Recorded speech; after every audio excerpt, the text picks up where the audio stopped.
Hello and welcome back to week number 2 of the FNCS Invitational. I'm your host Zeke, and to start the show, we've got Sundown, we've got Clay. How you guys feeling today? Feeling fantastic, Zeke. Glad to be back and excited to watch day 2 of this top 300 action to see who's going to make that grand finals. How you doing, Clay? I am just as excited. This top 300 action is going to be so intense. I am looking for top plays, looking for greatness, and I hope we see it. That's right. Well, if yesterday was any indication, we're in for some serious games. Now, of course, guys, we are getting ready to hop off the battle bus, but first, let's talk about the show, starting with that format of the tournament itself. Right now, we are in week number 2, where after week number 1, 300 came through. Now only 80 will push through to grand finals. Next week, we've got that reboot round, where only the top 20 players will qualify and push through to grand finals. Take note of those games. 20 games, 10 today, or yesterday, 10 today. Reboot round will only be 10, so it's going to be a much more difficult climb for a lot of the players that did not qualify. Now, don't forget, this is a global competition. Every region are playing games throughout the day. We will only be covering Europe and NA East. They will be broadcasted with a small break in between, and same time. So always come back, hang out with us, or also go out and watch your favorite content creators. Stream on Twitch, YouTube, wherever they're at. It's great stuff. Let's talk about the format of the games themselves. Victory Royale, 33 points, and you can still earn points as far as 75th, with at least a point on the board for you. And then every elimination is worth those meaty 4 points. Well, yesterday, we saw some players go after those. Maybe today will be the same, maybe it won't. We'll have to see as the games progress. Now, of course, a lot of these players are playing for that grand finals ticket, but don't forget there's also prizing on the line every single week between 1 and grand finals. Here is the breakdown of that region prizing. Very good stuff. You like to see that. You know, Sundown, I'm excited. I'm very excited. It's good to have you back. I know you weren't feeling well yesterday, but now you're back at it. We're going to get a lot of insight from you. So, how are you feeling about the day, man? Any insights as we get prepared to jump out the battle bus?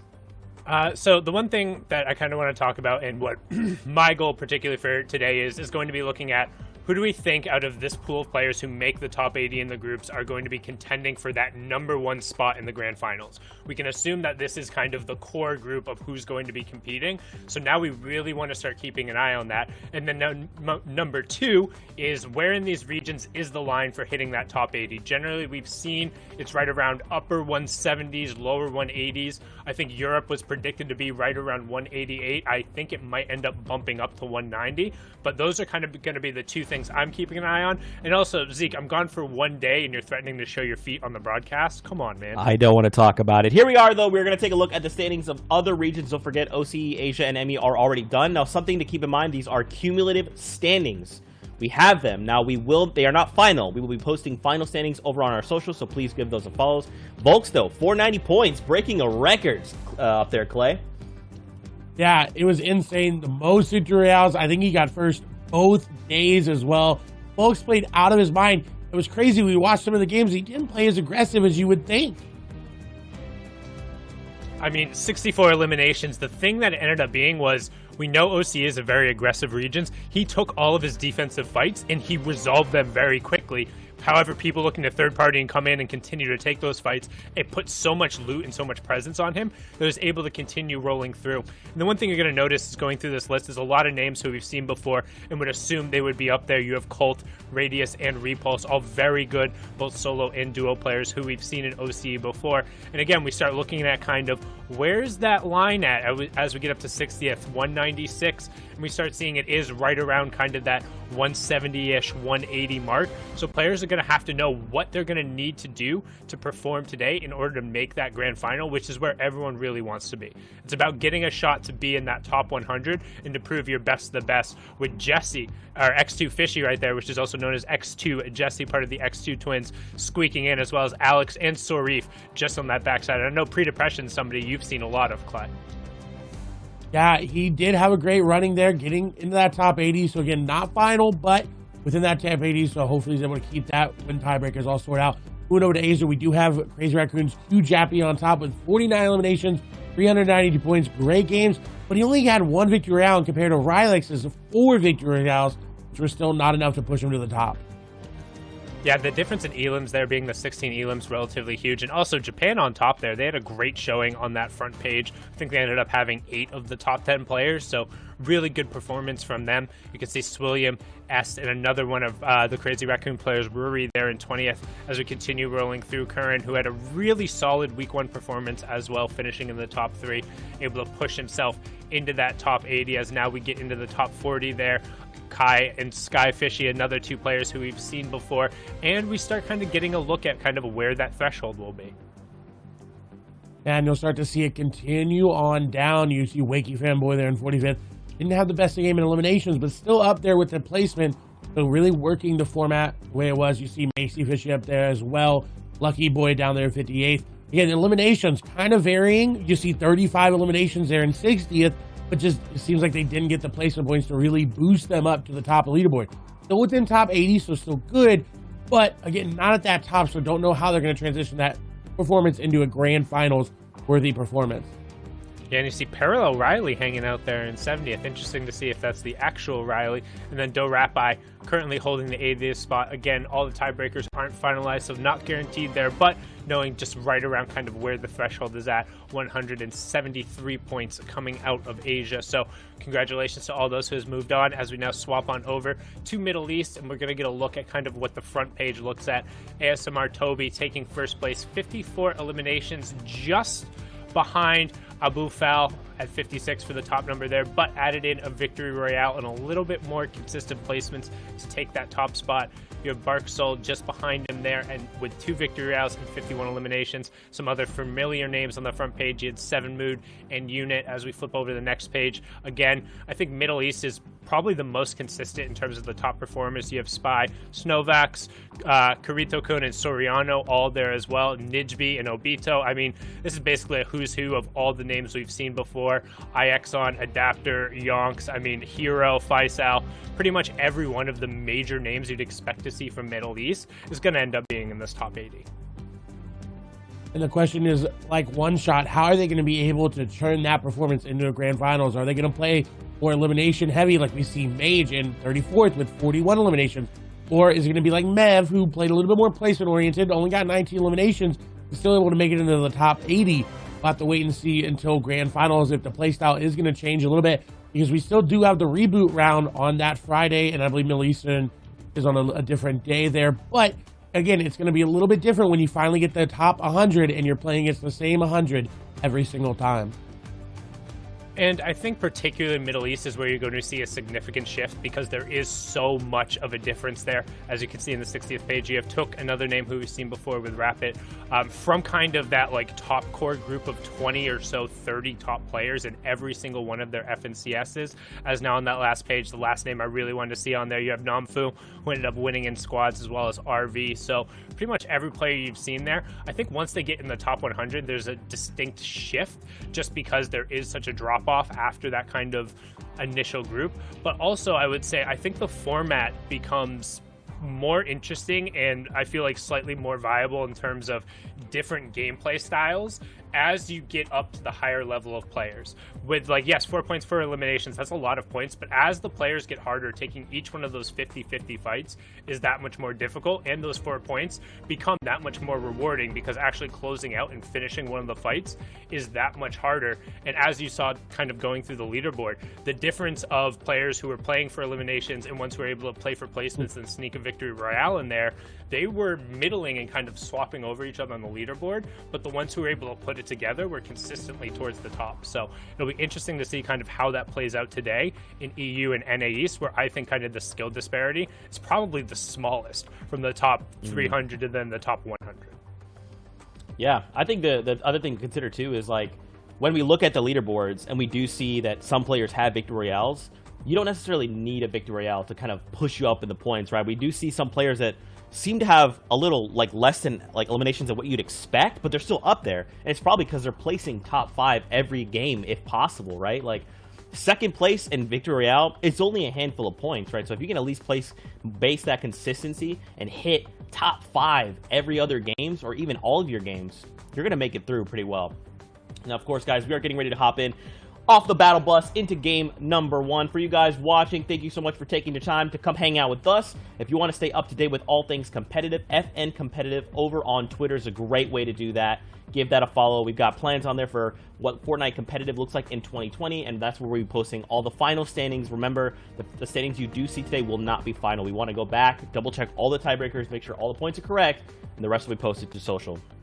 Aside from that, I pretty much got nothing else from you. For me, I'm pretty much ready to get in the games. So what we're going to do is, I want to start with you, Sundown. What should we expect? Give me like a couple names, because the hard part here is we know that from open qualifiers to week 1, now, there's only a handful of players, and a lot of the players that we were like hoping to see may not be here, right? They may be on the outside looking in. Who is maybe like a player you're hoping to see push through the top 80? I'm really interested to see how Moki is able to play today. She had a couple of very strong pop-off games yesterday. She's feeling confident in herself, and honestly, she's also like come out and said solos is her best performing game mode. She likes trios as well, but if she's able to kind of keep that momentum rolling, I think she's going to start looking like a legitimate kind of top 20 threat. And when you're talking about that in Europe, that's moderately terrifying. That's putting you in like a very, very high stratosphere of players. That's right. Clay, I'm coming to you. But first, let's send it into game with both of you. Let me hear who you'd like to see, Clay. I said on Twitter, I want to see E11 Item pop off. He had a very rough start to games yesterday, but I really think today, with the pressure, he can hop into that top 80.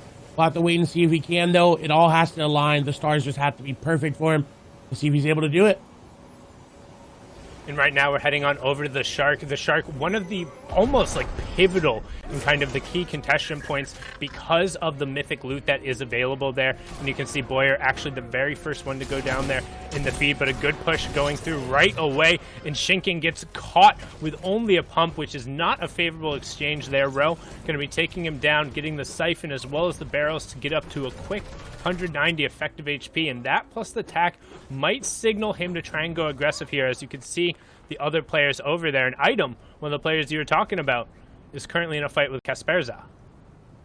And an interesting fight indeed. The Shark, with the change over to the prison-like structure, a little bit harder to fight in. You've got the different levels now that are really, really, really separated with that little archway in the middle being open as Kasperza actually in a fight there with Ro as shots are going through. Kasperza getting a lot of damage off, but not following up on it as Ro going to be able to disengage this fight.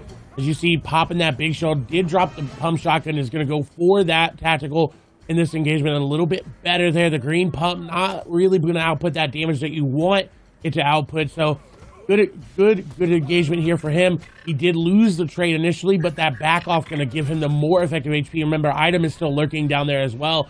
And with these henchmen, it's going to reveal your position, so you have to waste ammo and waste HP on it, especially when Sky is pushing a player there. 2 players right above each other. This could get hairy really quickly, but Sky goes down, and that's going to be a big power play that people are going to have to play around. Ro dropping on down. We'll see what he's going to be able to do. And he wants to try and get an angle and ambush this player before he can get sorted. But now going to get the drop on Item, and that was super awkward there. Not sure what Item was really doing. I mean, it almost looked like he looked away or went to like move something in his settings real quick, but Ro getting the drop on him there, just sneaky right behind him with the SMG. However, trying to get some pressure here, take whatever he can away. Does see a brand new shield pop, however, he's still at 100, trying to disengage with the grappler and just get out of dodge. Some great tags coming out from Ro, but it's also a headshot traded back, so nothing really he's going to be able to do there, as the grappler is going to allow Kasperza to just leave. He has what he came for. I mean, grappler and the mythic AR is more than enough from Sky's loot. Don't really need to double back and go for the vault, but you might as well commit for it if you have this much of an advantage. And it also depends on where that zone is. Ro sticking around, going to put himself at more of a disadvantage because he can't really fight that engagement. He doesn't really have the ability to. As you hear a bow coming through, it seems like someone coming over nearby. Kasperza going to get some shots onto him, but just going to get a couple tags here. Is now looking to go back towards the vault, and we saw Ro kind of disengage from that area. Kasperza could go through it. As you see, his ammo not the best, his match not the best, and this is what happens when you drop at a mythic POI.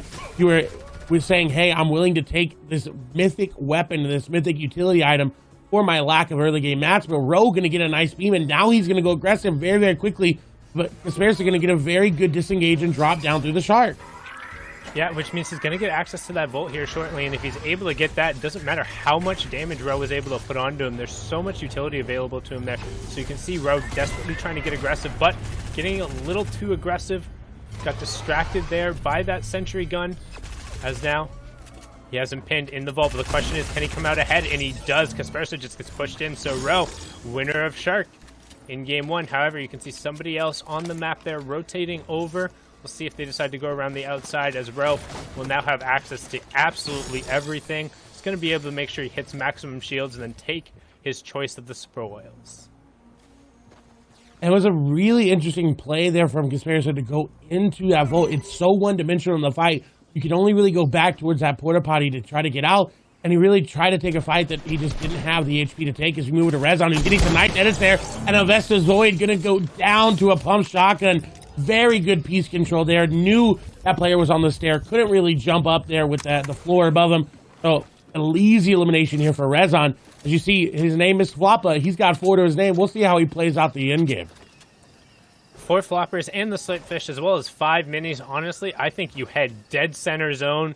Either box yourself up on some nice bricks or find some wood and just chill. As we swap over here to Luca versus Toos. Very, very big names here right outside the agency. Toos, I can only assume, has that mythic drum gun in his inventory, but shots coming through here from Luca. He's getting a lot of damage off. Doesn't have a lot to work with in his inventory, so you can tell why he's pushing this engagement. Wants to take that advantage that he just got and push it, but he does actually end up losing that HP advantage. Toos does have a suppressed AR there, but no drum gun in his inventory.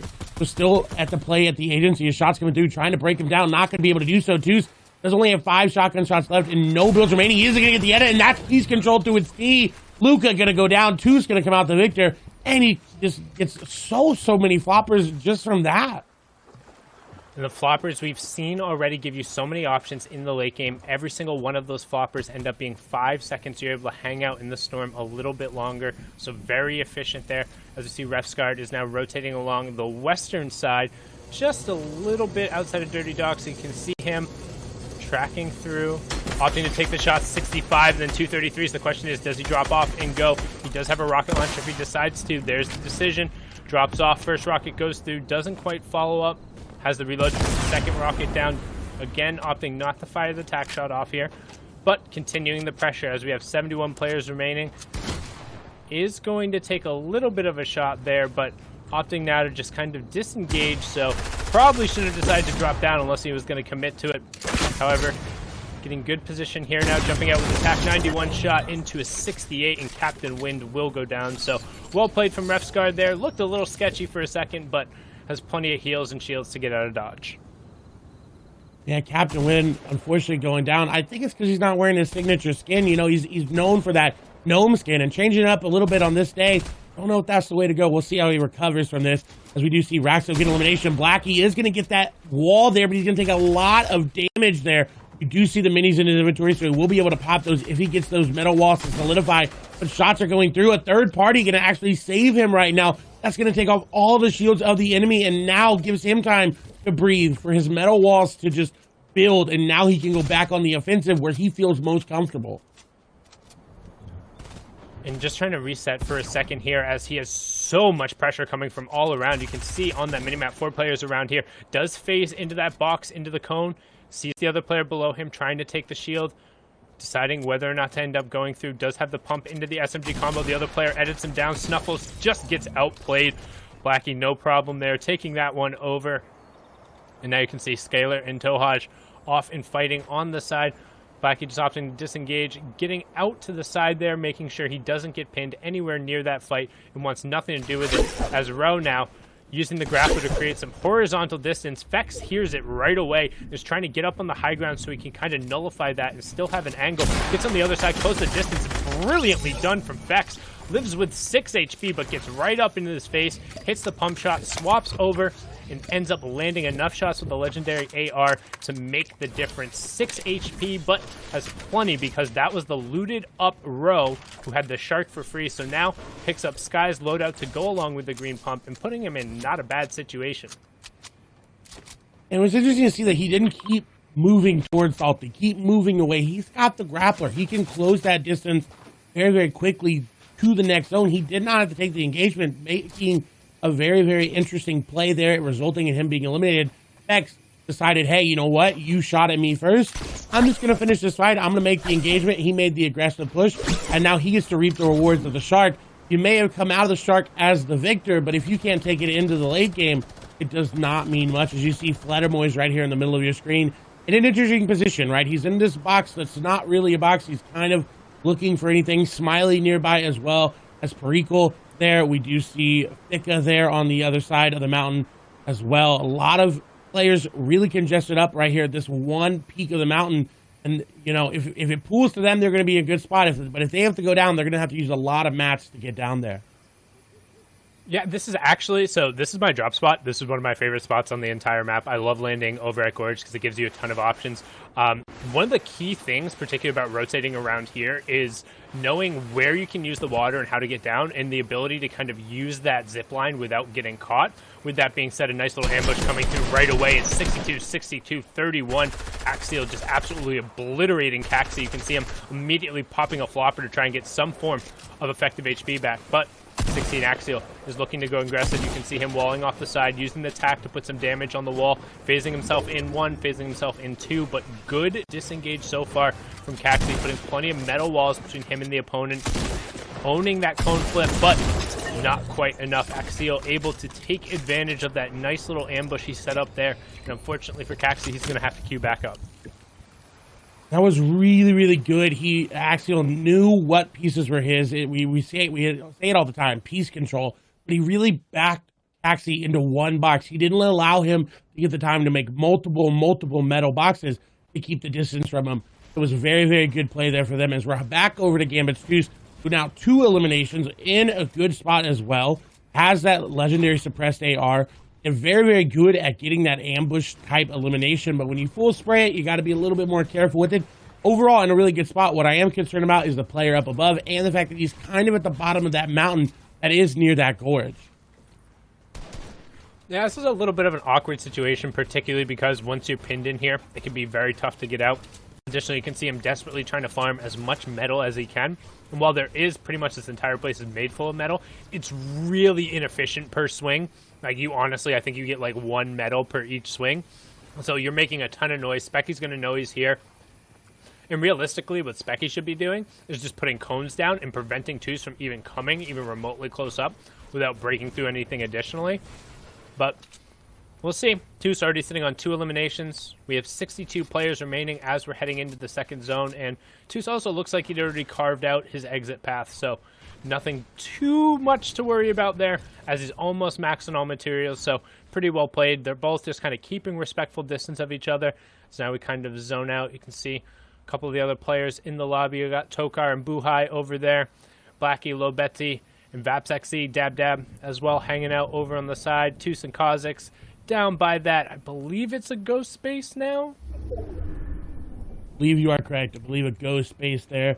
As we do move over to Vap here, his inventory looking a little bit light in terms of everything. Ammo, shield, not an elimination as he takes down Lobeti there just in the moment that we swap over. And now we'll see what he's going to be able to get, but he takes a lot of damage going for the loot and no shield there for him. So it does find 1 mini, but overall an effective trade. I don't know if it's going to be it as shots are coming through. This player being right on top of the box, going out and above, really good distance to put that vertical layer in between. You see continuously making boxes, continuously moving, and he decides, you know what, I'm out. I'm going to launch that out, but getting sprayed as he's rotating, actually going to land right on top of a player, and has to be careful because players around know he's weak. No one is launch padding this zone unless they are very, very weak, but he drops down, shots coming through, Harpoon trying to be used. Vap's going to get a nice chunk of damage, but it's not going to be enough. HP still going over to the other player. He's still pushing his advantage. Those shields are going to be cracked. We'll see what he's going to be able to do. Vap's pushing this advantage all of a sudden he didn't know he had.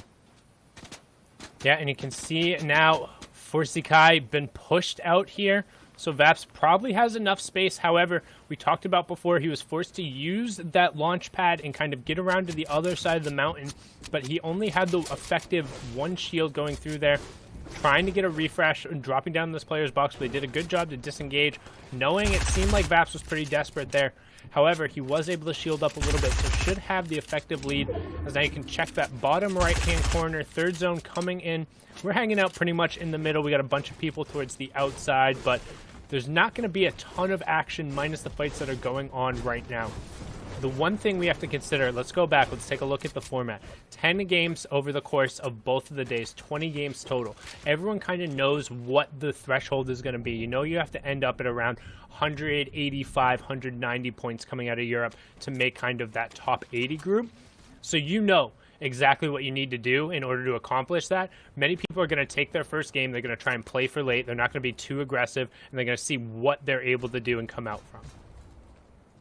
As we swap over to Ray's Yachi 32, obviously throwing node to Kiriachi, he does have the mythic drum gun, so that is where the drum gun is on the map. It is down, as we see, looking like he may go and get aggressive on to Kiko there. Hoop 3K in the background a little bit further away. He does have one rocket, so he can get involved. He can get down into that box if he needs to, but doesn't really need to right now. I am concerned, though, if zone does not pull his way, what he's going to do. He does have his one launch pad.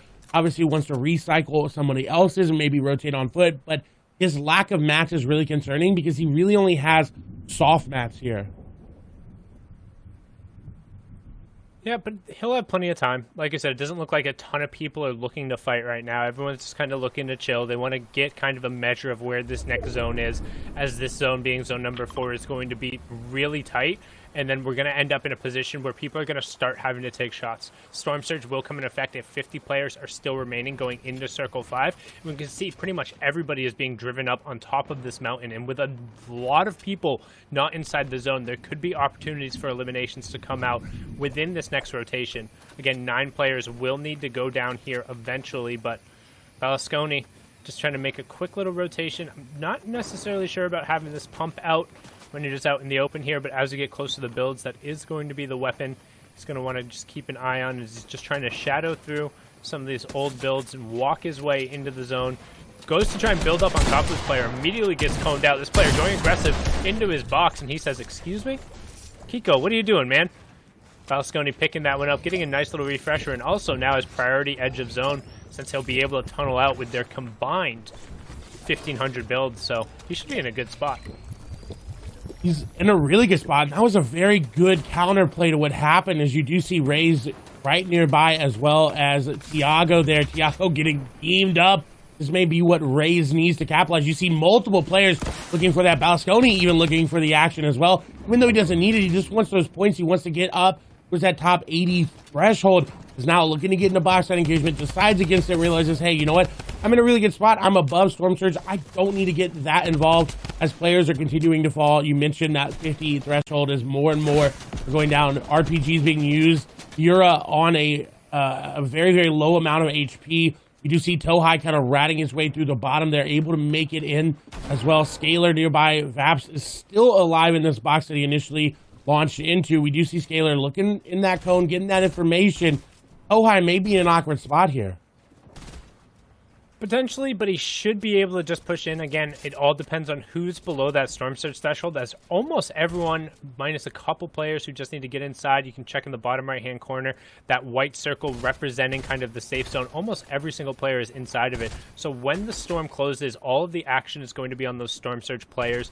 The way Storm Surge works is it punishes the players who have been the most passive, the ones who have done the least amount of damage to the opponents. You will take 25 damage for each one of those ticks where it comes down. You can kind of outlast it and just hope other players get eliminated, but it's incredibly difficult to do, and you'll start to see kind of those purple lightning bolts come down, and those players are going to be the aggressors here, as they know they're going to have to go forward. And instead, Skylar just goes forward into Dab's box. He says, I don't even need that. I'll give somebody a favor and get them out of dodge, as he does the good old Clay special there. Double harpoons through right into a pump.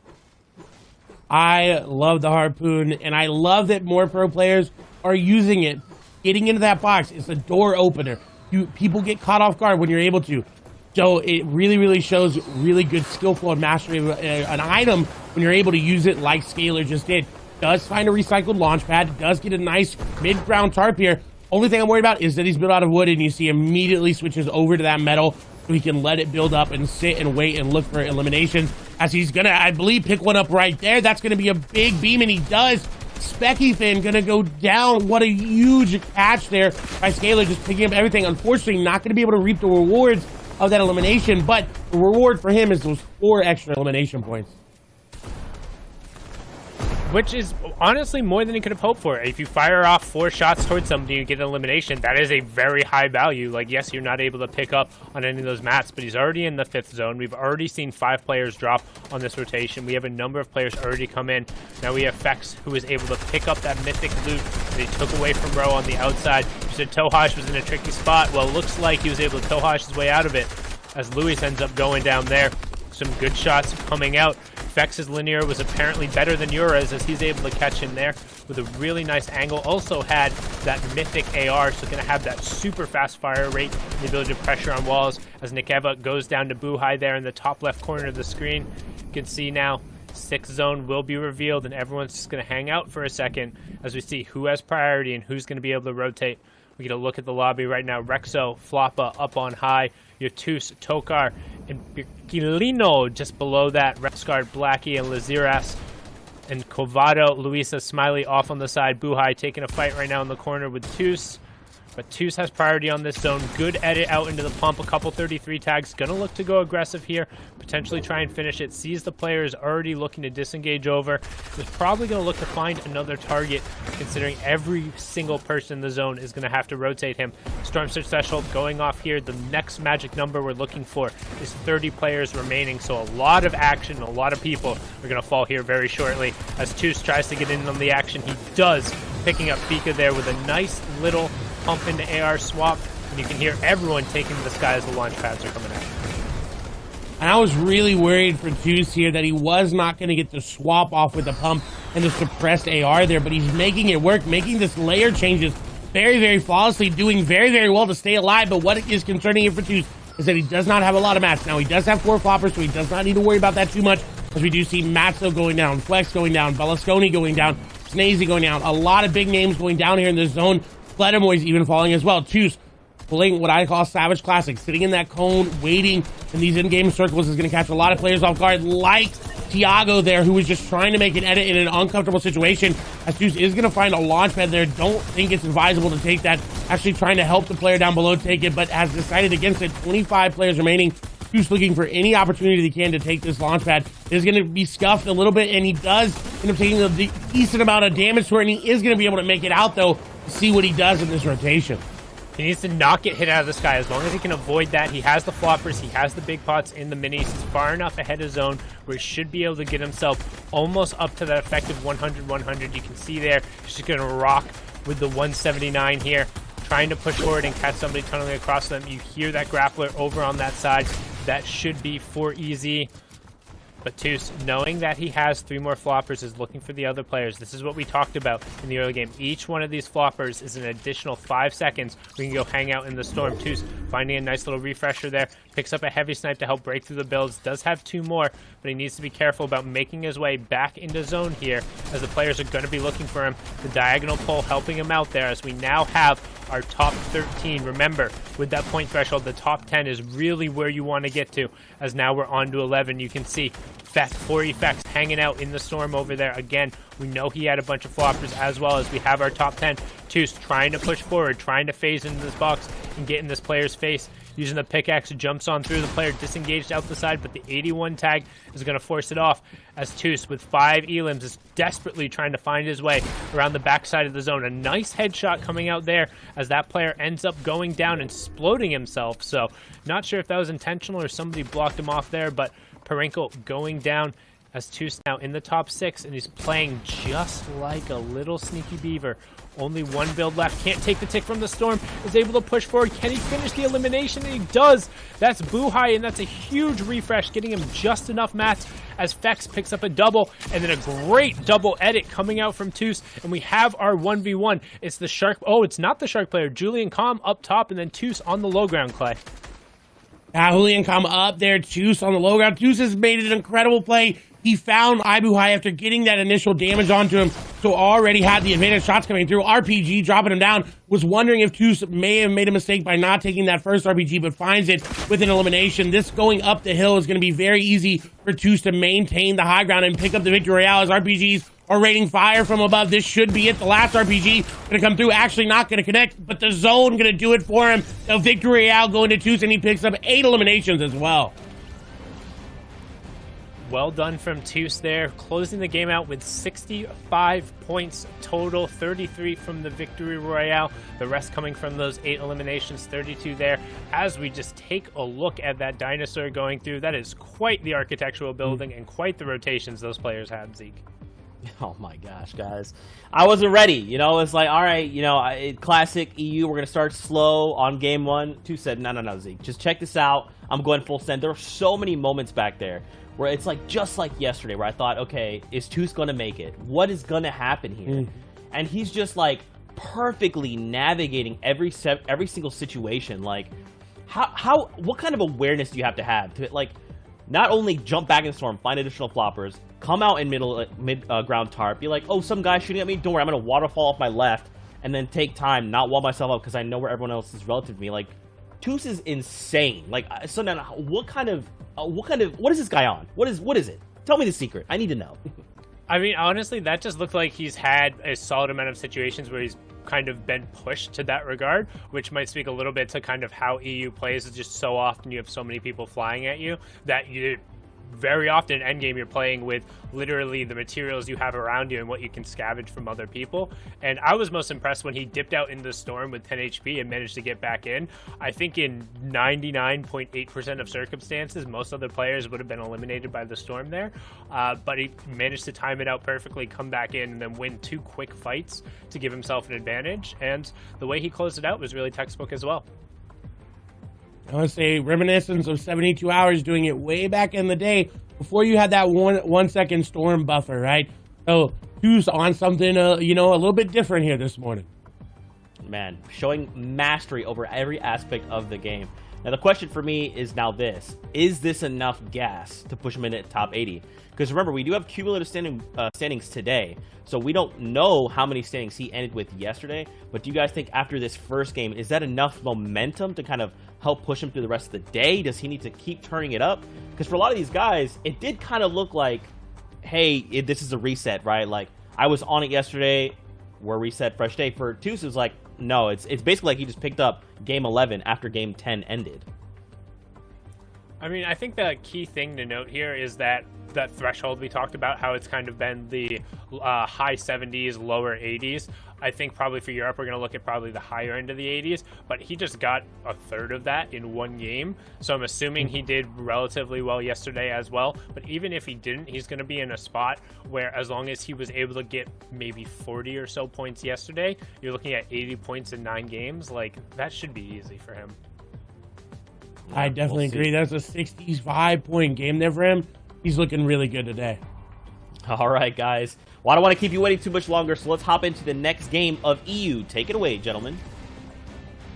And now hopping right on board here over at the Slurpy Swamps with Flame. He has that C4 that we typically will only see for the early game aggression to kind of really get out right away. Going to break as many of these barrels as possible to get up to that effective 200 HP, and he's actually being really aggressive towards this player. So not sure if he's able to tag him early on or realizes he doesn't necessarily have the same shields or weapons that he does, but Flame looking to go very much so aggressive here, breaking in on the wall, immediately going to have it taken away from him, trying to use the tack to break it down, but it seems like he's not really going to let this one go at all. This player doing everything he can to try and disengage. Yeah, trying everything, and we'll wonder if it's going to be enough as we see Fast Sniper and Podesai go down. A lot of shots missed there from his opponent. Flame capitalizing on it, and that's Nyrox going down. Yeah, so that had to be a situation where I think Flame probably beat Nyrox to a chest or something, and then got the initial information on him, because Flame was just dogging him. He was all over him. Now, as we swap on board here, we have Lazen, who was the EU Duos console/mobile champion, ended up having a really solid performance in week 1. Didn't necessarily see where he was at yesterday, but over here at Dirty Docks with about 4 other players hanging around, you can see him trying to get a little bit aggressive, having that blue pump and the epic AR, as well as plenty of shields early on, means he's going to want to look for trades and look for picks, and he's trying to get a little sneaky right here. Ooh, and sneaky he does as we see item going down again yet early. Hopefully he'll be able to come back from that nice wall take there, and that's going to be Captain Win going down early yet again. Oof, that's rough. That's twice. Captain Win, I apologize, man. Just not necessarily being on stream is probably unlucky for you there. I was getting caught out early on. Lazen just rolls right through him. Again, that initial 70 tag when you don't have a ton of shields is going to do a ton of damage, but immediate fight also breaking out as now we hop on over to Coolest Carrot FY9 over at the agency. You have Pirka Siberia also over there. You can see who ends up having control of the lower level as Siberia just gets ripped apart. So great angle from Coolest Carrot there, trying to get some pressure on him. He does have that drum gun as well as the legendary silence AR. So I think this is only going to end in one way, which is the drum gun going burr. You can see the amount of pressure he's able to put on the walls here is just immaculate between these two weapons. And Coolest Carrot yesterday did not have the best, but did not have the worst of games.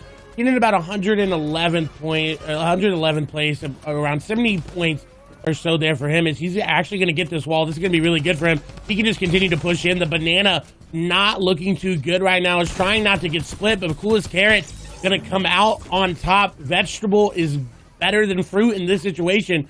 We'll see how he does going through. We also want to point out Camo going down there to Falconly is very, very huge for the lobby. That is massive for the lobby there. And Falconly has also been somebody, the French player, been playing relatively well recently. He's had his ups and downs, and great execution on that. And then the back-to-back. So the first one was absolutely brilliant execution with the pump into the swap. And the second one is just, holding RT with the drum gun as you drop down on top of the second player. And just the benefit of the top-down angle and the headshots ripping through there. I think that was 2 headshots and then 4 body shots. So Coolest Carrot, one really good play, and the other one just being the benefactor of circumstances there. As now we swap on board with Kalifai and Atlantis Majin, the player who's been around the scene forever. I think he sort of kind of has been making comeback. Hadn't really been seeing a ton of him recently, but popping up here in the FNCS Invitational and going to the absolute sky. However, he's on 34 HP. He does have plenty of utility to kind of pop that back up if he can get enough time to use it. You can see him creating enough space and now disengaging because the player is trying to knock him down and immediately building back up, but does get coned off. You can see he's no longer the aggressor in this situation. He needs to be careful of his build totals too, because he's at 4, and that's not really enough to get down safely. Oops. And that's another way to use the harpoon very effectively, dropping your opponent with it. Imagine you could tell with the way his body language was. He knew he was just going to be eliminated there, and it was really unfortunate when you're in that situation and you don't have any builds and you're falling. You're like, oh, can I catch something? Can I hit something? But no, he just couldn't. So he's going down a little early.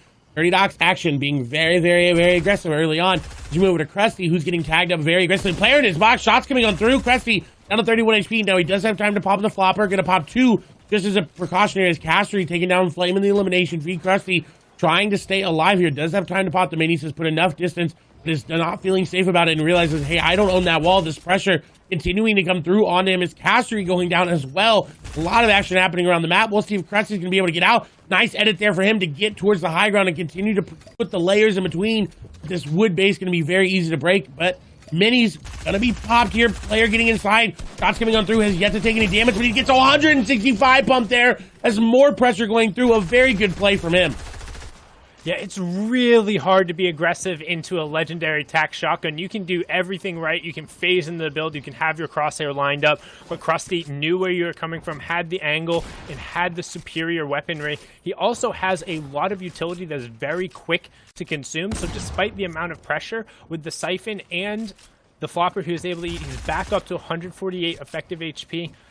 Not going to pop anything additional, but right now, KS1 Light trying to put some pressure onto him, continuing to work around the outsides. And really, they're both investing a lot in this fight, so he feels like he needs to get the refresh here. He's only sitting on 40 mats and not the best of weaponry. Does have the blue pump, so he can hit that one-shot, 200 pump headshot if he's able to hit all of the pellets. But the barrier of execution there compared to the legendary tac is going to be really hard. especially right now, because you can see on the other side the player's trying to hold kind of that triangle edit, and he's waiting for him to poke through the stairs. If he's able to get that wall and then poke through, he's just going to blast him. We'll see if the box fight practice has paid off. Edit going to come through, stair going to be flipped. Both players taking shots. They knew where they wanted it to be, but not hitting the shot. One player crouching behind the triangle edit, waiting for the opportunity for K-Slide to make a mistake there. Krusty trying to just bait it out, trying to wait it out, trying to make sure that, hey, you're making a mistake. This is a chess match. It's back and forth. It's back and forth. You're planning out your moves one step ahead of what you think your opponent will do, but your opponent's doing the exact same thing, and this is all piece control. Who's got the pieces to make the elimination happen? Going up, K-Slide going to be able to maintain the high ground here. Does have 24 mats, so he can still maintain it, but what's concerning is the amount of players moving through, and I think that's what he realizes as his opponent is disengaging as well, trying to just push him back into the house, getting some tags up as well. 30 damage off. That's going to give him the indicator that he can continue to push this fight. He's got the pressure down. Benny going to be popped. Nice edit here. He's going to get the back wall, and I think this is going to be it here for his opponent. Elimination might come through here. Edit's going through. K-Slide missing shots. Walls being taken. Walls being broken, and eliminations coming through. Krusty is going to fall. I don't know how worth that is from both. Honestly, I think they might have both just griefed both of their games, considering they went down to a combined maybe 70 materials, and at this point you're not going to have a lot to farm up, so he's going to need to make a push. Right now we talk about interesting decision making. We have MXRR of Solari and Mr. Savage. They're hanging out in the storm, kind of committed to this fight, but 100 Thieves Mr. Savage is saying, okay, well, let me know how that one works out for you. He'll be the benefactor there. Does have a launch pad if he needs it, but also has a med kit, so should just be able to walk his way most of the way out of the storm. But that was a deep, deep team fight. Or storm fight, apologize. I would not expect it from any other region other than EU. It's kind of a staple. There's at least one storm fight per match that's all the way out in the storm, completely not even close. And Savage coming on top as we swap over. This is Putrick, who changed his name to Mobile Player. So not actually a mobile player there, but in a good spot to make something happen. What I am concerned about here for him, that lack of AR ammo, but it looks like he's about to get set up for an elimination. Thought he could go for that beam there, but not going to. Did have a decent day yesterday, obviously looking to continue to solidify if he gets in that top 80 or not, as we get a nice view here. Steelix, one of the few players that is kind of up and coming here in the scene. We'll definitely look to see if he can improve on his performance as we move over to Sundown's pick, Moki, to see how she's doing. Moki right now is stalking on Birch, trying to get an angle for some shots. Does have that 50 pot if she needs to use it, but looking to try and get a refresher or a tag somewhere else. This player is doing a good job of covering his back, making sure not giving an angle. Moki doesn't necessarily want to open up here, just trying to look to rotate a little more centrally and safely to zone, which is probably the intelligent decision given the number of players who aren't on the edge and are already close to the middle, especially considering she doesn't have a ton of excess material. So going to opt the box up right over by this stone, do whatever she can over here. Currently sitting on 6 points so far, 0 eliminations in this game, so we can assume that this is her second game right now, so probably had a little bit of a tough first one going on there. But with that being said, third zone will be revealed. We already saw the number of players who are kind of clumped up over there, as now Nuka and Keelix RR taking 2 fights over here. Nuka trying to do everything he can to kind of create some vertical distance, get some time to eat some of those shields. He does have Brutus's minigun as well as the epic tack, so he's pretty set to kind of take these close range fights. However, a really good job so far from Keelix not to give Nuka the space to pop that big pot. He keeps hearing it over and over again. He knows he wants to take it. Instead, just going to burn the launch pad and said, nah, I'm out of here. Peace.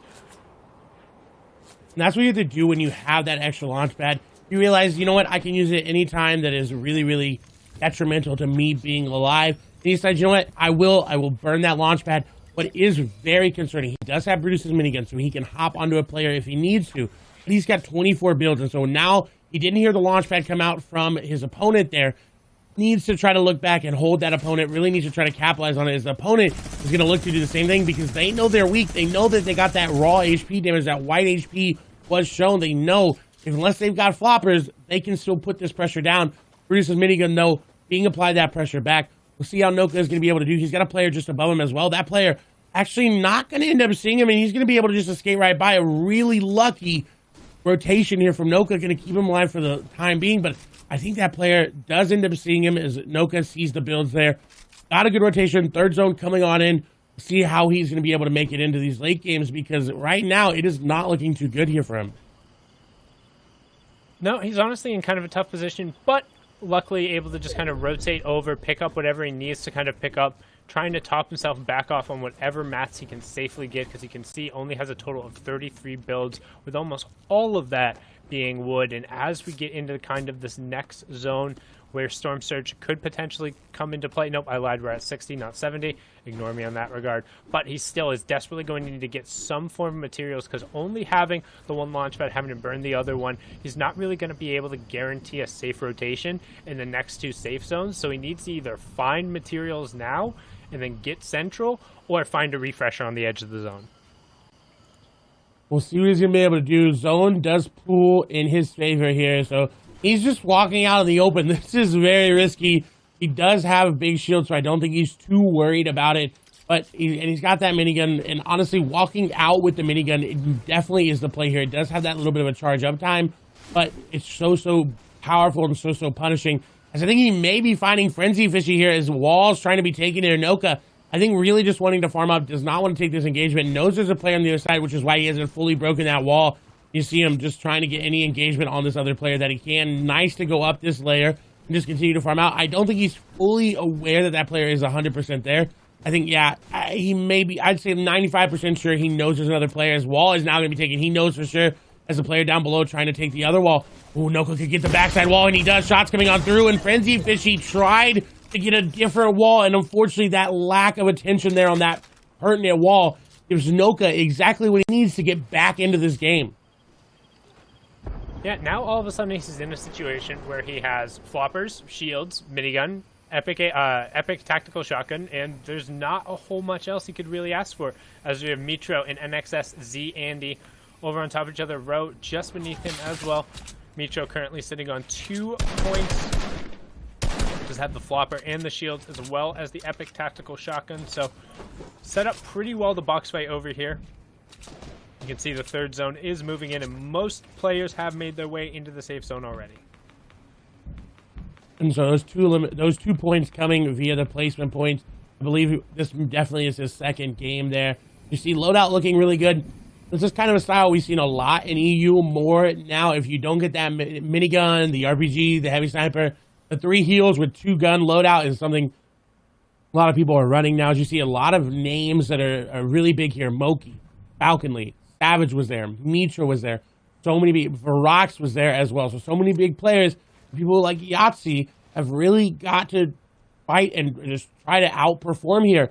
Don't know how they did in game number 1, but in day number 1, or in game number 1 if this is their second game, but they're looking really good, in a great position to pull this next zone, as we'll see where it's going to go. He actually doesn't pull it. It pulls a little bit more to his east, but got a perfect rotation of zone. It's very clear for him to make this early rotation, but I like that he's going to sit back and try to get any elimination that he can.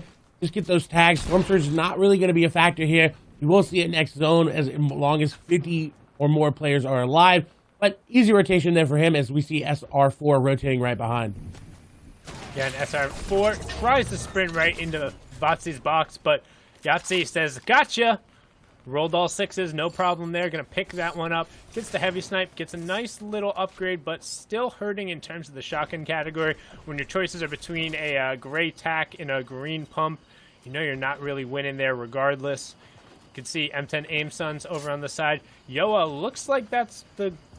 No, never mind. I was about to say, looks like that was a grappling player, but didn't hear the sound there as T comes over and immediately boxes up as well. You can see everyone trying to get priority on this rotation. Lanier taking some shots there, but you have Godsend Snappy just below over there, the squad FNCS winner, and he's been playing incredibly well recently as well, trying to push forward there, getting some good shots and angles.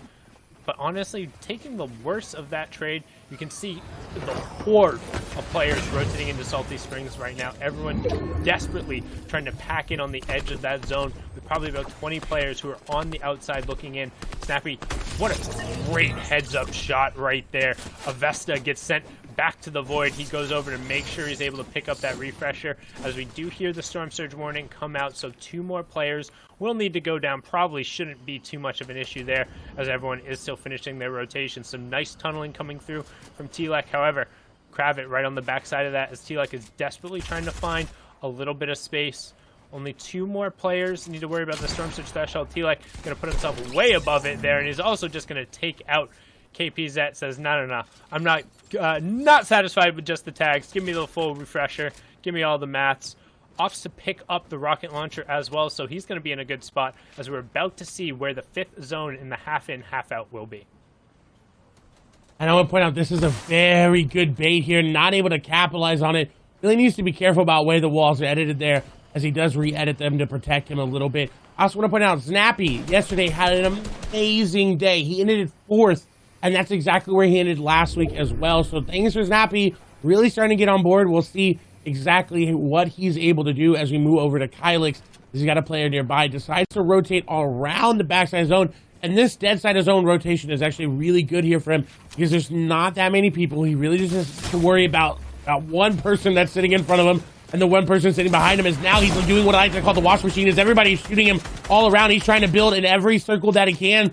Does not have any floppers, so he can't get that HP back up. He does have minis in the big shield, so effectively he can get it back up, trying to make the edit. He does have the epic pump shotgun. We'll see if he's going to be able to hit anything, as Kezik's going to go down. Kylix is going to find some reprieve there as RPGs are coming in on the other players. The layers that he's built up here going to provide him that little bit of distance between Rezos and Zenit as they are launching away.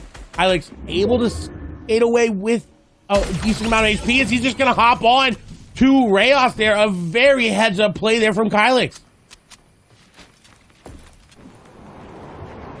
Really well done there, and then to immediately rotate over the side. He's going to use that tree as a blocker, so he didn't really have to low rotate. He's getting priority now as we have getting closer to that top 40. Again, reminder on the point threshold, every 10 places will equal a point until we get up into that top 20. Then it's every 5. Then once you're into the top 10, it's every single point. Mitro picking up 2 great healings there, but Kylix, really good job with the heavy snipe wall replace to immediately get onto Naka. And that's kind of the disadvantage we talked about when it comes to the minigun. Yes, it is only a slight wind-up time, but that slight wind-up time is enough for Kylix to drop into the box behind you and steal that one wall. Yes, you can edit the cone back in place, but you've already lost the piece control. You're not going to be able to disengage away, and Kylix is now going to come out the victor there. 38 players remaining. He has tons of materials, and he just pulled priority on the zone. So all of this stash is going to be that much more in play, to potentially give him some time to utilize this minigun too, as he opts to pick it up.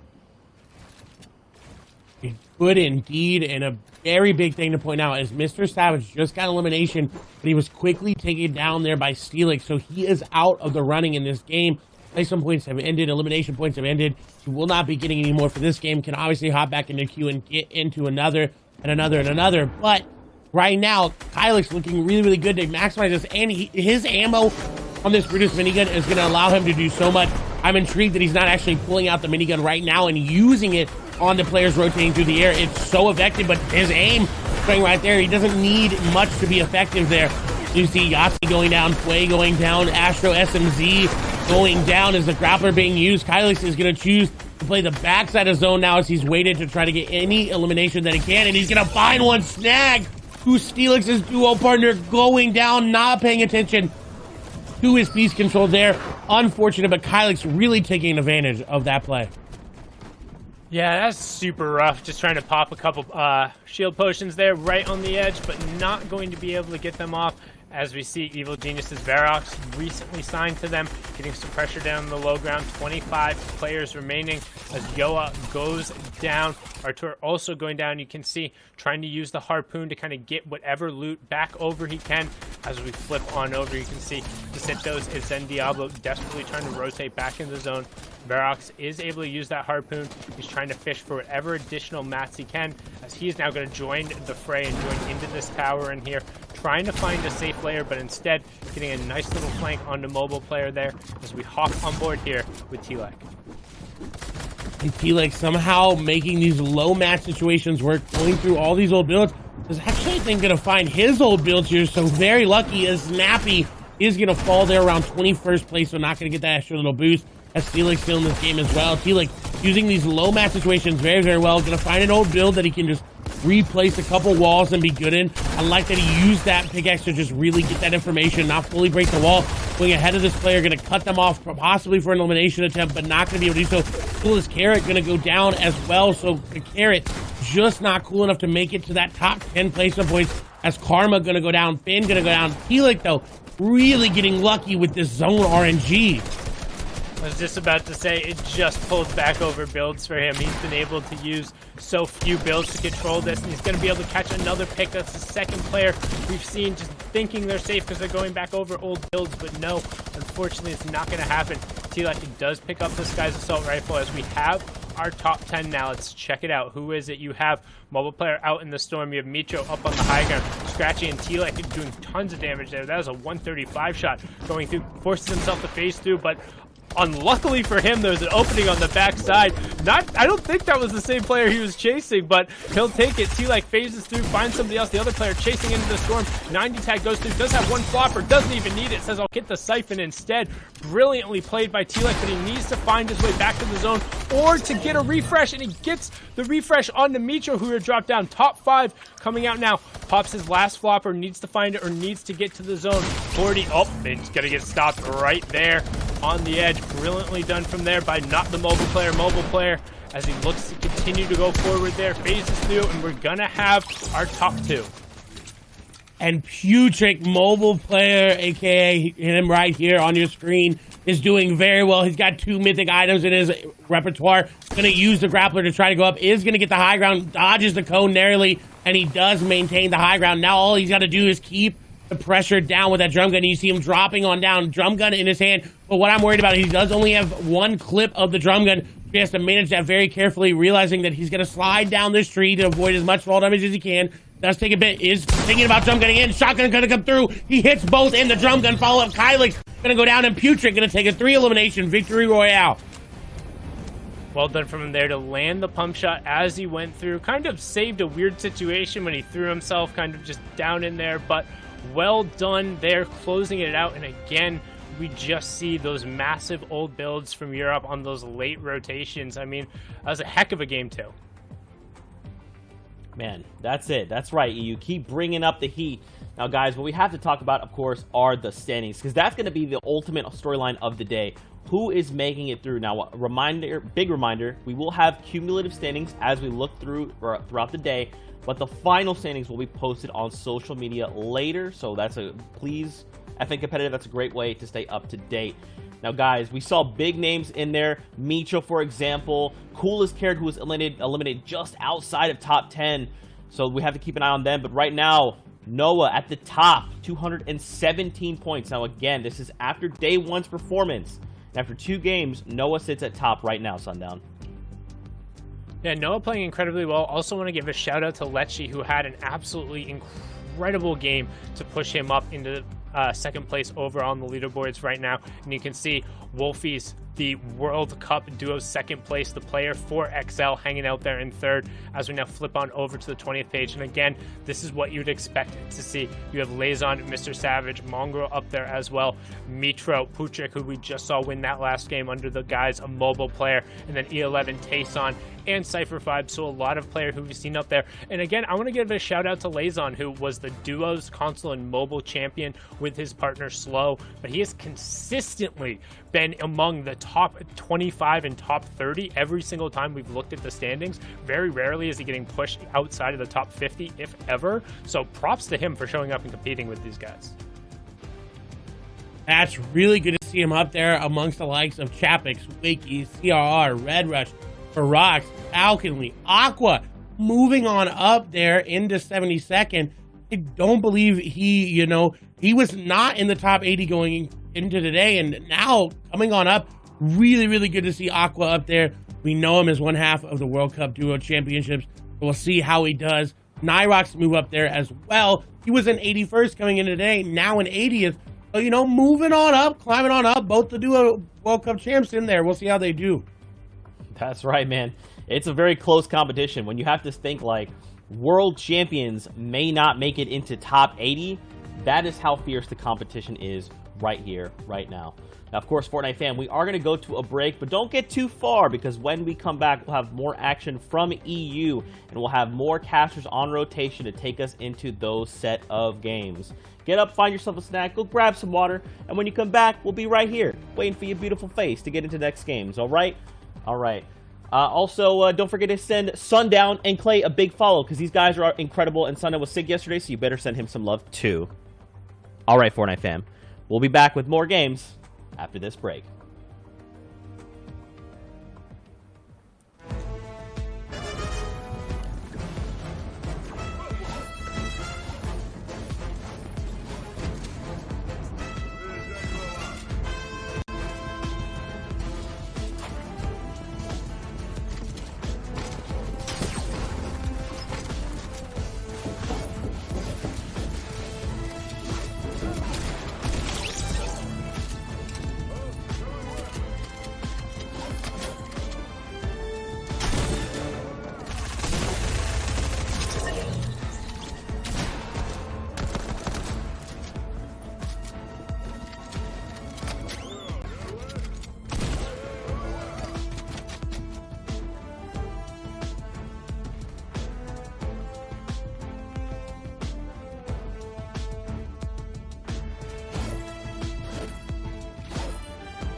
What's going on, Fortnite fam? We are back with week 2 of the FNCS Invitational. This time, we've got Shy Wager, we got Ball TW. We're going to be bringing the heat like those first 2 games of EU did. Now, guys, what I want to do is take here a moment to talk about the standings as we saw them right before, as we get ready for the next set of games. There's a lot of big names there that are right on the edge of potentially not qualifying, while others like Aqua are pushing into that top 80. I mean, Aqua wasn't even top 100 yesterday. Yeah, I think it's a good thing to kind of rehash and look at the overall leaderboard, because that's what matters at the end of everything. So first place right now still being held on by Noah, but yeah, you're right. There are some stories, some stragglers of people who, you know, weren't in range, were at risk. Aqua was a big one to me. There's players like Stompy as well. I mean, so many names that we still have yet to see if they're actually going to qualify.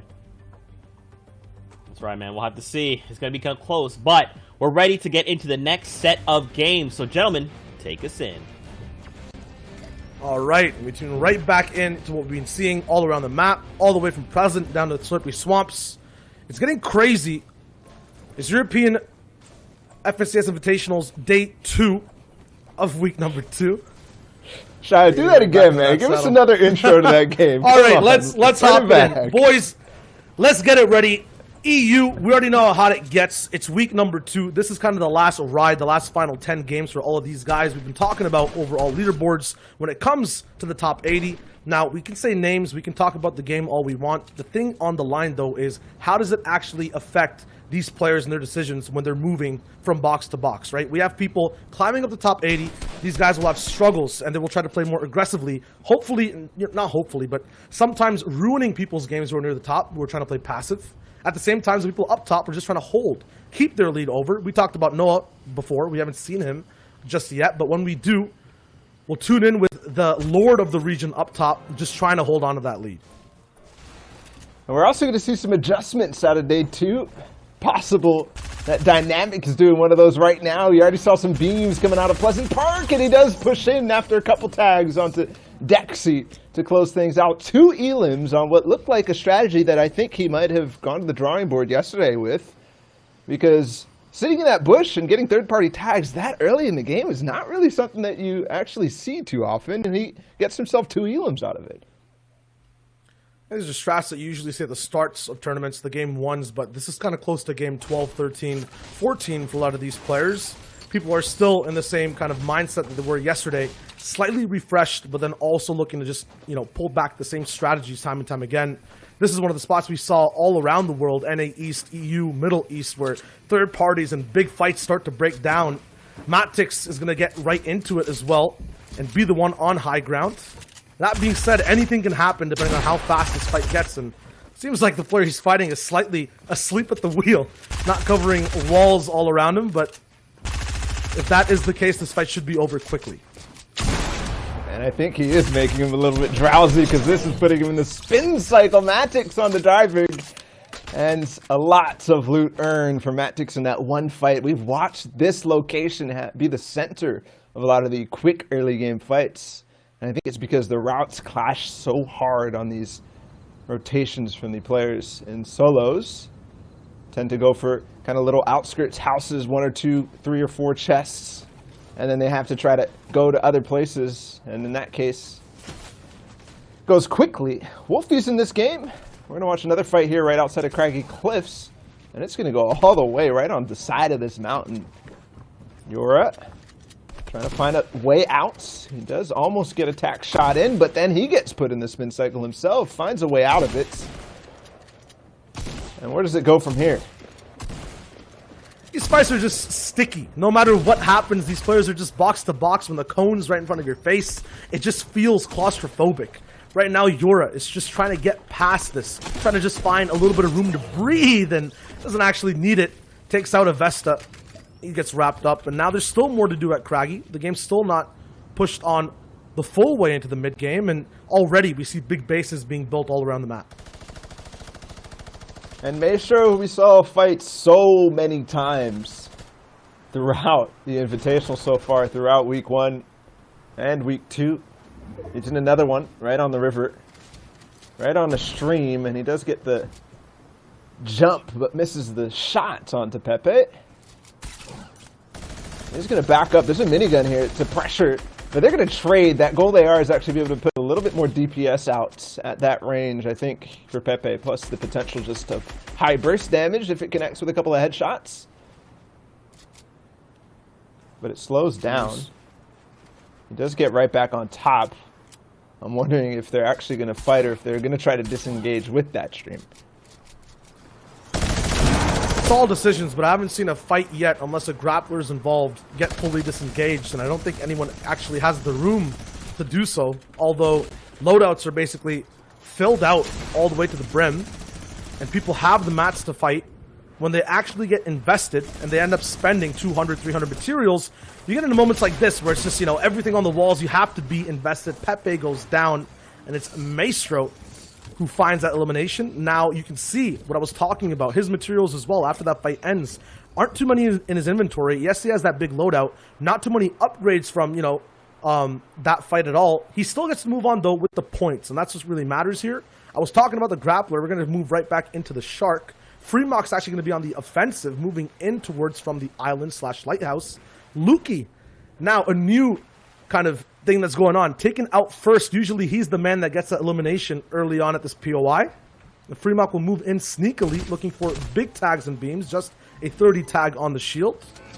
But regardless, we're talking about people committing to fights. Not even a few mats invested. They're going straight for these early game points. These early game elims, I don't expect this fight to last too long, even though, yes, we are at the Shark. And Freemock is somebody who is very at risk. He was nowhere in that top 80 after day one. And so today he's got to really overtake this. It is going to be a really nice start onto the player in front of him. He gets Mini, and also with that he gets Sky's loadouts. The card is still there, I believe, unless that's just the grappler. So possibly the vault open already. And I don't see anybody else on the minimap. That might mean there's room to get there. I think I see the launch pad in Freemock's inventory, which might indicate that that vault already opened and looted, but there might be more.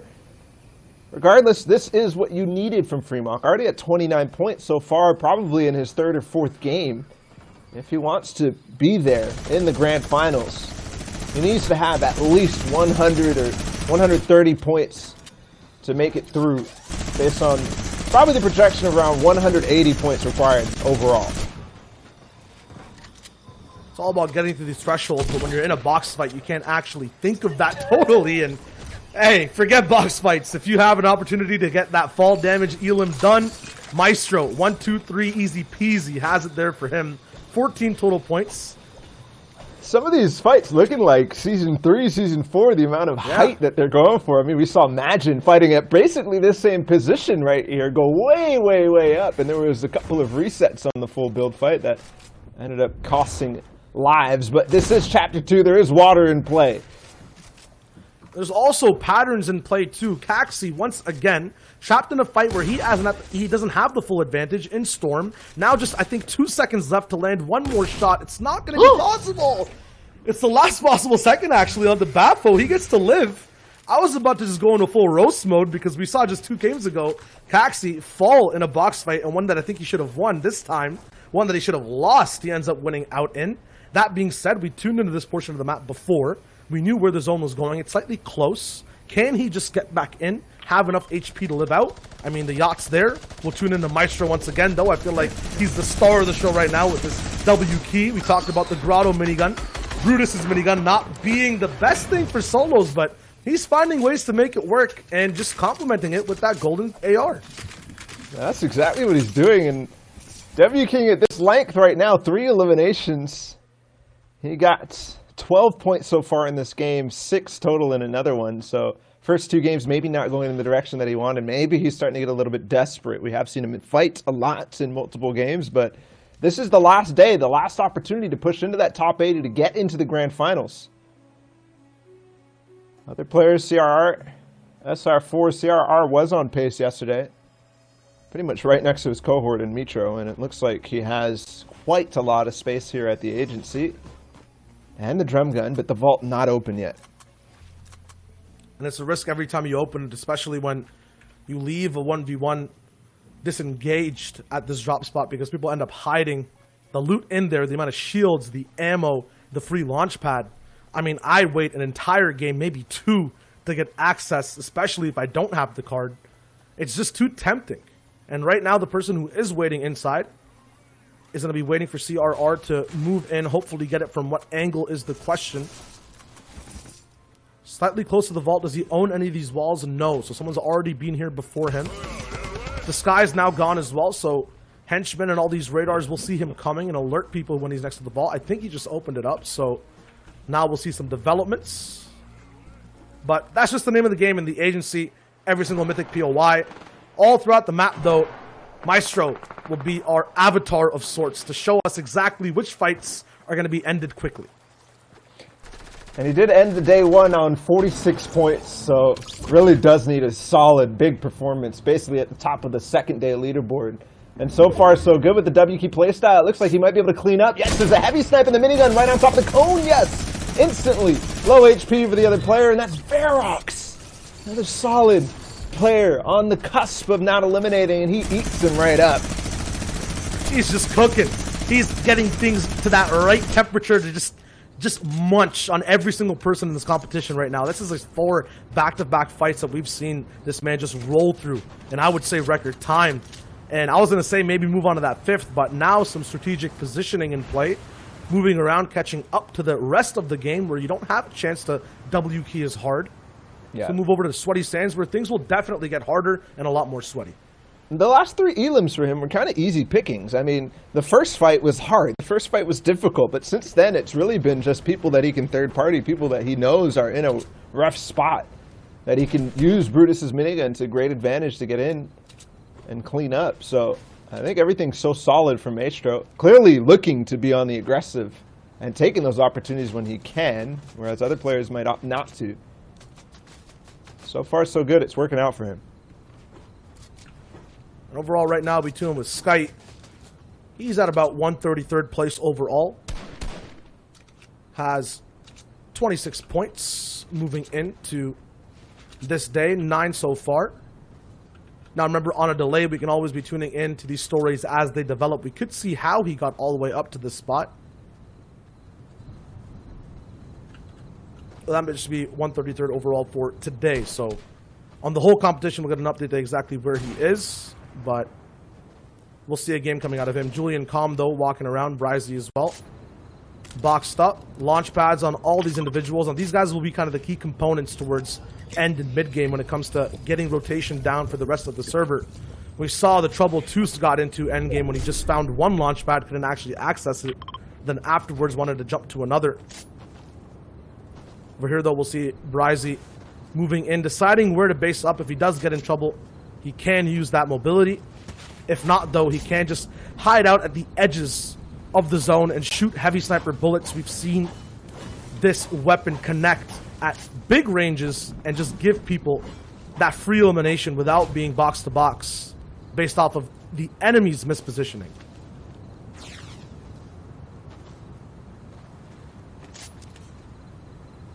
I think that's CRR. Yes, it is CRR. You can just tell by the skin. I was going to ask for a drip check earlier because he's full mythical creature right now on the side. And Brizey is not going to be able to get the loot. But CRR out of this game right here. He's going to have to go on to the next one. That does not necessarily mean he's down and out for the count, because I think he was certainly in contention for the top 80. One of the better controller players, so we would expect him to be up there.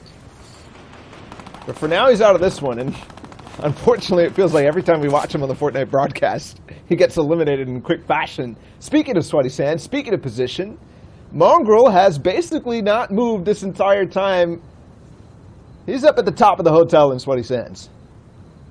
And although that's something that's really good, a lot of the times for this format specifically, you're missing out on a lot of things, and that's eliminations all around the map. And when it comes to Mongrel, we know how fast and easy it is for him to win these box fights. He's given up one of the biggest strengths of his gameplay, I think, to be in this position. But that means we can basically understand his game plan and what he wants to do this game. It's just about getting information, surveying, looking at, who are the weak builders who are rotating, getting maybe a little bit too greedy.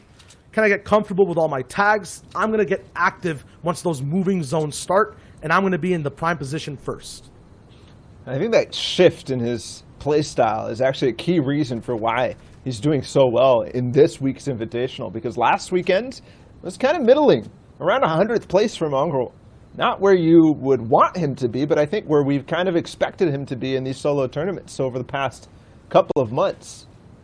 Now, all of a sudden it's a shift. 10th place yesterday, 6th place in a Cash Cup earlier in the week, and then 4th place in the last Cash Cup. Something has clicked for Mongrel. And I think today, he still has the potential to overtake the people at the top, Noah and Lecce. There are some other people, though, that got thrown into the mix. I believe Versa kind of made him stumble yesterday earlier on when the competition just started. So even though there is big confidence, big momentum swings for these players, they have to stay vigilant and make sure they're making the right decisions and not making mistakes. We've seen how much one game, one individual moment in one game can matter. Even just a placement point, the tiebreakers all the way at the top down to 80th place. They're just so close. You want to make sure you make the best out of every single moment. Caster in the game, Darker. Not sure where their position. Caster, I think, played very well. Oh, here's a big one. A big name, Wolfies. Was very good yesterday. I believe 5th place for him. And honestly, I was looking at his standings, looking at his match history. Another shift for him too, because he had the 2nd highest average placement out of the top 5. And looking at his match history, only one of those did he fail to convert on score, and he went out in 100th. I think definitely something went wrong for him in that game, because that's uncharacteristic. But he didn't fall off spawn, he didn't fall in mid-game fights, it was endgame every single time. And for Wolfies, that's a far cry from his aggressive playstyle, the W key get in your box mentality for him since the World Cup days after getting 2nd there. Nice pick off from Jachu on a Xeno. It's going to net him a little bit, but most importantly, I think the Elim there, because Jachu was already looking very good on materials. Same time, though, Xeno being taken out this early in this game specifically, we've seen how sticky he can be towards these end games, how invasive he can be in people's boxes, ending up surviving and holding down layers. It's going to open up a lot of flexibility and options for other people in the server to be able to move around freely, especially in that 8th and 9th zone. Jachu will chill, and possibly one of the best boxes available at Sweaty Sands. Meanwhile, a 4-man condominium stack. We'll pick and choose to see who leaves first once this zone does close in. Yura collects the rents onto Lysen right there across the way. And even with the harpoon, he gets maybe a little extra. Maybe a bit of a bully there in the condominium. Yura, 72 builds. And he pays a little bit there for something that I don't think he really needed to go for at all. I think he might have thought that there was extra stuff down below his builds. Maybe harpoon dropped it outside. But no. And now everybody waits for this 5th zone. Guys, if you're just joining us, if you're wondering why we continuously talk about the top 80, this is day 2 of week 2's Invitational. Next weekend is the grand finals, where we will be down to 100 players. And from here, the top 80 people in this weekend's competition will qualify for that grand finals. So that's the importance there. But still, prizing on the line. So for the people like Wolfies, who were 5th place yesterday, they still have the potential to get $50,000 for placing first. And that's definitely on the minds of players like that, but everybody else also thinking about that top 80. That's basically the two sides of the coin today. It's just people trying to grab towards the top. Darker right now trying to just reach in the boxes, and he does hold on to a big elimination and the loot as well from it. Gonna have the option, no, it gets taken away. Now he's into risky territory, but slightly safe. Oh no, now he's in a very sticky situation, has to get out of it, trying to, and the end game's about to start too. That it is. We've got 5th zone. A lot of people starting to make their rotation, but just want to talk about that play really quickly, because Darker obviously got the Elim onto Kura. You talked about the horde of loot there, but then instantly gets shot out by a harpoon player down a layer. And that baited Darker to go down one, but that was not his build, so instantly there was edits, instantly there was spray, and he gets punished for a play that was certainly a little too risky. Right now, you talk about risk, you talk about how the game's developing. It's just so congested into just the Sweaty Sands Hotel. Everyone's finally here. and it's two main sides that everyone's on. Right now, Shando is finding his main way to get in the boxes, trying to find the tags, but doesn't all the way get there in the most comfortable fashion. Taken down on all shields, on all fronts as well. Has about 600 mats left. How many will he use on this defensive run here? Finally, looks like he's stabilized, gets the shield up. But just look over at this hotel side. People have to be checking out, but at the same time being careful box to box as to what's going to be going on. On the other side of things, there's a very small community. The 4 base now expanded to about an 8 once people launch padded in, and they'll have the favor on where to move in zone. The entire lobby is basically going to be at the beck and call of these 8 individuals. And every one of these impacts, every one of these elims starts to get so consequential. I mean, Stompy just went down there to Shando. Stompy, one of the most influential players in solos back in the World Cup qualifier days, in tournaments just like this. Maestro continues, heavy sniper in the box, and that's now 5 for him.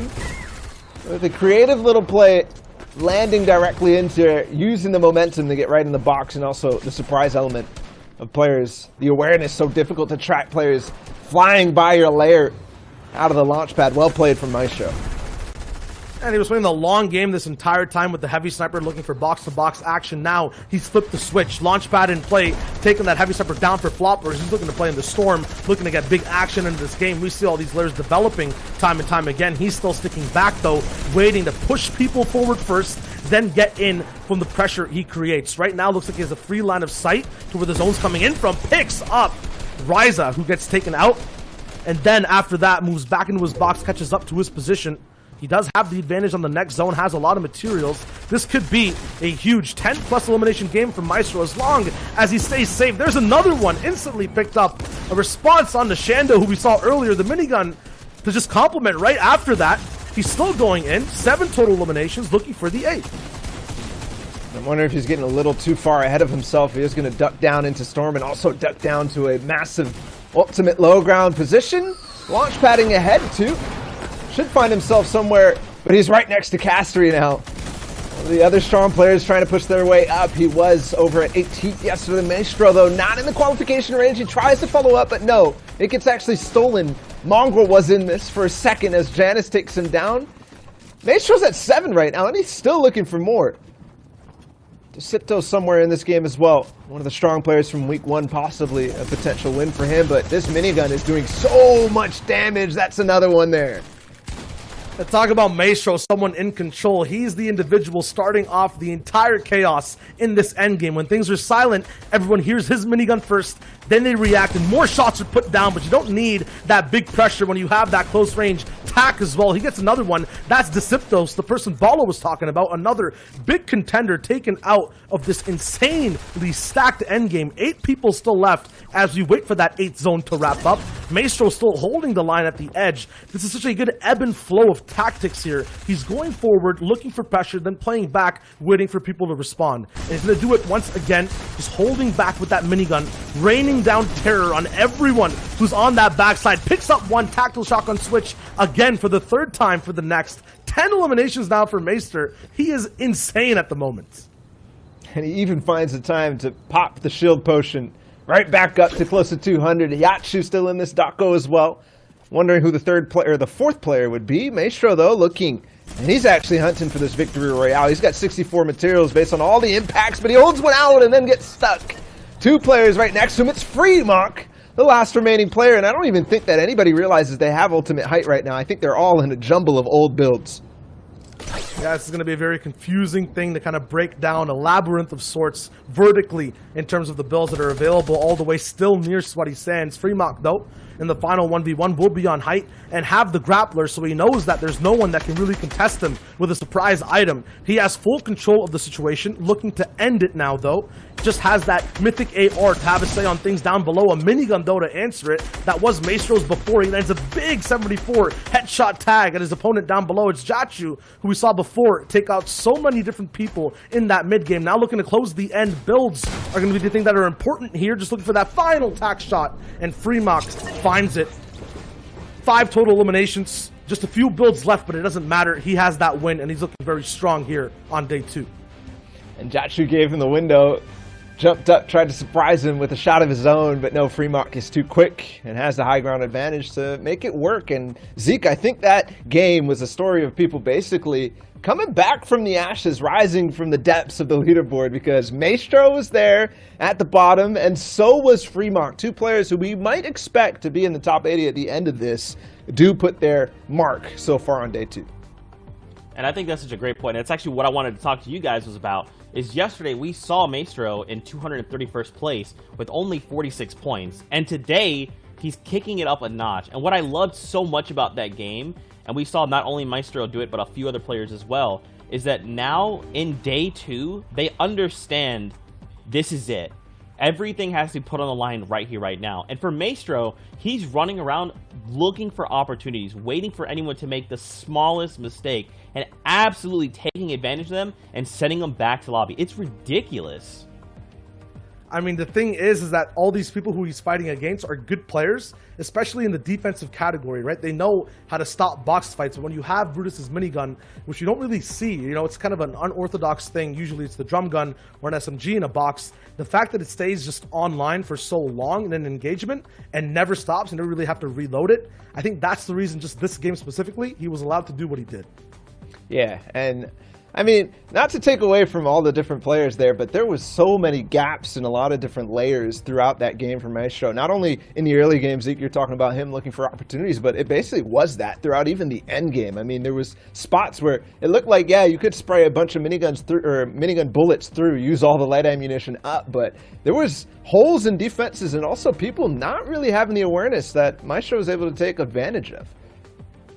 And I mean, players left and right being eliminated. We saw people like Mongrel, who yesterday was in 10th place, being taken out, right? This competition right now is so close. At any moment, anyone can just completely come out from outside of 80th into the top 80. I think one thing that we all missed in that game was Wolfies made it into top like 6 or 7 in that one. And that again is a placement game for Wolfies. Yes, it wasn't a number of elims. He might have slowed down on that front in terms of these games in week 2, but man, is he looking good. And don't forget, he was in 5th place yesterday. So if there's anybody out of that game, yes, those players, Fremont and Maestro, might have pushed themselves in the qualification range. Wolfies might start to creep up on Noah, might start to creep up on Lecce, his former duo partner. And that's absolutely something we have to remember, right? It's something that I kind of said earlier, was just because we don't see that Victory Royale number, like X Victory Royales on the standings, does not mean that they're not placing top 5, right? Like, even placing something like 2nd is basically like getting a Victory Royale. It's basically like an elimination's worth of points difference. So even if they're not getting Victory Royales, placing in that top 5 will still propel them and give them momentum. Because for a lot of these guys, that's what they need right now. And some of them haven't quite got that yet. Yeah, I mean, when it comes to winning games, it's big momentum for the next one, but it also sometimes puts like big expectations for you to have that as the leading factor to you doing well, right? If people are comfortable with just playing a kind of medium play style, going for good, constant, consistent games overall, I feel like that's a better mindset to kind of hold with, especially over 20 games. Like, although you have more opportunities to get wins, it's a lot more different game to game in terms of, you know, what is the atmosphere looking like? What zone are we in? Who's in my game? You can't really plan as much for that win. That's a little bit easier in that custom, the same 100-player format. So this is kind of a challenge for a lot of experienced players and like new players alike. And I think something, too, to touch on real quickly is that we might focus a lot on eliminations because it's exciting, but the placement is really what puts people and that combination up at the top. Well, guys, it's time to see more eliminations and who takes the next game here in EU. Take it away, gentlemen. Here we go, game 2.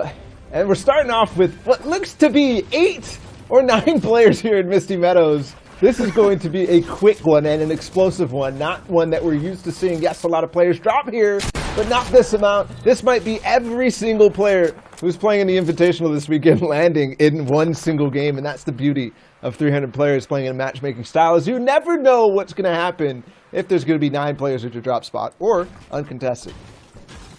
Hey, drop spots become hot and then super heat up in moments like these, absolutely. If you look at the way placement's handed out, you want to get down to that 75 as fast as possible sometimes if you are on that aggressive run. because sometimes winning is just not enough. You need those big elims. A nice turnaround from Balasconi, who gets a big pickup there. Zeno now taken out once again. Second time on a row on the broadcast. And still, though, there's just so much more to get at Misty Meadows. Both sides, this POI is going to split off in half. This side usually is a little bit more calm and takes a little bit of time to get rolling. That right side is where more 50-50s happen, but right now, from house to house, people are just diving through the front door, looking for that fast elimination, looking for the quick third party. This time, Balasconi's there, looking for the next one to pick up, trying to pre-fire a few pump shots, getting that third party I was talking about earlier, though. He's got to move in just to make sure he doesn't get shot up anymore. Trying to control a few walls, finding out exactly where this player is hiding. It'll be the attic, and the cleaning man's there, wipes out the dust, gets that elimination right into his overall count of 4 before this game even gets started. Through the chimney. He sweeps that up. Oh my goodness, Balasconi is playing this very well in the early game so far, and I think the way that he's playing is basically how you have to play this right here, because you said it. There is a lot of loot here at Misty Meadows, but I think it's mostly all taken at this point with how many people have got it and gotten out of here. So these fights, whenever they kind of break out between different parties, one person fighting on one side, one person fighting on the other, they spend the shield, spend the resources that makes other things get drawn out. So Balasconi taking good advantage of that and also not trading his HP too much. And because of the speed of how much looting happens, you basically have like 8 moving chests walking around with loadouts. Every single individual here has looted a few houses. Balasconi as well is the only individual to do it in such style. A double ramp flip to pick that one up. 5 elims is what he's on so far out of this early game. It's not even halfway through the first zone, even starting to move. And he's up there. And he's still pushing for more. He's scouting these opportunities. And I think he's going to get more. Tohaj and Sino out in the distance fighting as well. Up visibly where Balasconi can see them. And those guys are not going to have any loot at all. And now in comparison to what Balasconi has, 6 minis, Harpoon fully charged, and a loadout to boot. That will put anybody out here to shame because there's just a cabin's worth of loot out here. Tohaj cleans it up, but I think at cost because Balasconi's right there on top to end things quickly for Tohaj. Yep, the pump might not connect. The Cheeky just one tag from the AR in this box fight. You're talking about the loot he has. I'm looking at the ammo count in total right now. He can just stay online longer compared to his opponents, and because of that, be even more confident. Straight in the box. Nice cone replay. This player just trying to survive right now, but it's not going to be possible. Balasconi with the 6th pickup, I think at record speed that we've seen so far, and it's just because of how volatile the system is and the fact that there was about 10 people landing Misty Meadows. And he was ready for it. This is preparation. This is playing your cash cups every time to the fullest to have these W key games where you just play that many people in the cash cups. Or in your game to start things off. Mongrel in a big build fight. This is way above the hotel. And going so high, I'm getting a little nervous for him, but he's up there and he's hanging. Metal being expended. He's got no more builds and he's up at the top, but he does take out Primsy Revenge from yesterday. And oh my goodness, this build fight is so high. Thankfully, mostly Metal. Thankfully, it's not going to be able to get chopped too quickly. He's going to take the siphon on the way down. There's the materials. There was a player lurking down in the garage, and I don't think he's actually spotting or looking at this build fight, because if he was, I think he would have been at the bottom of this chopping it all down. We saw last game, Matix was still here playing around Sweaty Sands. We saw yesterday, Versa played against Mongrel at the very first game. Versa actually took out Matix as we were watching that Misty Meadows fight break down, and now I think he might be the person who's hiding all the way down below. So it might not have been full direct revenge, but maybe indirect, because Versa duos with Primsy and duoed with him throughout all the FNCS. So Mongrel takes out at least one half of that, so possible revenge in an indirect way. He's got to be careful, though. I don't think he realizes that this player's right next to him. Right so near, and there it is, the beams. Does lose his shield, but he has minis to get right back up to that, and he does back up into the garage. Finds a spot where he can build all 4 walls, no gaps left at all. But he is there. He goes right back up, though. Opens up the gap, and now he just listens. Where did he go? Is there potential here for me to go anywhere else? Yes, back down to the garage, and I get a big pot to put myself up to 200 HP. Just got to find the time now. Ensar right now who has the HP advantage, but Mongrel will quickly try to just put the winning side to himself. It's not going to be possible. Big tags traded. He goes down, and a little bit of a celebration from Ensar here. It's a big chance for a lot of other people to catch up now in that overall cumulative leaderboard. Ensar might be one of them, but Mongrel will not have to wait in queue once again to get his game going. Somebody whose game has gotten going and is still rolling, Balasconi. Don't forget about him because he's now 6 eliminations. He's upgraded his pump shotgun from blue. He's started his fishing route a little bit, gotten 1 flopper, but I think everything else basically going to be gone by now. Yes, there might have been a lot of players in Misty Meadows, but also means a lot of players already gotten their way out. There is 1 hole there, though that might not actually be there in reality. But more third parties, as Lazy Lake probably went through a similar thing in terms of how many people were landing here, and he is going to come up on a nice fight, a good angle, too, to look at it. I would say right now that his fishing route continues because so far he's been treating every single person like a slurp fisher or a flopper. It's just an instant quick grab, one and done, chase down. He's going to try to set it up once again. Needs a big tag here. Will it be from that big pump shotgun? It's Bad Sniper and Huddy that take big trades, but Balasconi's didn't pick up the first. The next one might go to him as well, and that could be huge. It's easy, and it's cleaned up. The timing, impeccable. That was beautiful from Balasconi, too.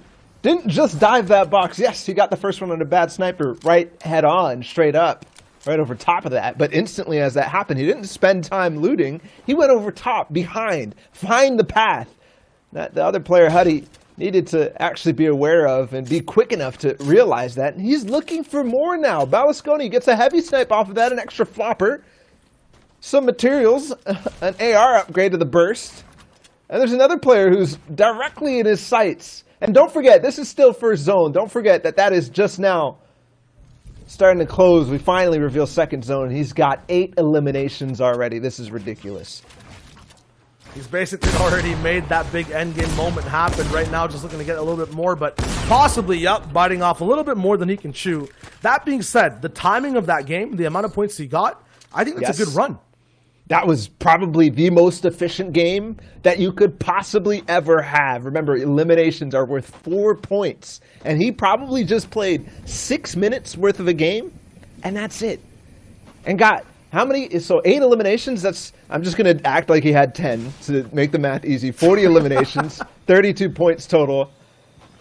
And he's already back to the lobby. He's already queuing for the next game. He's already ready to go. I mean, sure, there's going to be wasted time in the queue times for him. Possibly 5 to 10 minutes, I think is what it is for the most part for the 300 players that we're looking at. But I've got to say that's very efficient. You spend normally 25 minutes for a full game to get in a really, really good one, 70, 60 points. If it's just placement, it's only 33 out of a win. You got to think about that. Put that in perspective. He basically just got a victory royale. Yeah, definitely. Even more so than that, too, because he got a little bit of placement. I think almost that 50th place threshold as well. That being said, though, we'll tune in with him afterwards. Now, the main man to focus on, I guess, should be Mr. Savage, because this could be a game now that Balasconi's out and he's taking out big names. Yeah. Who give Savage trouble in the past in endgame. He's going to have a little bit of an easier run here towards the end. 50 people in total as well. Things are going to slow down from here because there's a couple players, Balasconi included, who probably just took out a lot of the different lobby, but they're probably now down and out or looking for position. So it's certainly going to get quieter, certainly going to get slower as players start to make their rotation.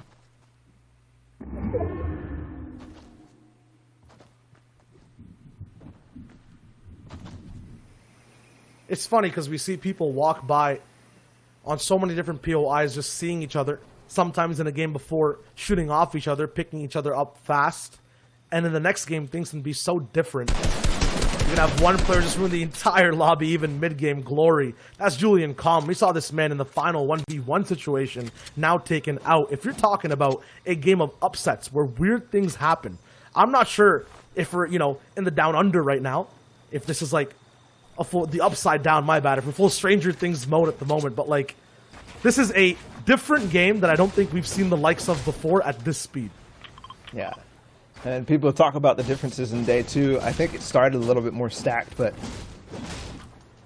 you talk about flipping things. The script might be getting flipped right here because players are going to be desperate, man.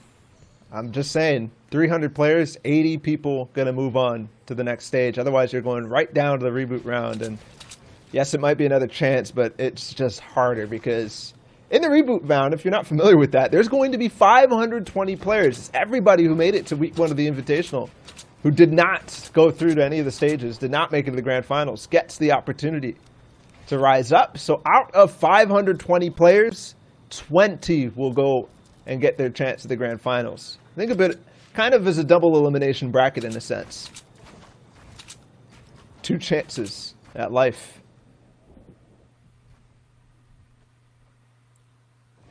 At the same time, though, that reboot round is just one instance, one day, one session. It's no longer a 2 format, so whatever happens that day happens.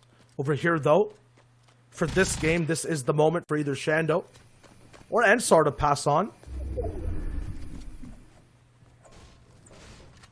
46 total points, looking to get up to 50 here off this elimination. Ensar tries to break through, gets a few tags, but gets traded. That's the counter to that SMG new box dive mechanic that we're seeing. You need to land a big shotgun shot. Yes, it's very hard, a lot harder than what we've seen before, but it's the only thing that can silence people, make them less confident.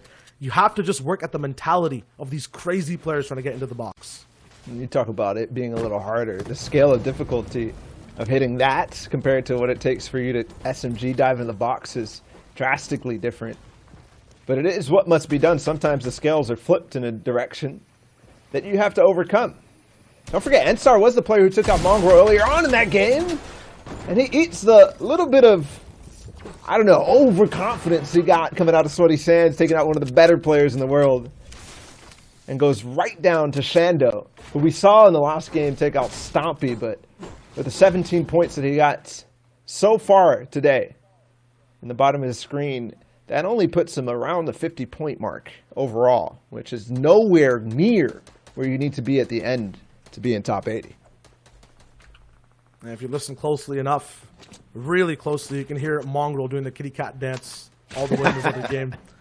A little bit of revenge. Talking about what happened last game to this one as well, Direvig, who we saw just get absolutely demolished in a box fight earlier on. I think it was another SMG box dive, one and done. Will be central position in a huge metal base. And we saw Mongrel have this opportunity last game, kind of central, looking at where to get next, although this is not ultimate height. This is a good place to see exactly what can happen, but a blunder. Trying to go for a big heavy sniper play, and now you'll see that flip of confidence again. It's not Ensar, but now Direvig now, who has to basically look at how he's going to approach this fight. Piece control available from his opponent, but it's kind of even off on this fight as to who's coming out on top so far. It is Direvig's base, or Direvig's base. He's looking to see if he can land more shots. There was such a big opportunity there for Direvig. I'm just going to call him Direvig because I can't say that. There was such a big opportunity there because Yoa actually could not jump up over the floor that was edited, that was Direvig's. And that was all his walls, so he could have moved out to the side and really punished him. But there was a moment in time where there's a big chance for Direvig, but now everything revealed, all his plays, his cards are known. He's not hiding it. It's just so risky at this point, at this level of a base that's, you know, so fortified. You have a drum gun, heavy sniper, launch pad. Is it worth to go for these 4 points? Especially if you just did this last trade and you lost it, essentially. You've had to use so much of your heals to get here. This is now a rundown again of what happened before. Hopefully he can actually dive into this box. He does, but now he's in his enemy's space. Doesn't matter when you have the drum gun. I think that's just complete security. You're never really in trouble box to box. He lands the shots. Now he is the king of the zone. I mean, if you have the drum gun, Shio, and you have the hypothetical tracking to go with it, okay, of course it is worth it, man. Of course it is. Like, that is a imbalance. I mean, that's a fight that is on both sides, not necessarily the same scale of things like we just talked about with Shando and Ensar. Like, that's directly what it is. So use that to your advantage if you have it. I mean, that's the strength of it, the mythic item. So, yes, maybe. It's like, hey, you have the position, you have center zone, you have the launch pad, you have all this stuff that will last you to endgame, but if you're not doing anything with it, That's the difference. And speaking of, remember the last game from Drivig? It was actually against Caxi in that zone fight. All the way up in the north side of the map. So didn't have what he needed to actually go through in that one. It was an uncomfortable situation overall. But this time, he has the ingredients. He just needs to spend a little bit more time in the kitchen. Sometimes, though, it gets a little bit too hot. Shando electing to move out, go towards zone. I see Fast Roki on the screen. We saw his big brain play happen off before. Lies in the live here as well, and he hasn't actually moved for a very long time. This will be one of my favorite end games, the Frenzy Farm, natural low ground, kind of classic Fortnite style where a mountain's not in the way. It's all about how you're building. Mid ground is what's really important. But at the same time, where the zone pulls on the 5th circle, the half and half we call it a lot of the times, if it doesn't go your way, it gets that much harder to rotate and start that natural game style. Right now, Scrib looking to beam in first, try to go for a little bit more pressure, and get a free elimination pickup. Doesn't really find anything just yet. No mobility in his kit. He actually does pick up shifts. 25 seconds are left to decide the fate of a lot of people who are evenly spread out at Frenzy Farm. And yesterday's Scrib did get a win, but at the top of the leaderboard, he did not pin the score that he wanted to because 88th place for him. And only 22 points so far. He is pushing himself over the 100 mark with what he has done today. And he does get the 5th zone, so a lot of opportunity, just like we talked about with Drivig. He can have a nice game in this one if things go well, and he does have the floppers for the opportunity.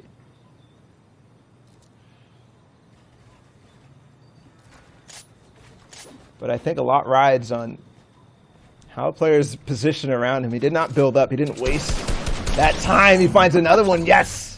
Onto Skylar, who we watched earlier. And I think he's going to try to dive these materials. It might be worth, depending on how much he spends and how much Skylar actually has. I'm trying to look at the inventory before we move off. No. We get the wide. We switch over to see what else is going on in the game. Toos is here, who had that massive 10-plus Elim win in the first game. Moki as well. And here's her score, 19 points so far today. Yesterday, it was okay. Today, you know she's looking for something bigger. She's looking to get on the scales of wins and not just the mediocre performances. Not necessarily mediocre, because it was something like 17th, but she's a trooper. And yes, another one out of the sky. An Elim and possibly Harpoon? No, it's a little bit too far out of range. Still, this is kind of where it all starts. A very good position for a base. You're talking about getting more points. You want to be up in a base watching launch patterns fly and picking them off as they do so. Right now, though, Moki pushing her lead of sorts, actually, in a very good position now. A nice decision to expand the base, move exactly where you were before on the edge of zone to a more central position, to have a say at other people, possibly the whole lobby moving overall. If you look at Artur, that's where she would have been. Just one slight elevation change and a push forward in layers. She looks so much better now. Teak and Toos looking like ants compared to where Moki is in position. And she has a launch pad as well to boot after she's done with what she needs to do here. The risk, though, for getting here, it was only held up by one floor, one stair. It gets shot down still, though. She has that backup in mobility. The Harpoon is there in case she needs those mats back. The game is very much in her hands. And it was a quick switch off of that wood directly into the metal to make this fortified, make this good for her. So solid switch. She does have the launch pad. Yesterday her performance was 42nd, 118 points. So she's up there with 140-ish so far today. One thing to note is that her day 2 performance was what propelled her to be at this stage, because she wasn't in the top 300 after day 1 of week 1. So maybe if history is as it is, she will have a stronger performance on day 2. Everything is possible now for Moki. The potential is hers. And now it's all about what's happening in the game. Moki looking to move forward. Just one elimination so far.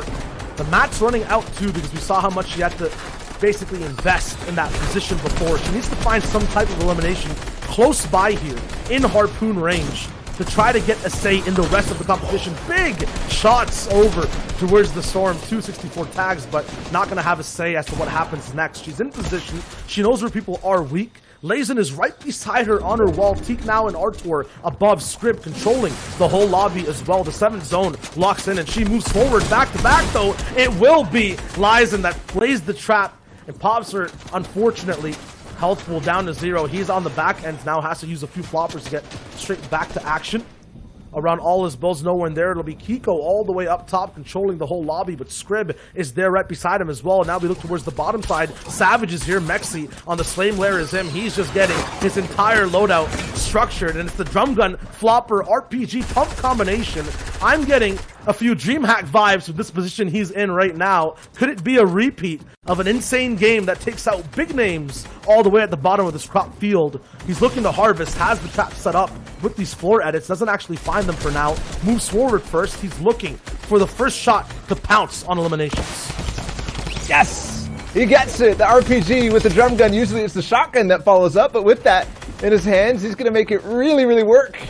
And with 3 eliminations so far for Mr. Savage, even looking back now as his own bounces in this direction, almost finds a player in his box. Yes, he does. The wall too, but he gets away. A mouse escapes right through the little hole that he's made. Mr. Savage now, though, 9 players remaining total in this. He reloads the RPG, makes sure everything is ready for him to pounce on the next.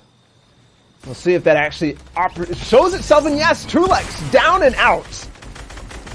A general on a battlefield, Mr. Savage is doing things in such cool fashion, keeping things so methodical, time after time, moving from box to box, but knowing all his options, and he has so many. He can lead with the drum gun, hit with those pump shots, and has the RPG as well, in case things get hairy. He wants to get explosive. Still though, choosing to stay on low, and that's because that's where he can just collect the bones of every single person dropping down in quick desperation. It's Savage who you're going to be answering to with that drum gun RPG combination, still spraying through. Builds will not save you. Whoa, a harpoon dodge, making me dodge in real life. That was so close to his head. 5 eliminations now. Box to box, lands the next shot. A pickaxe is what he'll have to use because he's running out of steam, but still delivering damage. A grappler now in his toolkit, and oh my god, a 160 pump. Magwell goes down. A final 1v1 situation here for Mr. Savage. Has the launch pad, every option on the board. He's going to choose the coolest, the cleanest one. Looking for possible floppers. No! Not possible. It's Airwalks who gets him down from the sky, but you can't discredit what that man just did. The absolute clinic he put on low ground. Mr. Savage never left. And it's Airwalks who does overtake in the final moments, but if you actually add up the scores, it was Mr. Savage who came out on top of that game with the amount of points that he just got with the 7 elims plus the 2nd place. That's exactly what you want to see for Mr. Savage. He placed 14th day 1. And so far in the Invitational, Zeke, he has not had that top 5 performance that you really want to see going into the Grand Finals, because at the end of the day, he did win the most prestigious solo tournament ever since the World Cup, essentially. And I think he's on everybody's radar for favorites once he gets there. That's right, man. He's making that case. He's like, look, guys, I know it's been a little weird, but it's time for me to stand above the rest yet again. Gentlemen, let's take a look at the standings, because that will tell us who is leading the pack. Is it still Noah? It is not. It is Lecce, who was in 2nd place, who is now pushed into 1st. And look who's right behind him now. Benji Fishy. Both are trying to take it away from Noah. Wolfie's there in 5th.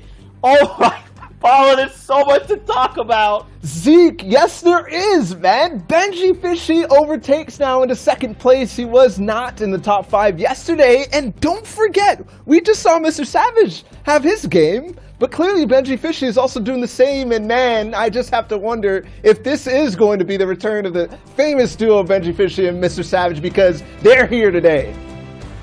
Hey, we're talking about duos. You cannot forget about Lecce, Wolfies. These guys are also 1st and 4th at the moment. We're talking about classics as well. Lecce, no wins. I'm talking about high eliminations, big box diving moments. This man is now in 1st place and kind of ahead of the competition. Almost 20 points in total. We'll go over to the next page too. So many more names. Mongrel trailing right behind 15th place, 2 wins. Things are looking closer than ever. And I think that this 2-day format is really showing us what intense storylines can unfold for us in competitive Fortnite, because at the top, man, it's going to be tight all the way through. And even these guys have potential to get right back up there. It's only a 50-point gap, Zeke. Oh my gosh. Taking a look at the next set of standings, down all the way in 30th, 172 points. More names. Castry right there. The actual real Kiriachi left eye. Putrick there, aka mobile player for the rest of his life. Chapik 72. This is a close top 30, gentlemen. It is still anyone's game. 10 games is so much more. Let's look out to 80th place right now. 133 points. Now, this is kind of what we estimated, Bala. Like, we kind of had a good idea coming out of yesterday.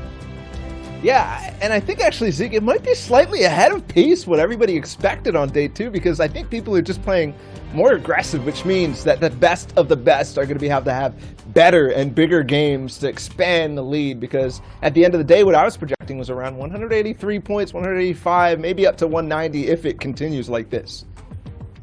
I mean, the one thing, though, you talk about pace, right? There's multiple people at this pace right now. The tiebreaker is going to be the biggest thing. If you're talking about just 1 or 2 points up moving in the leaderboard for the competition, you are neck and neck with so many others. Right now at 80th, I believe it's a 133-point tie. And that's really important, because that means if you're winning games, and there are people who do win and end up at 80th, it'll be the one ticket to your way for those grand finals. Yeah, and I think it's players like Scrib, who won their game yesterday, who are not all the way up in that top 80, who are going to come ahead in that tiebreaker. So that's the first one, the Victory Royale, Zeke. That's right, gentlemen. I don't want to keep you guys waiting any longer. It is time to get into the next game of EU. Let's go, Bala. Let's go, Shy. And this is where the hype starts to just get all the way to maximum levels. It's Wolfies who we're tuning in with. 4th place so far, 62 points just for today.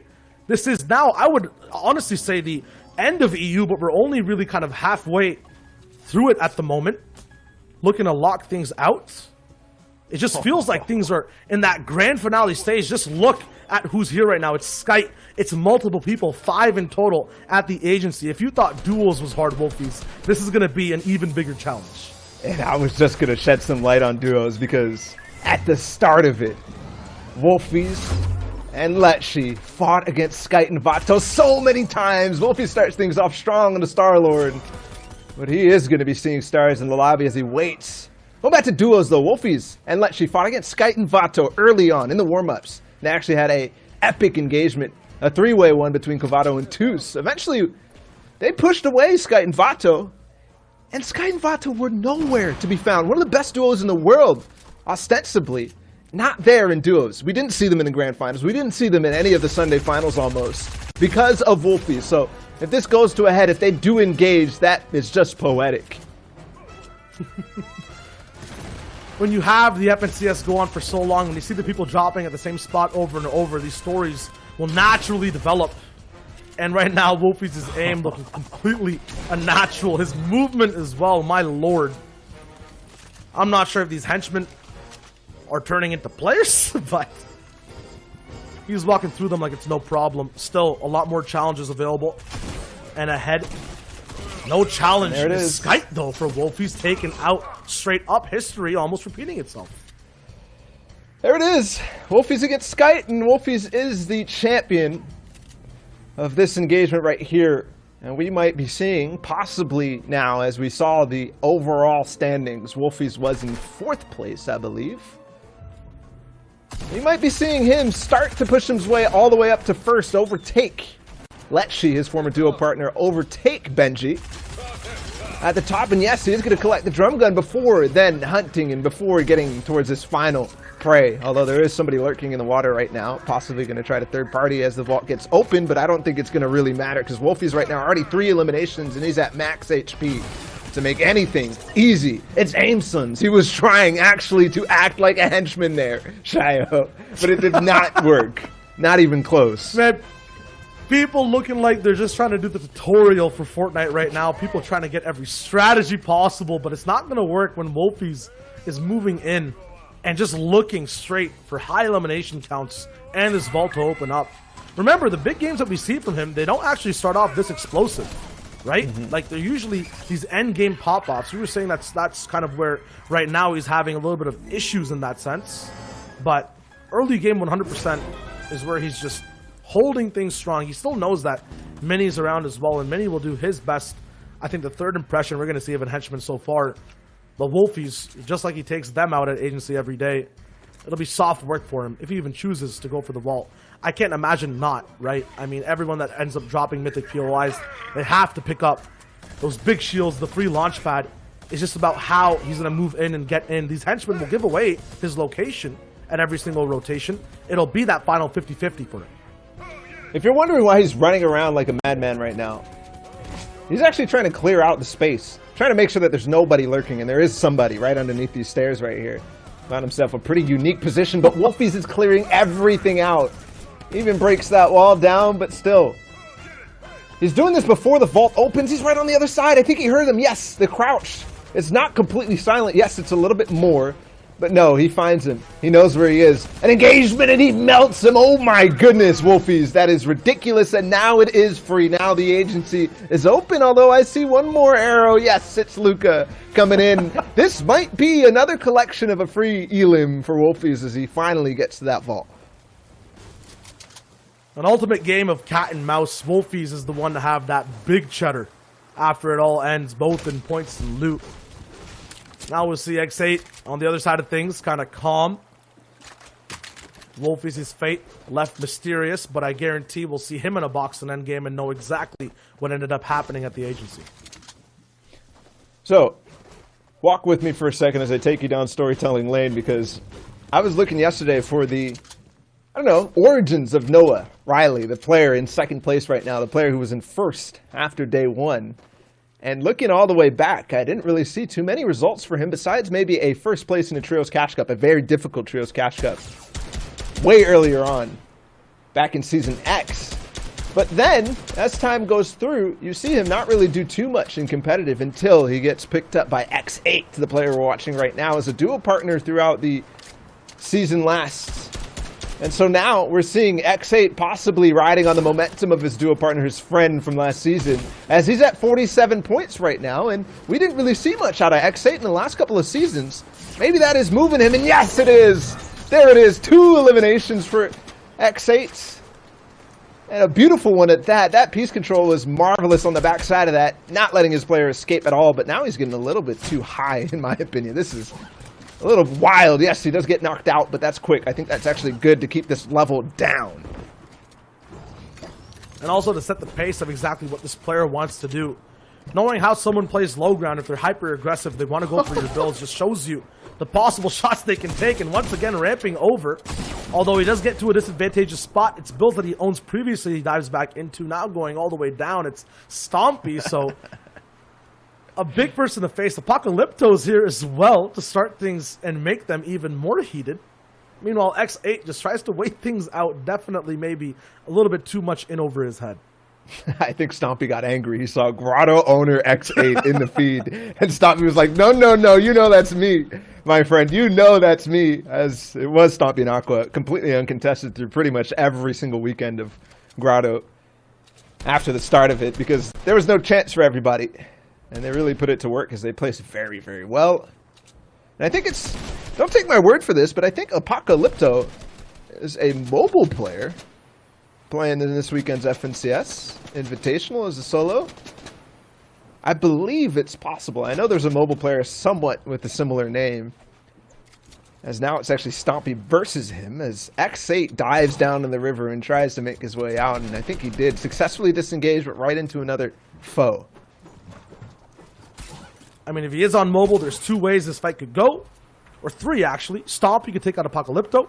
Apocalypto could get a big pump, a big tack shot onto Stompy. Or a phone call could come through. And that fight could end before it even starts. So, we'll see hopefully if these guys can survive to the point where service isn't too good enough for Apocalypto to receive a call. But Stompy, once again, is all the way high up. We saw him use a lot of builds before with X8, so he might not have enough to fight out in this one. Still holding out his lead in the fight in terms of position. HP, though, being traded out, no shields.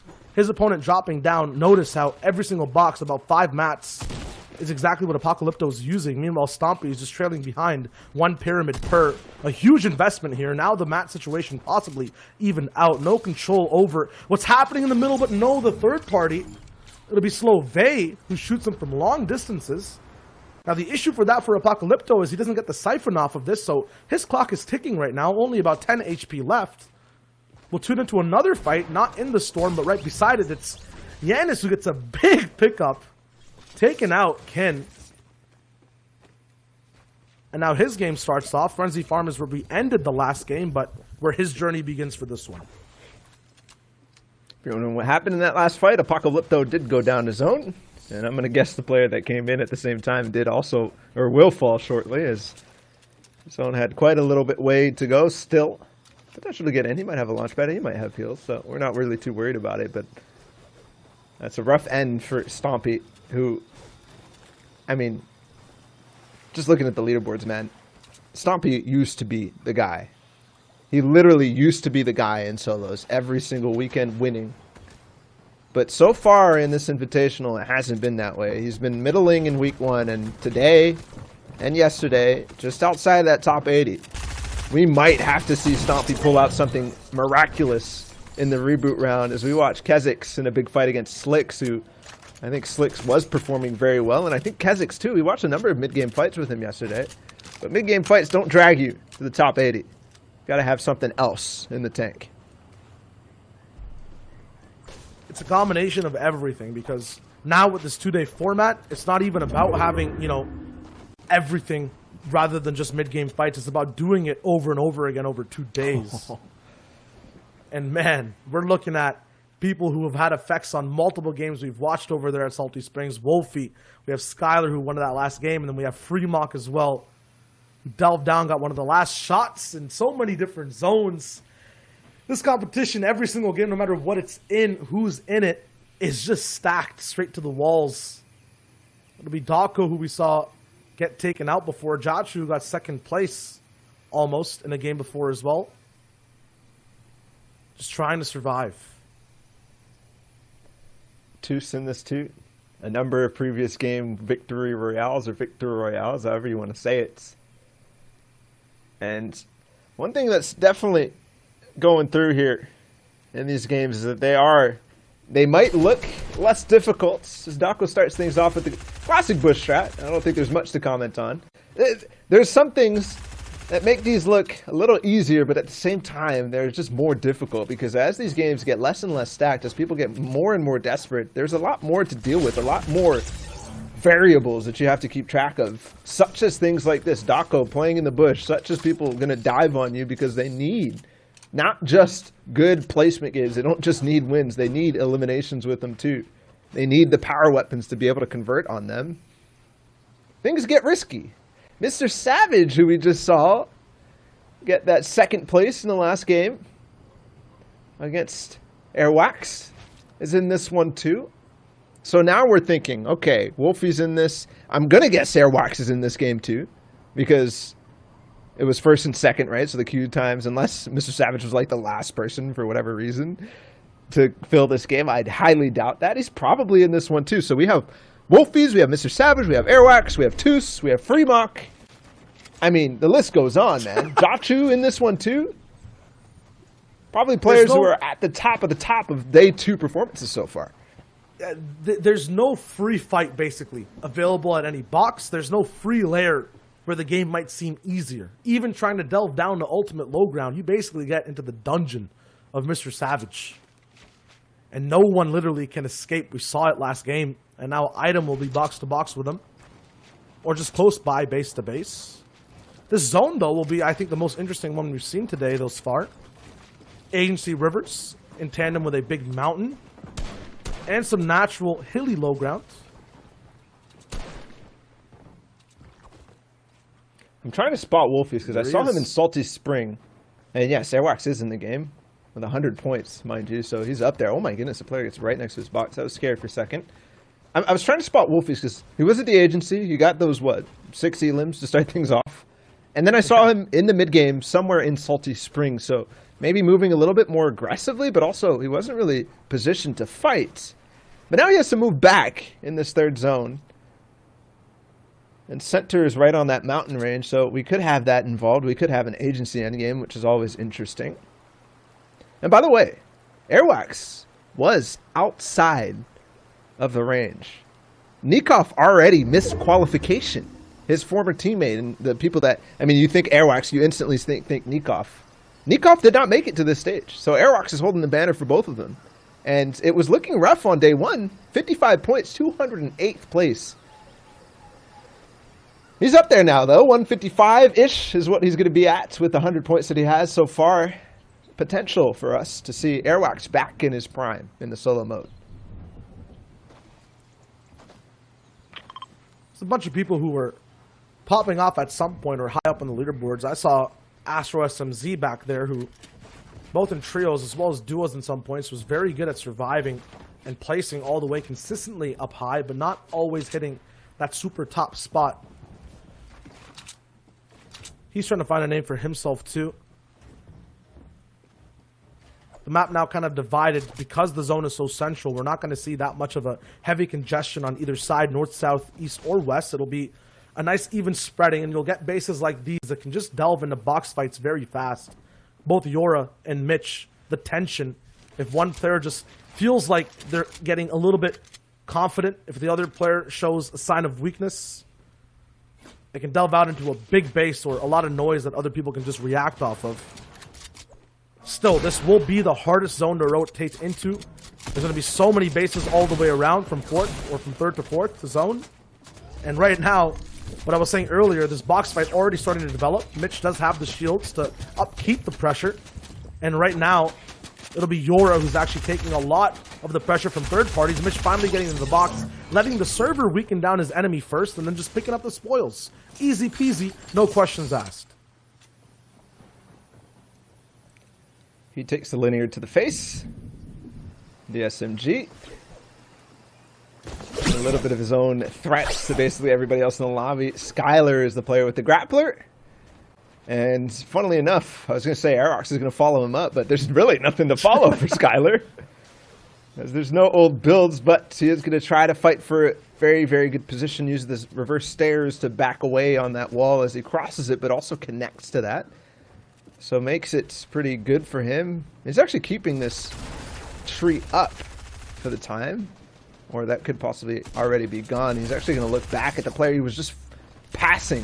And I think now the wall, he was going to try to chop that down, but no, it's going to end up going against him. And now he's got flesh wounds in for Airwax, and he even gets the wall. Can he get the edit back? I think he's even on that side of the wall. He edits in. Finally, he's getting close, but not yet. Not all the way there. Where is he? There. Oh, wait. It wasn't even a shotgun shot. I thought it just didn't show the audio, but no, he fell to his death. Tried to edit out, but I think he ran out of materials there, Shia. Yeah, that's what happens when you have that overinvestment. The fight goes on too long. The hunter can't actually stop his prey from getting away.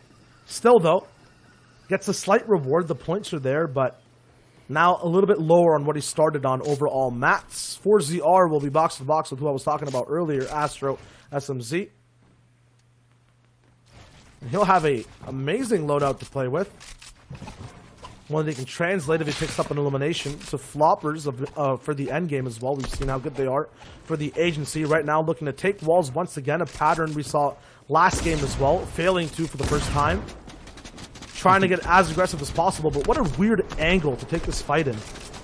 Completely down below, actually baiting out the edits of Astro. He goes down, not weird at all, just really smart, because if I didn't see it coming, the player definitely can't either. Shai, it could be weird and smart at the same time, because that was one of the most unusual fights I've ever seen, a box fight vertically like that. And I'm always impressed when people go for reaches like that. I mean, the heavy snipe from down below, 3 layers up, was already something to grab the wall and then try to edit that. But then to actually control the space below him, control that wall, have it pre-edited for the room, because as he got sprayed, the first reaction for you is to go down back into your old base. That wall is no longer yours, man.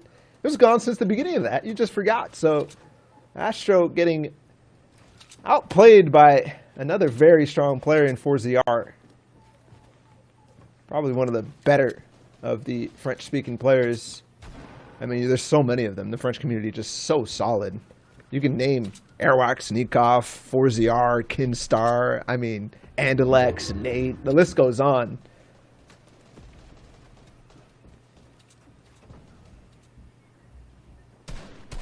The one thing I'm seeing develop right now in these mid-game fights is the use of actually baiting out the third party to do a lot of the damage for you and then you cleaning up. You saw 4-0 do it there. He just used that third party presence as a distraction for Astro to forget about the ball, as Bala mentioned. And now right here, Crack also going down, trying to just run away from a fight that was happening before. It'll be Flame, someone completely different who wasn't there picking things up. That third party presence, the shots coming in from the rest of the server are just so hard to both get away from, but then keep you focused on that fight once again. And we know how good Flame can be at multitasking. Even him himself finds issues once he gets targeted by the entire lobby. Hard Find now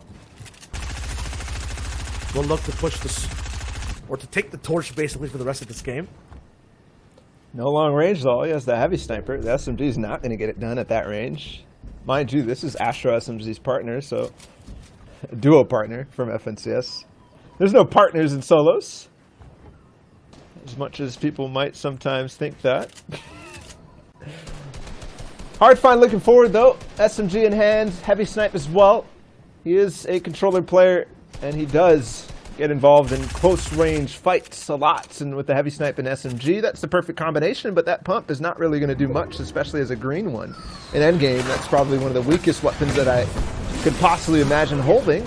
And no launch pad for him too, so he hears everybody going by right now, and he's left in the dust.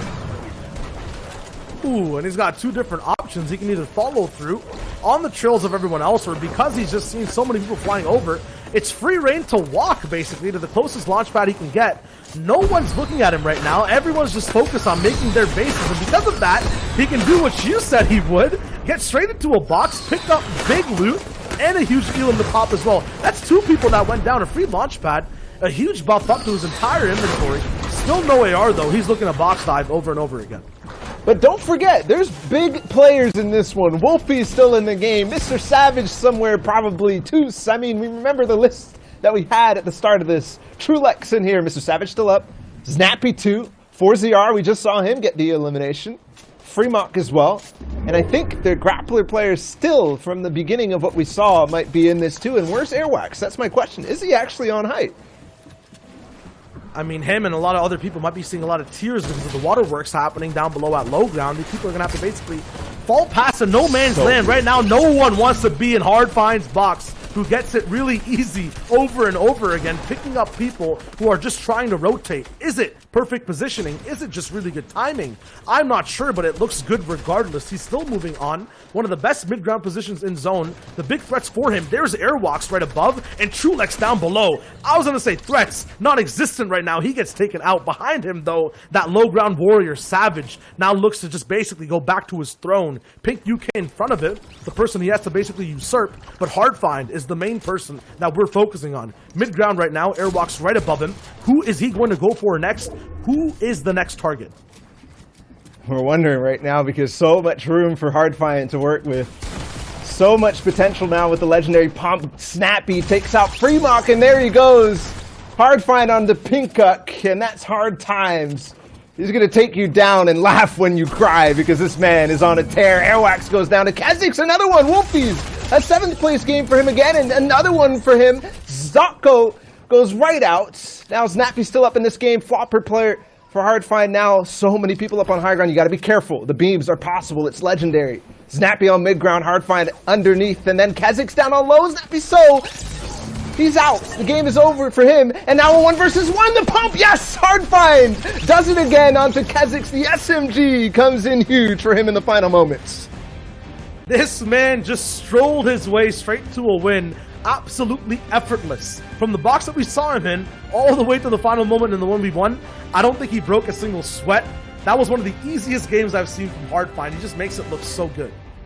That was ridiculous, Zeke. I cannot understate the amounts of things that Hard Find did in that end game. No, it wasn't Mr. Savage with the 8 elims or whatever it was in the last game, but it was still fantastic because remember, from the start of that, he was kind of in a weird position. He didn't have the launch pad. He had the heavy sniper, he had the SMG, but he wasn't quite finding what he needed. Eventually he did though, and that's what happens when he gets those opportunities. And guys, you got to talk me through like how that all unfolded, because like, what do you have to be focused on, and like the numbers in your mind? It's basically like that meme where you're seeing all the numbers, the equations in your head, and you're like, all this has to line up. Like, what's going through these players' minds? Okay, so for Hard Find specifically in that game, they're not numbers, they're basically players. He's playing basically what other people are doing. He's playing based off of what other people are doing first. So if you move first, he'll follow, see exactly, hey, are you paying attention to your back? Is your box safe? If not, you're in there. And it's not like, you know, a structured fight. It's an easy one that he just takes.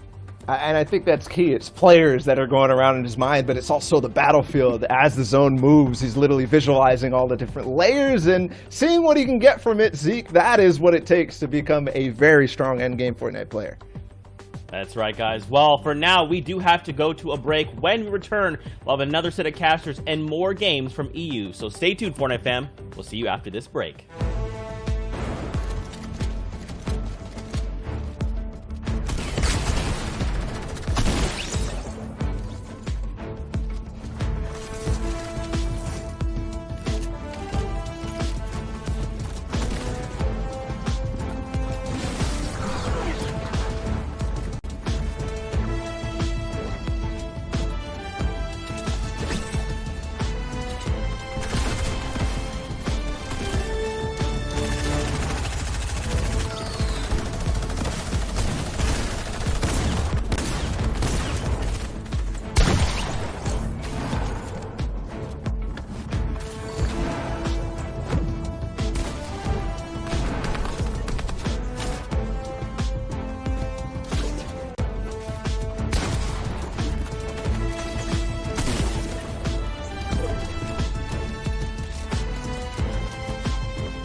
What is going on, Fortnite fam? We are back. This time we've got Monster D-Face, we got Sundown, and we are here for the last few set of games here out of EU before finding out who will be the top 80 that are pushing through to Grand Finals. Gentlemen, we've seen some crazy games. We've seen standings. No one is safe up there. I mean, I don't even know how else I could better set this up. These last two games are going to change everything, Monster. I mean, we saw the OCE region players like Volks pick up that consistency, go back-to-back. We're seeing Benji do it again this week. He did it last week. This kind of, this rising star, people finding the formula to really bring out the full-out equation. So I'm excited. I want to continue to see how it plays out. This is a big week. There's still money on the line, too. So, you know, overall, it's a crazy weekend. It's still good competition. I look forward to seeing how the things go, all the games to be played. I did, without spoiling anything, I got word this next game is going to be spicy. Sundown, I want to get some of your insight. I want to lean on you a little bit. What do you think, man? You've seen the standing shift. You've had time to kind of talk in the green room there. I mean, what do you think we can expect? Do you think we're going to see someone crazily come out of outside of 80? Do you think we're going to see people hold on? Give me your thoughts. I mean, generally we've seen kind of now the top fives in each one of these regions as we start getting in the game now have really been able to separate themselves from everyone else and are starting to be a little more consistent. And Benji is one of those players, and we're really starting to see how, despite everyone saying solos is completely different, I would say, yes, in terms of the top 100, we're seeing kind of a different list, but in terms of the top 5 in each one of the regions, there's usually 1 or 2 players who you can kind of hang your hat on for performing well, and that's really maintaining to be true. Yeah, and I mean, you can take a look right there, guys. Here's the way that the placements and the points kind of all break out. It's 4 points per elimination. There's the breakdown. That gap between second place and first place is kind of substantial. You'll see that the victory rides heavy in this format and the way things kind of play out. But hey, you get placement as far as 75th. Here's Benji Fishy, the king of Retail Row. And more importantly, Sundown, we're seeing Moki find success even in a landing spot like Benji. And we might just see an engagement right now between the two. Yeah, and she's closing in over on the side. Needs to be careful, though, because Benji has already consumed his shields, whereas she's sitting on a 50 pot. Benji pushes through right away, and that's the difference maker right there. No additional HP. The shields on Benji being enough, and he's going to capitalize on that, sending Moki back right away, as we also see Light and Pink UK picking up elims on 2 other high-level contenders. So a little bit of interesting exchanges going on, some aggressiveness coming out of Europe, but a nice trap set up for Benji. You saw him on the other side of the door, putting the cone down to immediately force Moki forward into his shot, and he was the one who's taking advantage there, as Kaizen now taking some shots from the side, but Avesta also moving down on the flank. Definitely is. Here's Kaizen now, who's kind of in the Misty Meadows. We saw that one game where Misty had upwards of nearly 10 players. Now still heavily contested, though. Kaizen has 2 more threats and another off to the lodges. Back behind him, Southern. Let's see, though. These guys are making a lot of sounds, obviously, on their farm. You can hear the shots going down. He wants a piece of the action. He's going to come from the outside. It's going to be a 79 shot. That player had full shield. He jumps into the box. The phone take. And the 50-50 is Void who falls down. It's Avesta. And that's going to be the elim for him. He comes up, though. He gets minis, more than enough to kind of bounce back here. That blue tactical shotgun, great for the early game. Yeah, I mean, the rare tactical shotgun, it has great rate of fire, decent spread going in there. I mean, up until you get into kind of like the legendary and the epic, you're not going to find a better weapon early on. And then you pair it with the blue SMG as well, which gives you such great wall penetration factor, and you're able to kind of get on top of people. Right now, Kaizen, though, looking to try and find this other player right now. Hunting already found his stride here this game. A little upgrade, too, in the SMG right there. A little cone, nicely done, and now trying to step aside. These are not his walls, and because of that, the slowdown. So Kaizen finds another elimination of Misty Meadows. The player that was off in the lodge is going to just back off. He wants none of the action here, trying to make it later into the rounds here. We're off to the other side now. Looks like we're on the bridge, possibly outside of the farms or Retail Row. Oh, definitely looks like the farms here. It's Jamie who's on defense, holding wall. Burst rifle, you know it's an upgraded burst as well. Jamie's got a fair amount of points. Monster. He doesn't have a shotgun, so it's like, this is kind of an awkward situation where he doesn't want him to close distance, but he also does because he has to jump on top of him with the blue SMG. He's kind of trying to bait this player to go into his box because otherwise there's not really going to be a way to exchange. And you can see him already looking at the river and considering maybe seeing if he can drop down and disengage. Yeah, definitely. And something to note about Jamie, as he's on defense right now, he needs this here. He's having a much better day 2 than he did at day 1. He's already maxed out as far as his points go in comparison to the first day, capitalizing on his second win here, showing that the 2-day formats are best for consistency and for the players here. This wall is very weak, though. He's going to wait for that opportunity. He steps right out and meets them and greets them with the SMG right there. Well played to Jamie.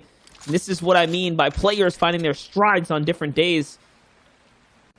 Very well kind of situated for him, Sundown.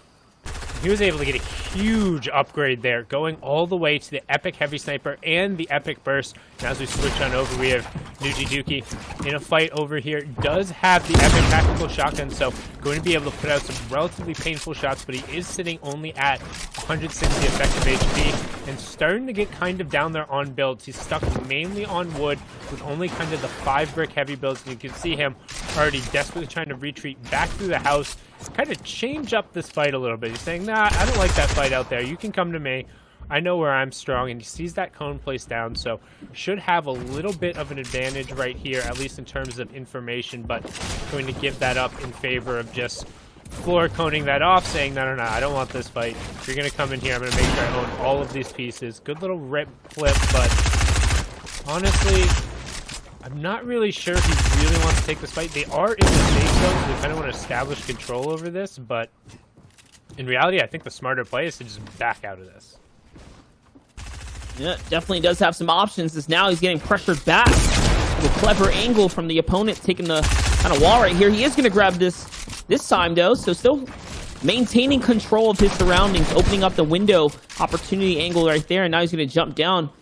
Although Dookie does have a mega shotgun, a power shotgun, he's not necessarily looking to put it to use right now. Still being very timid, very passive on the playstyle. Getting caught off guard now. He's on the back foot again here. Managing to pop a shot. This is not looking good. Sundown, but it doesn't matter. The 149, the bailout, and that's what I meant by the power shotgun. The damage and the upgraded variance is so good. Can bail you out of any situation, and Dookie finds himself there. What looked like otherwise would have been a loss for him. He probably would have gotten taken out.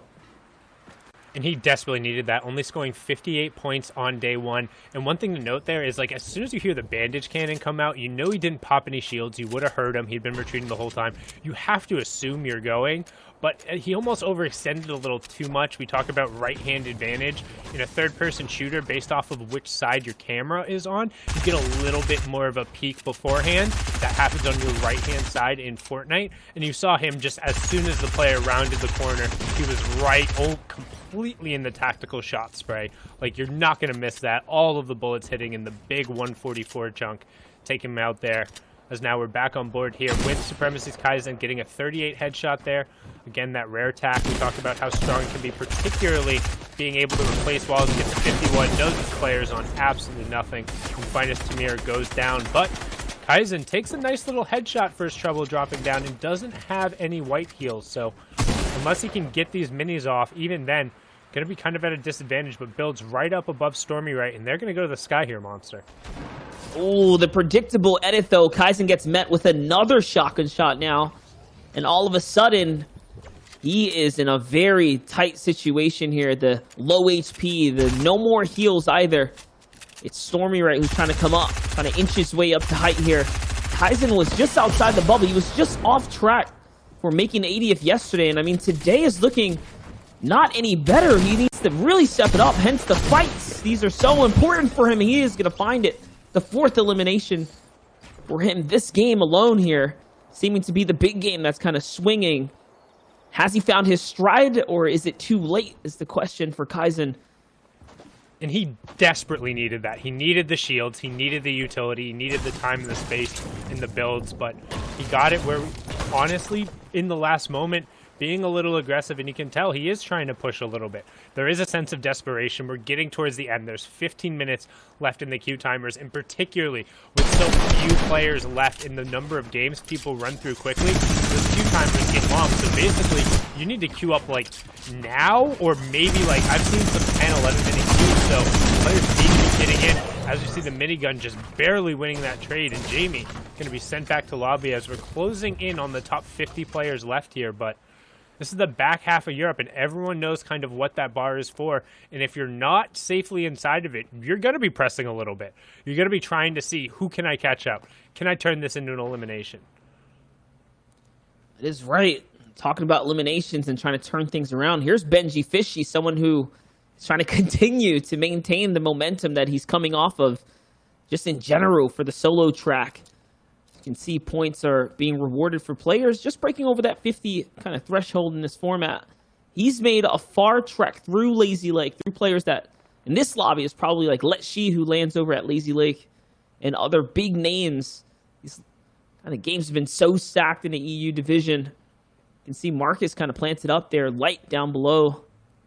All players who are still very much on track. Talking about players on track, it's Wolfies. Wolfies is on track for a first place as well. We get to see the other perspective here from a player who's on defense. Let's see what it's like to go against a player like Wolfies. Wolfies already backed up, though, giving respect to Lazary, who we know has that minigun. Just came off of his elim. He's kind of situated right now. Gonna catch a couple shots here on Wolfies. We'll see if Wolfies holds a grudge. Wolfies is the type of player. He has that player tendency. If you really want it, he'll give it to you. He doesn't mind, especially when he knows he's in the lead as far as overall points go. And oh boy, he has control of the drum gun. He has that mythic weapon.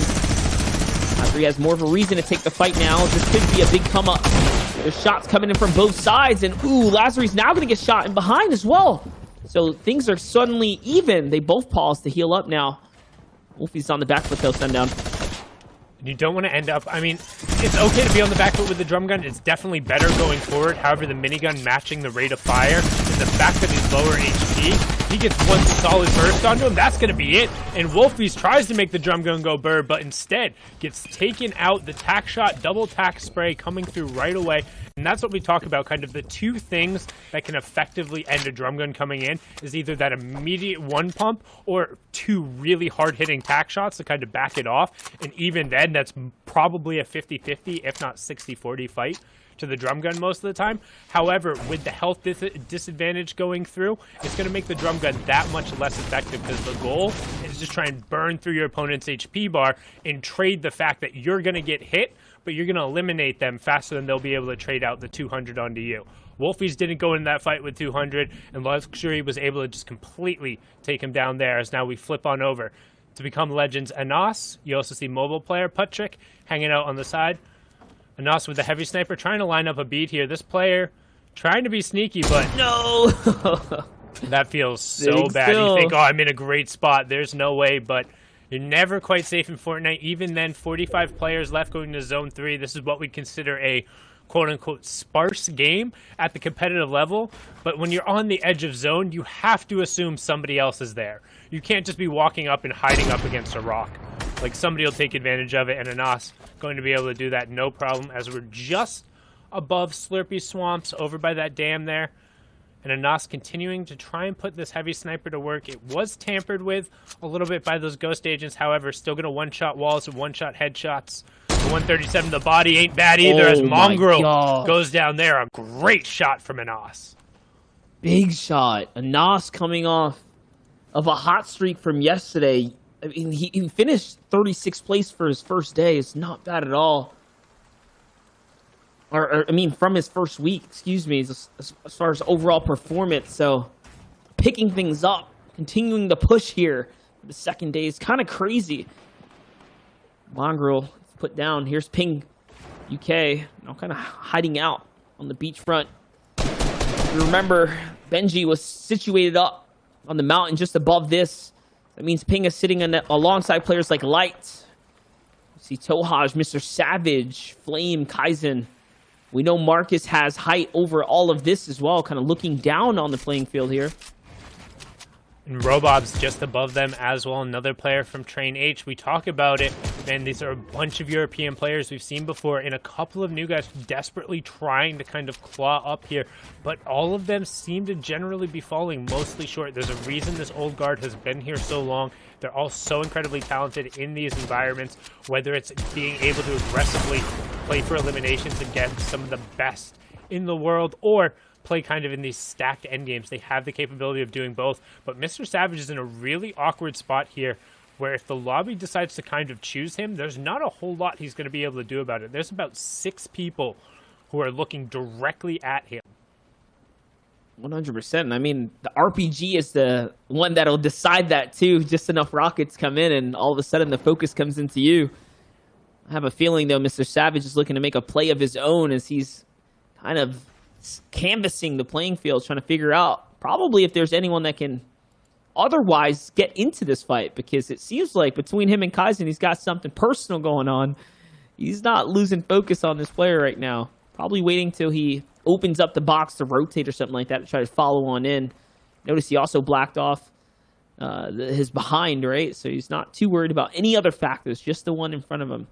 Here's Benji, Fishy's perspective. These are the players we want to see, players that are obviously dominating, the players that at this point, I think it's safe to say we'll see in the grand finals because of their day 1 into day 2 track performances already.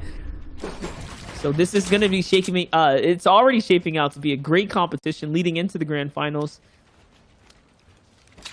And you can see we do get that 4th zone revealed now. If you look in the bottom right-hand corner, a number of players are going to have to make at least a short rotation to get in. Luckily, so far, most of it is overland. However, we do have a lot of that lake in play for the moving zones, which could end up being a factor, causing people to try and preserve as many builds as possible, knowing that if they do have to go out over that lake, things will get awkward very, very, very quickly. You can see here now, though, Tohaj, Eric, Magnus, Benji, Marcus, Chapix, Saudi, Bad Sniper, Hawkers, so tons and tons of European players who we're used to seeing in this stage, continuing to try and make it. We've talked about it. The queues have 8 minutes left in them, so players desperately need to try and be getting in their games, try and get in the last final chance, because this is what it's all about. You either hit the top 80 here, or you're thrown into the reboot round with kind of the rest of that field to fight for a top 20 spot over 10 games to get in the grand final. And I mean, we're already looking at what it takes to hit top 80, and you can see it's performances, big performances. So the reboot round is going to be that much more difficult. You're going to need honestly the plays of your life to get out of there. But we'll see here, Benji finally turned on the gas pedal here at an unprecedented time. Okay, it's because the storm is already moving, so he waited. Notice how the entire lobby waited until the storm started moving, and now 4th zone's looking like a war zone. Prior to this, it was so calm. Literally right before the storm. So here's the shots. He's going to find some whites here. Can he find the one more to connect and take this player out? He's not even trying to reload right now. He just wanted to lose the opportunity, and it is going to pay off. It's going to be Hawkers who falls down. There was another one there, though. Notice Sundown, he's running out of medium. Yeah. Just an absolutely fantastic angle. As soon as he got that first 25 white hit marker, he knew that player was going to have to try and come back around, knew there were more players trying to rotate around, and now we have our top 40, and pretty much everyone has been able to squeeze around that inside of the circle. Not too many players who are going to be moving or being taken down, and as I say that, Trulex actually catches somebody with a nice little snipe shot there, but this half-in, half-out reveal is really going to be key in terms of dictating what's going to happen with the rest of the lobby. And you see right away Benji beginning to 90 himself upward in those hard mats, so we can assume that he pulled zone, as now we have Casterly and EG Squeezy down on the other side. And yep, as we can see, the zone did pull kind of all the way to the eastern, slightly north side. Casterly is about as far from it as you can get, and a lot of people are on kind of a storm side rotation, so that's going to be tough. A lot of people from where he needs to be, and the success point at the end of the road here. He's got the floppers, he's got decisions to make, but lucky for him, the pad is going to come out. He's going to cut straight across, and this is a high pad. Very risky one. He's going to follow this opponent straight in before trading the shotgun shot there. It's not going to connect. But he's in soft mats here, only in wood. Just choosing to kind of tarp out and cut across. He still has a little bit of way to go here. This layer is congested, so he's going to move on up. Good shotgun shot you see right there. Just chipping away what he can as he can while he's on the move. Now finally sweeping over to the hard mats here. He's finds a moment to pop the big pot.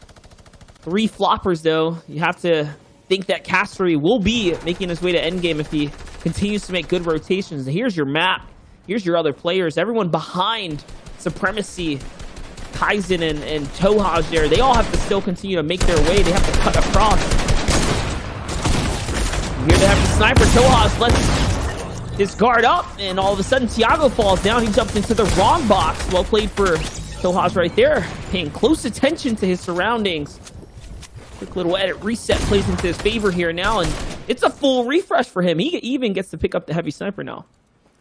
And that's what it's all about. You need to be finding those refreshes, and Tohaj particularly has to be pushing for today. Only scoring 41 points on yesterday. He needs not only the placements which he's able to play for, but he needs to be finding the eliminations. You can see here Sebi holding on to that mythic loadout, plus the epic shotgun, as well as the potion. So desperately trying to do everything he can. He has plenty of time, but also only sitting on the 1 elimination with zone pulling towards him should give him plenty of opportunities. And just gathering information. As we know here, Sebi picked up 87 points in his day 1. He's at 58 right now, 60. We're estimating you're going to need like 190, maybe just upwards of 180 points, guys. So this 60 mark, he's on track. He's close, but he needs more. He needs Elan's or some kind of big end game. The grappler in his inventory is going to be the swing for him as he flies up to height. Nearly takes that wall out there. This is becoming closer and closer. The grappler closing the gate right now, allowing him to look back at the zone. The one shot he puts on a player is going to be enough to Storm ticks him out. That's Eric who falls. He finds another headshot here, and it's the body shot that finishes lower off now. And the grappler allowing him to really determine how he cuts across the field, how he travels all of this spacing here now. Sebi, with 23 players remaining, is looking to do something big for himself here. 68 points now on the board. So much closer to breaking his way to top 180. Top 80 as overall player. Someone jumps in the box. This is the fight that he needs to win. He does. It's Mersian who falls there. But as you can see, Benji Fishy comes in just fast enough to clean it up. And now all of a sudden the grappler is his. The mythic weapons are his. The loadout now elevated to the point to where it needs to be. And he's building up for height here. Robob's giving him a run for his money. But just wait. Allow Benji to kind of situate here. Settle back. He will be able to kind of hold this height. As he's looking, trying to see if the other layers are clear. Are they now? Castery's going to find someone there. Light's going to catch Yahtzee as well. Big pressure coming in right now. Benji taking his time here. He has high ground. You know what he's going to do with it. He's going to run the lobby now. Bad Sniper's going to fall. Chapek's going to fall. So Queasy is still in this game. Queasy is getting points as we speak right now. These are crucial for everyone who wants to break top 80. So much on the line to make it through the grand finals here. Benji Fishy still running it, though. He still has the high ground. He still has plenty of eliminations. This is how he's clawed his way up the leaderboard. Another headshot. My gosh, the mythic Sky's assault rifle, so good in these end games here. Well played though. 5 elims now. And he's just holding players off of the mountain. Someone down here with no builds. It's not going to be enough. He jumps right into his face. Amplify falls. And now it's a 1v1. It's Crank for height here. But little does he know, Benji has the grappler. He can go up whenever he chooses. He can build up. He can grapple up. Breaking through. Still deciding now. Very intense 1v1 here. Shots come down. Opens it up. 32 right there. He knows this player still has shield. The ramp was enough. The 50-50, and he hits the huge 180 on Trulex to close out the game in spectacular fashion. Well played for Benji Fishy. And there's a reason why he is one of the absolute best of the best, putting the grappler to work there, being able to close out the rest of the lobby. And there's a reason he was on top yesterday. There's a reason he was on top so far today. And I wouldn't be surprised if in the end he was the one who ultimately took home the grand finals out of EU. He is just such a monstrous player regardless of game modes. He's been playing so well, particularly. I feel like he's been waiting for this opportunity, right? He's like, okay, I'm back out here, like, people love me, and, you know, maybe I've been putting on a few shows here and there, but no. I'm going to show the world why I am Benji Fishy and why you see all these other players running around with Fishy in their name. Such a dope game there. I mean, and Monster, I just wanted to jump on it and say, and it's so nice to see someone who is openly kind of, positive about the format. Like, he is a fan of solos, and then to prove it and show it. And, if anyone was, kind of doubting him, I mean, he's proving that he can be consistent against all odds. It doesn't matter what you say. Not only that, he plays retail row, right? Like, this is just his home turf right now. It really plays into his kind of whole chapter in general. I find Benji's performance to be phenomenal. It's something that all pro players should admire and try to kind of achieve themselves, because he's been doing something that's spectacular, without a doubt. You gotta admit too, I mean, like, I just don't know how Benji does it every time, but it's like in those moments in the game, and they're like these pure moments where it's like, hey, if someone were to be here at this exact moment, it would change their entire setup. It's like Benji's always there. He just like has a sense for these locations. I mean, you saw him dropping on that player right there and grabs the grappler of all things. And we've already seen Benji perform with the grappler, Sundown. You give him this thing, give him an inch, he takes a mile. Yeah, and I mean, that's kind of just true for Benji in general. He's somebody who fundamentally, yes, he has great mechanics, yes, he has good decision making, but the thing I think he does best is he exploits other people's mistakes, and then he will continue to like ride it for as much of an advantage as possible. And with the queues now officially closed, looking down at the clock, 4:01 on the East means they're all said and done. These will be the final games we see out of EU. We'll see who the top 80 end up being. We'll also see who takes home that #1 spot. Benji honestly being a solid contender for it right now, particularly after that last game performance and his #1 spot yesterday, so gonna have to keep an eye on him. Guys, this is it, man. After this, we'll have the top 80 with the final standings being posted later on in the week, but next week is grand finals. I don't know that my heart can take it, because these games have already been hyped. You know, there's so many moments where I'm just like cheering someone on and they get eliminated, or someone comes into the limelight. It's like, look, you need to be cheering for me as well, Zeke. Why aren't you doing that? There's so many big names here. And I got to think, like, especially with everyone else looking on the outside, right? You get eliminated, you don't make top 80. It's going to be that much harder to make it in through the reboot round next Friday. But this is it, guys. I don't know if you're ready, because I am, but it's time to get into the last game of EU. MDF, Sundown. Let's get into it, boys. All right, Sundown, here we go. Yeah. Go ahead, Monster. You can take this one away off of the start as we hop on in at the agency. That's right, we're jumping over Wolfies. I mean, and what I wanted to say was just how many players are kind of going at it, just to be able to track all the stories. Like Wolfies, Leshy, we've been way up at the top, right? Kind of taking it by storm, especially Leshy. Leshy's so impressive. I mean, heartbreaking second places, right? Kind of just behind Benji, but still very much in the running. Leshy is someone else who has also been doing the same things, the same praises we've given to Benji throughout the course of the day. I mean, he's proven that he can do it as well week after week, so.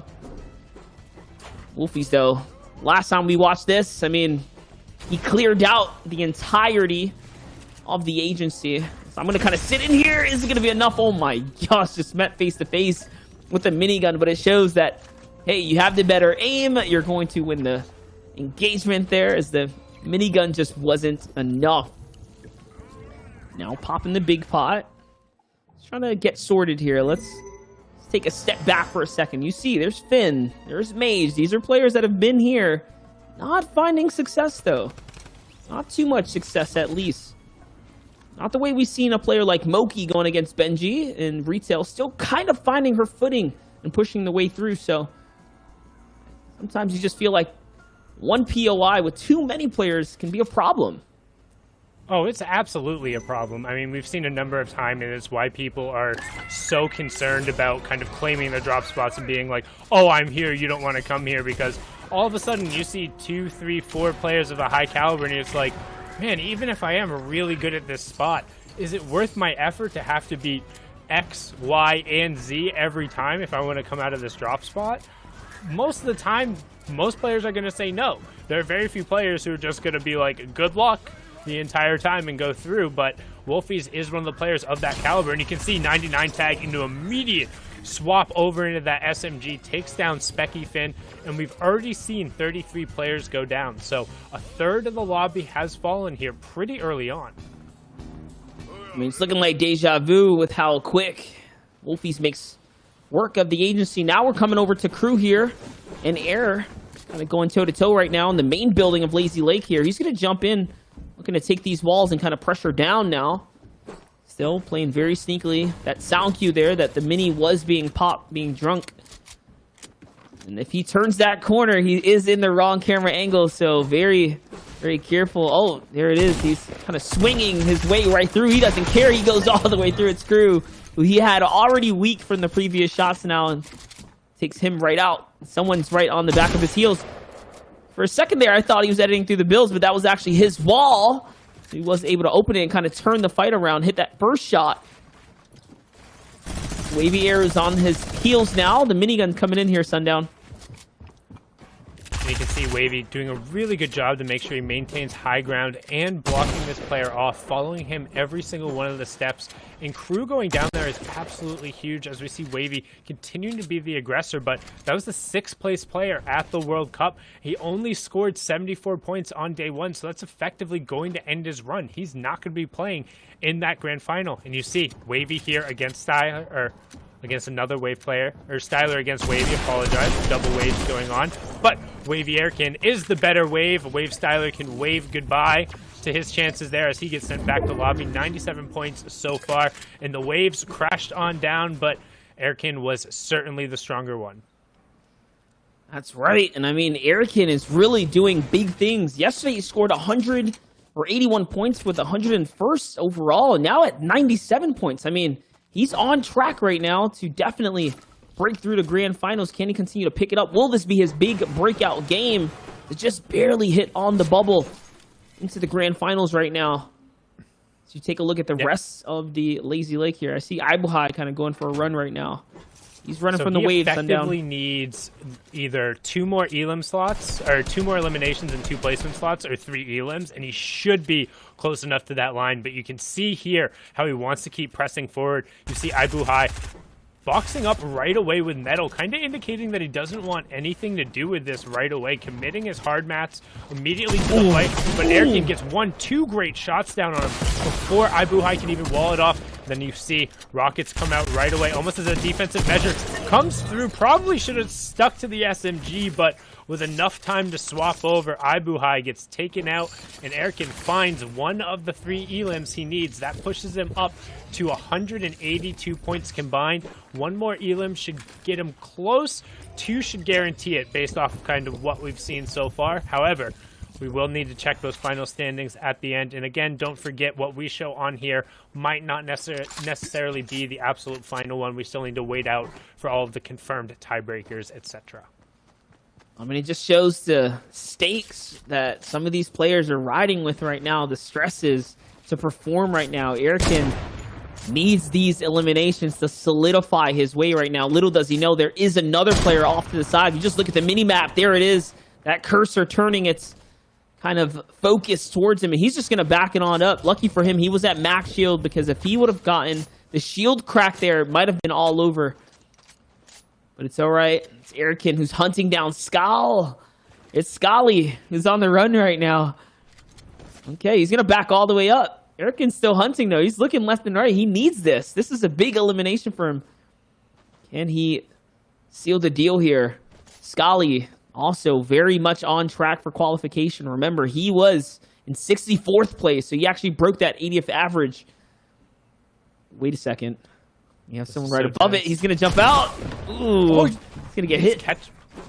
What did he hit him with? Was that a snipe? I don't know. Tons of damage coming out, but YC getting the advantage of him. I think he might have actually flicked him with that sniper rifle as he came through right off of the start. It was a great shot to then be able to finish it off with the pump, but that's tough to have your run debatably end right there. I don't think 183 points will be enough. You're probably going to be right on the outside looking in, and that's a tough way to go down. Dreams being crushed right now. Potentially, we'll see how close, but we know players like Eric gonna be so close. Here's Verse, who's on the run for his life right now, though. Against the drum gun. Big 100 pop right there. Can he get in the box? He is setting up to hop in. He's in now, and it shuts it down. Exterios is the one who he ends up taking out, which means that Exterios won the agency, so Wolfies was taken out this game. Potentially, right? Maybe. We'll find out later.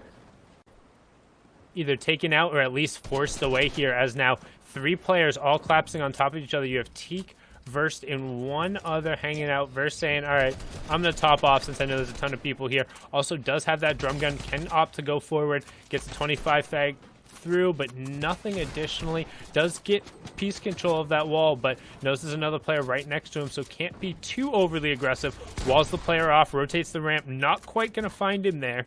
So he's going to disengage down, take the time to reload the drum gun, saying, all right, now can I have my 25 shield, please? Thank you. And I mean, you got to respect it, too. He's putting on a fight from effectively 2 different angles right now, making sure he's keeping that focus to the left and right sides right now, but still cautious to give away too much. He didn't dare walk into those enemy builds. Great shots on the retreating player now, as this just Verse who's going to jump in the box here and make quick work with Teak. Sends him right back, ending Teak's run now. Remember, queues are closed, guys. This is basically the final game that we will be covering here on the show right now for the EU region. And you can see Aqua picking up an Elim there in the feed, so him still desperately trying to push forward and make himself kind of in that qualification range. You saw how he was kind of trending right towards the backside of that top 80. Verse trying to wall off everything here so he can be safe while pressuring this player. The player also trying to push back on top of him, but a good job dropping down in the box and does what the drum gun does best and just rips through the player there, pushing him up to 86 points so far. Definitely is finding his stride right now, showing that the drum gun can give and taketh. So you can see right now, he's doing very, very well. A lot of eliminations come to mid-game for such early to mid-game, coming in with 4 right now. It's a big swing. That can be a big push in any single direction. We know that, as tendency kind of shows, as history shows, these games, you can see, look at the lobby population, right? These are players that are potentially trying to jump in, get any queues out that they can, right? Get any games in they can. These are the last runs, some of which might just be too far to break through. Trying to play spoiler for others. There's Wolfies. Wolfies survived. He did. I was going to say, I think it was probably more likely that he would just bail out of the situation over at the agency. There are a number of players looking to collapse on that. And speaking of, it looks like there's a player on the high ground directly above him going to try and ambush him, but only hitting 36 tags. So Wolfie's immediately going to go up, does get coned off, but then takes the advantage, cones his opponent off, knows he has the high ground, double edits down, but not quite going to find the first shot, commits to the second one. And honestly, Ensar, you misplayed that. That should have been a win for him. Wolfie's kind of getting bailed out a little bit there by sticking to the AR, and his opponent missing, I think, 2 really, really key pump shots. But, you know, sometimes you don't have to be the best. You just have to be better than the person you're fighting. That is a sundown line right there. We've seen it happen multiple times there. Here's Dietrich and Lysen, who are kind of hanging out right now. Lysen has had an exciting kind of performance overall. And hey, look, he's holding it down. Let's go, Lysen. Let's now. go. There's another one for him.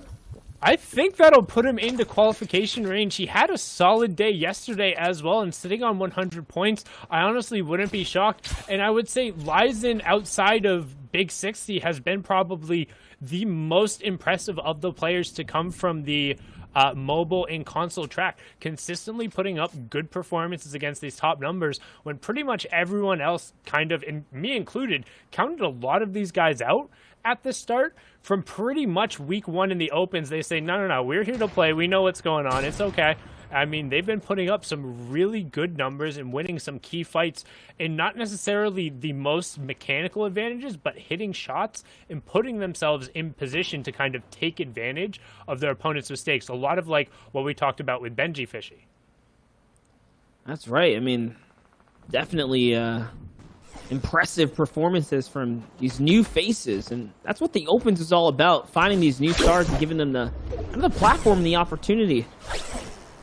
Here's Lysen, though. You can see he has that grappler loot, so kind of interesting to see him rotating in from the eastern side of the map, back west towards the zone, when the grappler is found northwest, so kind of opposite side. Now, I'm sure this will catch players off guard just in general. Someone gets jammed up by Sky's assault rifle being held out. It's such a terrible weapon for players to pressure you down with. No one wants to see it. And, oh, the heavy sniper. He was spotted out in the box. The fresh build. Great edit, though, to jump down into the box. And, oh, my gosh, a third party literally bailed him out right there. It was not looking good. That was a legendary tactical shock, and that could have been so bad. He was being out-pressured. But you see right away how as soon as he is able to pick up the elimination, he's going to then build out the base, make sure he's using all the materials. And also, he did get the cone sniped out from him, but he immediately replaced it and then edited back down to not end up in too bad of a spot. You can also see almost a cheeky double snipe coming out here with Wolfies, rocking the heavy snipe into the suppressed snipe. So he does have kind of that opportunity to pick somebody off who might think they're secure.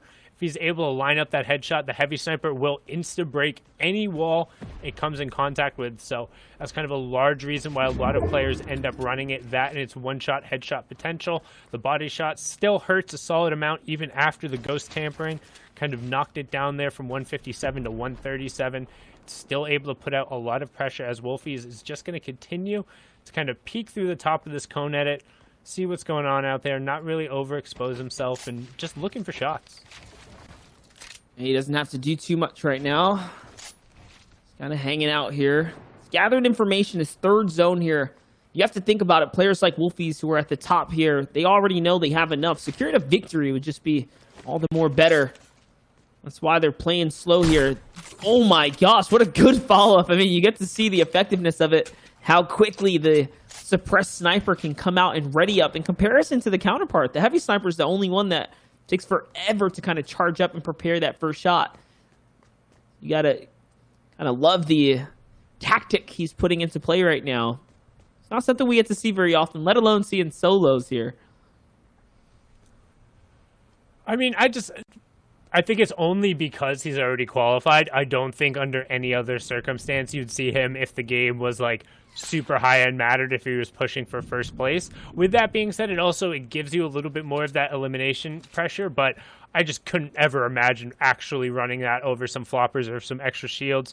With that being said, you see Mongo thinking there's somebody in the bush. You could see a little bit of a ping dropped onto it, just waiting to see if somebody's hanging out there, but realizing nope. As we do have a relatively thin lobby here, only 24 players remaining, so we do have kind of a little bit more room for players to be navigating around and having the ability to kind of find some space. You can see Mongo making sure he's topped completely off on Brick, as he does have a relatively long and straight rotation into the zone with nobody else near him, so it's going to get awkward real quick. It is right, and Mongo's basically on track to qualify too. Just needs to continue to stay consistent, get a little more points just to kind of seal that deal. These are a lot of big names we're going to be seeing pushing into grand finals. I don't know if you noticed, but when we jumped into Mongo's perspective, the snipes were coming in. Wolfies was nearly zipping Mongo's head right off the shoulders there. He's setting up a shot. Ooh, I like that. He's using a suppressed sniper when out in the open here to kind of mitigate the attention that can be brought to him. Subtle things like that keep players in the kind of up and up here. And here's the heavy snipe follow-up. Oh, so nice. Verse is going to fall there. Brilliantly done, too. And another reason to be rocking the suppressed as the first one, it has that faster reload time. The heavy snipe does have a really long reload time, so if you're just trying to sneak kind of quick shots out when in the open, you're probably better keeping the suppressed one out. The body shots either way will have a semi-noticeable amount of difference, but headshots are still going to drop the player down either way, so not too noticeable, the impact going through. As we check out who is left in the lobby, we have Lazen, King Bokaj, AGO, and I have no idea how to put that. Skolnick, maybe? I'm going to go with that. I have no idea. I apologize. My Polish is not good / existent at all. As we do have a lazy lake ending, so tons of natural cover going to be in play. And Lazen has that veritable horde we talked about. He continued pulling zones, so he effectively has 2 loadouts worth of builds and floppers and shields hanging out down there, as well as skies. So he's set up in a fantastic position right now. And not only that, he's sitting on a cachet of loot just from the Elam that he did manage to kind of pick off, the one that landed on his lap here. So 7 seconds, guys. We get to determine whether or not Laze is going to find zone here, or if he's going to have to use one of these launch pads. Regardless of what, I mean, he has the grapple. He has plenty of options. Yeah, he's just going to have to end up cutting across here. I wonder now, though, what would be safer in this situation, to launch pad across or to grapple? He's going to go with the launch pad here, excuse me. He's going to open fire completely on someone there. And oh, you can tell he's just feeling it right now. He knows he's probably on track. He's doing good. He's putting shots down, putting pressure down, taking all the risk just for the placement points at this point. All the glory here. And we're closing in on that top 20 as well, which then you'll see every 5 players who go down is an increase in points coming through. And then once we get to top 10, every little position is a bump. Lazen, Kubix, and Eric all kind of choosing this player next to him, the one who just flew in.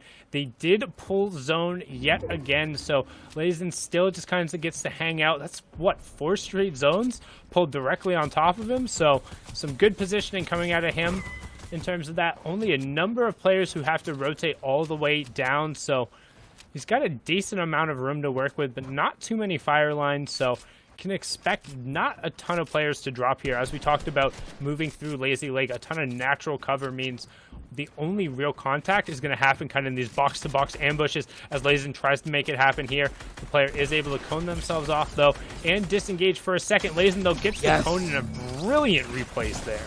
So nice, so clean. Now 6 eliminations. He's doing so well for himself. The RPGs are coming in, though. I think he might have taking a little too much aggro there, and yeah, you can see the lobby is telling the telltale signs of someone who's down below.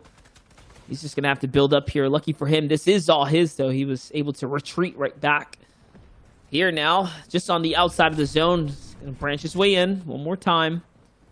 Probably gonna be looking to jump down and get another refresher before he tabs out. I mean, he doesn't have to, but the loot's right there. It's so tempting. You can see he's kind of scouting down below. Actually, there's not much left there. It's all been scavenged up. So yeah, now, I think in this circumstance, he just wants to hit to the outside with the grappler, or because he does have all of those floppers, he can just wait and then grapple back around. Like, he's in no pressure to kind of go right away. and I love this. He's saving that grappler. Yep, just using it to only get way ahead here. He has so many launch pads off of the impactful eliminations, and someone's going to land in this box. Is it going to be enough? It is. It's Hupek, who needed that Elam so bad there. It's going to be a 74th point in this session alone here. I see Mongrel still in the running now, and Hupek all of a sudden has the Dream loadout, the loadout of dreams waiting for him. It's Sky's Assault Rifle, the grappler here, and max material essentially now with 4 floppers. My gosh, Sundown. And I mean, this is everything he needs right now. Right now, Hupek desperately trying to push himself forward. He needs as many points as possible, sitting on the 74 right now. Taking a little bit of fall damage there. Not necessarily going to be happy with that. Still has the 3 floppers, but a really good job diagonal tarping around the outside. Does have the big pots to be able to pop up there. We saw him pick those up earlier. Has a launch pad, however, that's likely not going to come into play unless he decides to go late with the 3 floppers. However, he has a grappler, which might be slightly more effective, but he needs to continue trying to push forward and find whatever elimination points he can. He's sitting on only 74 points right now. Closing in on the top 15 as Lockick picks up Anis. What's the question, Monster? I'm saying, who's on top? Who does he have to overcome? Who is he going to have to overtake here? He's going for the flopper play now. He's deciding to make that right here. It's Mongrel who's way up top, and Mongrel's got his focus on Nord, who just hit a launch pad. Is he off guard? Will he catch him? Oh, he's going to catch him. He's going to hit him with the AR shot from the storm. So cheeky. And Hupek now, all of a sudden, is scrambling for his life. Someone is right behind him. Also taking the stab for height here. I see Wolfie's falling in the feed. Kinzel takes out John B, so he's still in the run right now. Hupek's about to get into a little shotgun fight here. He has the drum gun now as well. He managed to pick that up with the little time that he had, Sundown. but he did lose height to Dark Arena, who went up off of the launch pad after Hoopek committed. But as I say that, Dark goes down, and then we're immediately going back up over mountain. So all these players who are stuck on the low ground need to find a way either up and around the outside, as Nowhere does, or over those old builds. Nowhere immediately recognizing that and getting to the front of the zone. As you see, Item goes down the side. You can see all of the loot over, falling down the side of that mountain, as a number of players need to come from top down. Nowhere, though, playing the ultimate low ground and is in a relatively safe spot. As I say that, catching a number of bullets with his face there. Can he win this fight? He does. Come Legend sick, losing that one, but Dark Arena dropping all the way down from the high ground, and now it's a 1v1, and right away you can see here, Hoopek, the player who is able to steal away the high ground from Mongrel with that one shot, has Dark Arena on his very last leg, has him pinned against the wall, and that will be it as Dark is forced up. Hoopek closes it out with a brilliant 3-elimination victory royale, pushing him up 57 points for that game, 108 on the day. But the question is, will it end up being enough to push him up into the top 80? We're going to throw it on over to Zeke, who... Zeke, you're at a house party right now? Playing games, we're always keeping it real, and we got our boy 72 Hours, aka Tom, who's been back on that Fortnite grind. What's up, dude? If I had a hot tub, I'd be in there. That'd be the interview. Great, but I'm sorry, man. Hear you loud and clear, man. Wish we could all be in the hot tub together right now. Where's the hot tub, man? I need more pictures. Where's the hot tub, bro? I'll try to update a little bit more with the hot tub. Right now, it's winterized, so a couple more months, man. Maybe we'll open that bad boy back up. Sundown's got one. He's gonna be working on one, so we'll figure it out. We'll get together. Where's the invite, Sundown? Dude, I'm gonna have to hit him up. I'll tell him. I'll ask him. We got some questions for you, though. I'm gonna hand it over to these two. Let's get some. Let's get this party going. Let's go. Go ahead, Clay. All right, this one's from Shio. He said, pineapple on pizza, yes or no? Ooh, I'm gonna go with yeah. And banana on pizza too. Have you seen that picture of banana on pizza? No, that's too far, man. That's too far. You take it. Nah, I got a real question. It's not a big deal. It's just all right. Whatever. I got a real question. How do you keep your hair so? Because everybody's always like, how do you keep your hair so nice when we can't find barbers, bro? Like, I'm cutting my own hair right now, and it looks so scuffed. Look at this, like terrible. I'll say it's like a buzzer, get a. Okay, so I did do a buzzer around the sides. I didn't touch the top, and the back of my head. Like, I don't know if you can tell, it's a little messed up. Like the top of my hair covers it, so you can't really tell. But as long as you don't leave your house, no one can tell. They only see the sides and the front of your head. He's right about that. So, wow. As long as you just cut the sides are good, you're fine. And grow the top. That's simple. That's the juice right there. There you go. Let's get to Fortnite a little bit. You've been watching the games today, and I'm curious, as EU finishes, like, who's impressed you, man? Like, because there's some new names out here that are really throwing some curveballs at us. I mean, you gotta give respect to Benji, right? He's always up there. He's our sole keyboard warrior, back at it again, staying up in the ranks of the controller army.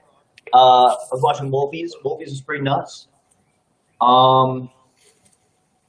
I was watching, I think he's Russian.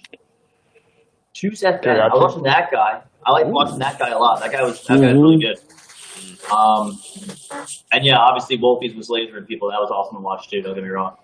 If you had to pick someone from NA East, who's winning?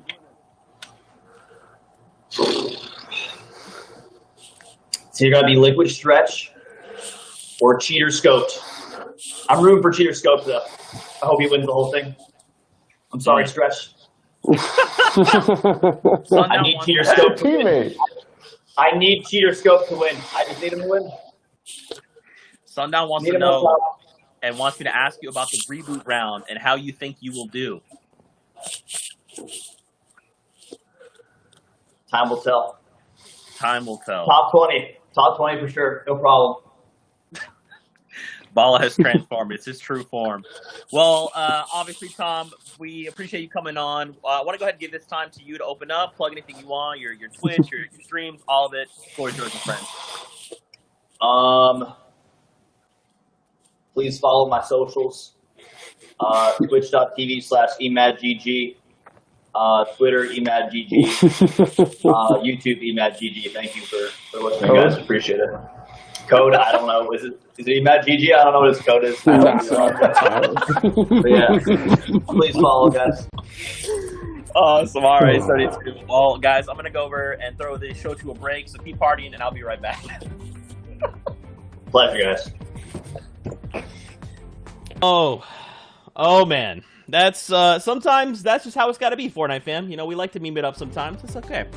But with that, we are done with EU. We are going to be taking a little bit of a break here. But when we come back, we will have NA East on deck. We'll take a look at the standings from EU and see who the top 80 is. Don't forget, final standings will be posted later on, so check our socials for that.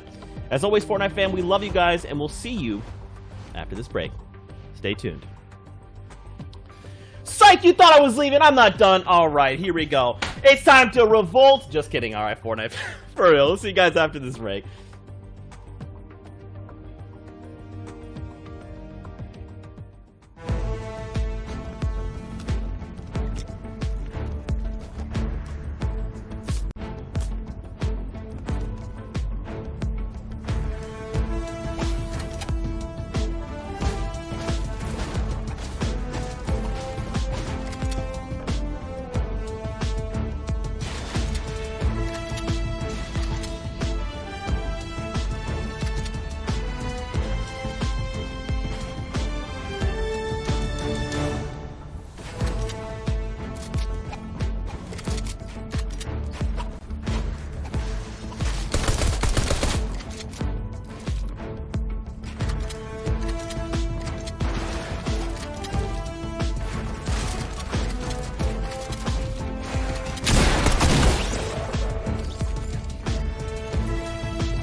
Hello and welcome to the FNCS Invitational. This is week number 2, day number 2, where the top 80 players in every region will move on to grand finals that are next week. I'm your host Zeke, and joining us for the show, we've got Shy Wager and we've got Ball at TW. We just wrapped up EU about an hour ago, and gentlemen, I think the only thing we should do here at the very start is talk about the results, because I think many people will probably be surprised by who made it in and who did not. The competition itself was very, very tight, and we had some time to talk about it in the green room, Bala. It's, well, I mean, right here at the top, we got Benji Fishy, man. Up at the top again, Zeke, and last week it was just as dominant. It's close to 50 points between him and second place, and that's a quick and easy 2 first places week after week for Benji Fishy, and an extra $50,000 in the bag for him, but man, it was tough. Yeah, so many more people right behind him. A 1-point difference between second and third place. We have Wolfies, the aggressive aggro player King, paired with Kiriachi in third, who everyone's been just standing over in this region now as a start to this entire overall invitational. We swap pages though. Mr. Savage up at 15th place. He's looking nice and strong. And something, though, to note is Noah in 12th, dropped from first yesterday down to 12th after all was said and done, but still he turned heads, because before this, I really didn't know him at all. We're going to look at everybody up to 80th place just so we can get a grasp on who's here, because Scully made it, Airwax made it there in 27th. We have 4ZR, Milan, so many different names. Kura was very excited on Twitter after qualifying today. Yeah, some silent warriors, such as the names of Vidil, Lazen, who we see in every single game, maybe not winning out all the way to the very end, but surviving there. Kaiser, mobile player Putrick, we know about him, now it's his new name, dubbed for life. We have Tika, we saw time and time again. Yanis, so many people. There's Left Eye, Red Rush, Frey, Verox, CRR leading for the 31st total overall stack right now, all the way from top 50. I mean, Moki, a huge name baller to talk about as well. That's right, but Shy, you can't forget people like Styler as well. You know, there's so many big names here. And now, on the other side, as we, congratulate all these people like Andalex, and Mage, Tomas, who have made it through, there's also players who did not. People like Nyrox, a world champion who ended 118th place. They didn't make the cut. Yeah, I mean, Toos, another one of those names, but still we're looking at those who did, and they get another chance, don't forget. It's not that they're down and out, not that they're not going to be in the grand finals. They can make it through to the reboot rounds. More names here. This is the cut. This is basically it right here, 80th place, and there's some names that should turn heads in terms of, like, they were this close, Zeke, to not making it through. Aqua, who is one of the best players in the world, placed 4th in duos and won the World Cup in duos as well. In 74th place, a strong solo player. That's not where you expect to see him. He just edged his way in. That's right. We saw that for the last few weeks, right? It was always right there on the very edge. But thankfully, Aqua did cement himself and earn that spot on the Battle Bus. Now, as Bala mentioned before, we still have the reboot round. That is next Friday that is happening. Only the top 20 from every single region will join the 80 that have already qualified for grand finals. So that's something to keep in mind as we wrap up the rest of today. Now, of course, if you're tuning in for the first time, welcome. It's awesome to have you here. Hope you've had an incredible day. Let's go ahead and talk about the show itself and how it's going to be operating. Starting with the tournament format. Right now, we are in week number 2. Only a handful of games, 10 left in NA East to find out which 80 will be moving on to grand finals. As I mentioned not that long ago, reboot round next Friday. The top 20 will qualify for grand finals after 10 games. And of course, grand finals, 6 games, both days. And after that, we'll have ourselves a grand finalist, the champion of the FNCS Invitational. And don't forget, this is a global competition. We've got games running across all regions.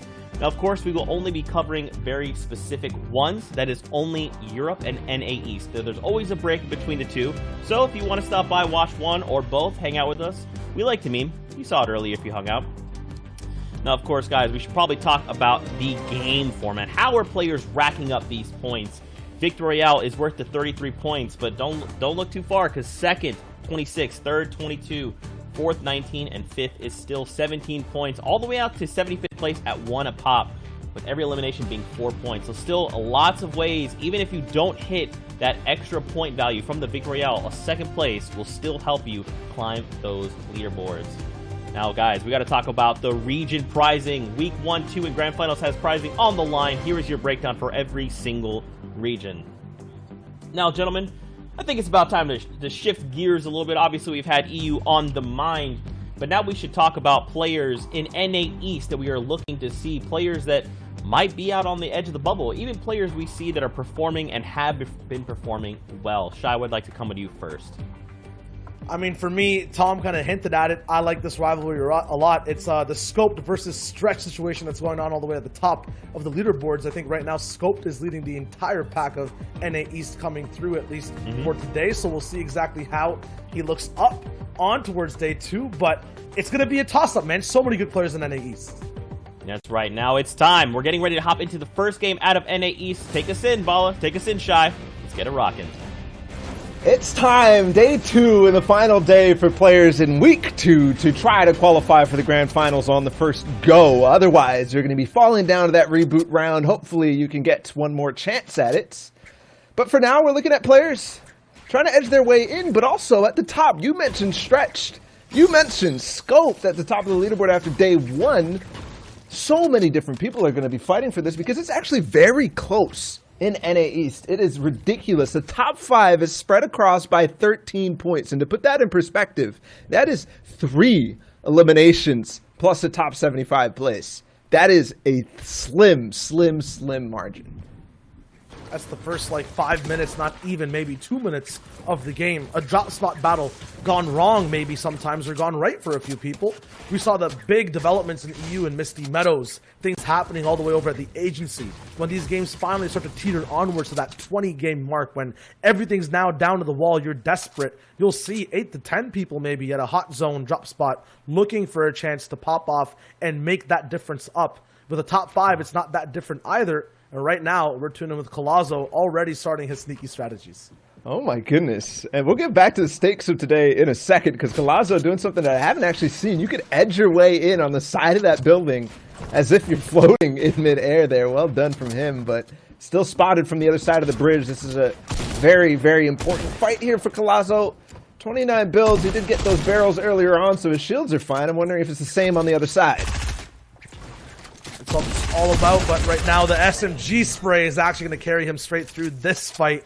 Gets that player down, obviously that individual also not having enough builds. 91 players still left alive at this point. Usually it gets a little bit more chaotic in the early game, but people are holding out every single time when it comes to a new region. Watching that first game, things are always stacked. And we'll use Colazo as an example. 127th place in day 1, 76 points. He's got a ways to go if he wants to qualify, and I think he can do it. We've seen qualification moments from him, which have gone on his shoulders in the FNCS duos. So many clutch moments, back-to-back elims and endgames. He can make it work. So far off to a good start, but 127th right now. He needs to move up by 40 points. So we're looking at problem. Launchpad off of the Shark. I'm guessing that there's almost certainty that this player has the card, has the grappler, has the AR. Otherwise, there's no reason. Oh my goodness! Wait a second. That is such an uncharacteristic mistake from Jade. You would never see him. I don't even know what he was doing. Was he trying to pop a shield potion? Or did he? I have no words for that. What just happened? Had to be healing for some reason, but at the same time, that was like the big loot out of Shark. You have to know you're one of the hot topics of everyone in this entire region when you move first and have that grappler to use as well. Now it'll be all over. Problem. He's going to have the God loot basically to play out this early game and the aim to boot as well. Dropping in from box to box, but if he takes this out fast, he might have a loadout that we don't usually see on a player like himself. Usually it will be Jade who has that grappler being used all the way in endgame. That'll change the way we'll see things later on. Right now for him though, it's all about surviving this fight. The player now knows exactly the tools that he has in his kit. The shield's going to be popped by both and the fight will be reset. Now problem, 4 points so far because of the elimination on Jade, and he's got the grappler. He can disengage if he wants to, but I'm not sure if this... Is it... Problem, what? Are you just finding, like, the easiest eliminations right now? That's 2 in a row, players just standing still. The common response to when you get beams, but it's easy for Problem. I was going to talk about how his journey was through squads FNCS and give a little bit of a shout out to Reddit. the competitive Fortnite scene because he was on that team, squad mates who really showed up. But now we're watching controller versus controller roller, otherwise known as D-Roller, qualified through console FNCS against one of the PC controller players, one of the greats in AV, and AV has a lot of work to do for him today to qualify into the grand finals where we expect him to be. Right now, Roller is going to be 4th overall in day 1.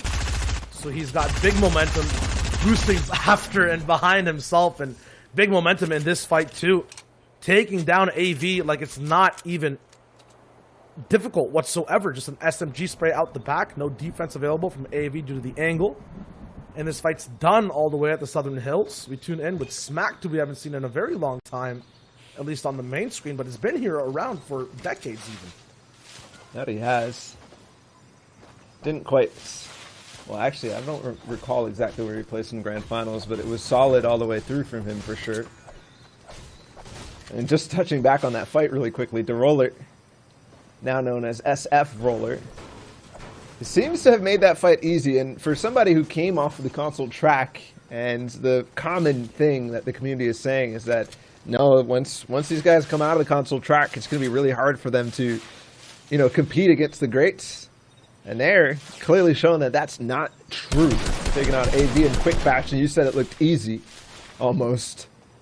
And maybe he's making upgrades to his PC or situation as well as changing up his name, his brands. For now, though, he's rolling, that's for sure. Saw it was with Big 60 when he moved over to the Shark. Roller will do something very similar. And at the same time, Smack is doing his best impression.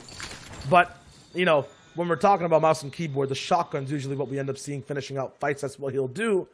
And I mentioned another big keyboard warrior player, Mr. Commandment from TSM, who reigned the charts last week. And now he's here today, already landing over at placement. Hasn't actually got into an engagement just yet, but his loadout looks good to just keep trying to go around, hunt, land long-range sniper shots, and follow up with a few more tags. He came 7th in day 1. A total of 151 points, now 152. We saw with EU, it was about 180, 190 that you need to get to. So maybe one good game can already just boost Commandment up over to qualify for the top 80. It's potential. I think out of the top 10, Commandment was one of those guys who could definitely finish over towards the first place after everything. For now, not too aggressive, just playing for the placement. He's got the 75 75th place in this game already. So 1 point accrued. Young Kalk very close by, and you see in the tweets, he is concerned about today. He is concerned about being able to hang on to his just barely above pace for qualifying on day 2 into the grand finals. For somebody who is an FNCS warrior, I would say. Not necessarily performing in cash cups, but when it matters the most. Starts off big with a 70. And that is what it matters most. This fight that breaks out between Kalk and I have to guess Commandment, who was behind him in this river. Nice white tags. No, it's not. It's grenades. And young Kalk starts things off indeed. And just to think back, by the way, now we're in the Solos Invitational. Prior seasons of FNCS in trios, it was first place for him, Zexro and Macwood. And then in squads, it was second place when you add the combination of Vinny. So this is somebody who's no stranger to the best of the best in terms of tournaments, the most major and prestigious tournaments in Fortnite. And the last one that we had on the console track, we had Cartoon Paul, who played so well, placing at the top week to week with his dual partner Lupien, I believe. And he never actually missed top placement or hard games, so the experience he racked up before, remember, this is a player who, in squads, was kind of on the up and coming, became kind of a steward for console players, a place for them to practice. He made it, and just ran it the entire time during dual FNCS. Now, he'll be up against PC players once again, the storyline we keep seeing all throughout the entire map, all throughout the entire leaderboard, on the back ends this time. Gonna be 1 point, looking for his next, but at the same time, this is game 1 for all these players. They're making sure their signature moves are working out. We saw Kalk with his cones. They're making sure they're using everything and leaving nothing behind. These 50 pots being taken, no. Actually, Paul getting slightly greedy will pay the big cost to Tabs G. who with Colazzo made moves in duo FNCS. That was rough, man. That was double edit right from tabs. He drops the anvil right on his head out from the sky. Switching gears, reverse 2K to fight with Fernando. This is many, many different action points and fights breaking out all around the map. And we are down to 71 players now in the second zone. We're actually very, very close to what would be a Storm Surge game, but looks like we'll be fine for now because this fight should end in completion. And should end, although a Storm fight, yes, a big pump from Fernando onto reverse 2K. Makes it 70, no Storm Surge in this game, but ever so close, man. Nettle's right on his heels. Doesn't care, minigun in tow, but the counter's there. The double shotgun back-to-back. Nettle biting a little more than he can chew. And now Fernando just gets 2 easy pickups to keep moving on. His players were just pushing him. He just had the shotgun shot lined up both times, and he's going to walk away with 12 easy points. I believe the zone should overtake him, but has plenty of time. He can use the river, possibly catch a zip line. Looking at other names who's in the game, I see Graska in the back, says Lucky Pot G, but the big man on campus sits Unknown Army on Team NRG. He is already in a good position in zone. If I remember correctly, he was sitting around 11th, actually, as Zeke hits me with the chat. Appreciate that. It's helping us out with the placements. So good performance from him. And I think something that we've kind of missed in these, I don't know, more intense stages when it really is actually very difficult to make it through. Unknown, yes, online he's done very well, but I think the biggest thing, the biggest surprise out of DreamHack Anaheim for me, which I reference a lot because it's so topical going into these grand finals, is that he didn't make it out of the open stage in DreamHack Anaheim. So redemption, I think, is what Unknown is looking for when it comes to solos. And right now, in search of that, he's going to need a little bit of fuel. No ammo count in terms of medium. That means that burst AR in his inventory, that we see him use a lot of the times when it comes from box to box, endgame as well, won't actually be active, but maybe 4 bursts is all he really needs. 10 bullets now. Used half of them to start this fight, has the preliminary damage. The individual that he's fighting, though, did come out from Slurpy Swamps. That means the shields will probably be really easy for him to take over and pick up. Possible slurp fish in the inventory. The zone is catching up, though, and these guys have to move up that big dam. And that's going to be its own entire task at hand. Possible zipline there to use. Unknown, though, is holding out. I don't think the launch pad covers that entire distance. He's going to have to finish this fight. This player's going to start to build up. Remember, just 7 bullets now. He has 2 bursts left. Is he really doing this? Unknown. Yes, going for the absolute playground build fight. This player finally connects over. Is trying to make his way up. Unknown is just following. His builds himself are also getting low once he gets up here. His opponent's finally made it to the top. He looks to still chase. That individual's used so many more materials, though. It's going to be Mega, who he's chasing down, and Class is right behind him, and he launch pads away? What? So many questions. Unknown was in zone before he started chasing down Mega in that one. For somebody who has been criticized heavily in the past for storm fighting, but then consistently saying, I don't storm fight, I have to wonder what that was.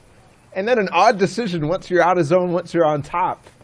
Maybe it was the fact that when he was down below the dam, there was nobody else to fight him. He's looking for another opportunity. This could be huge. Yes, it is.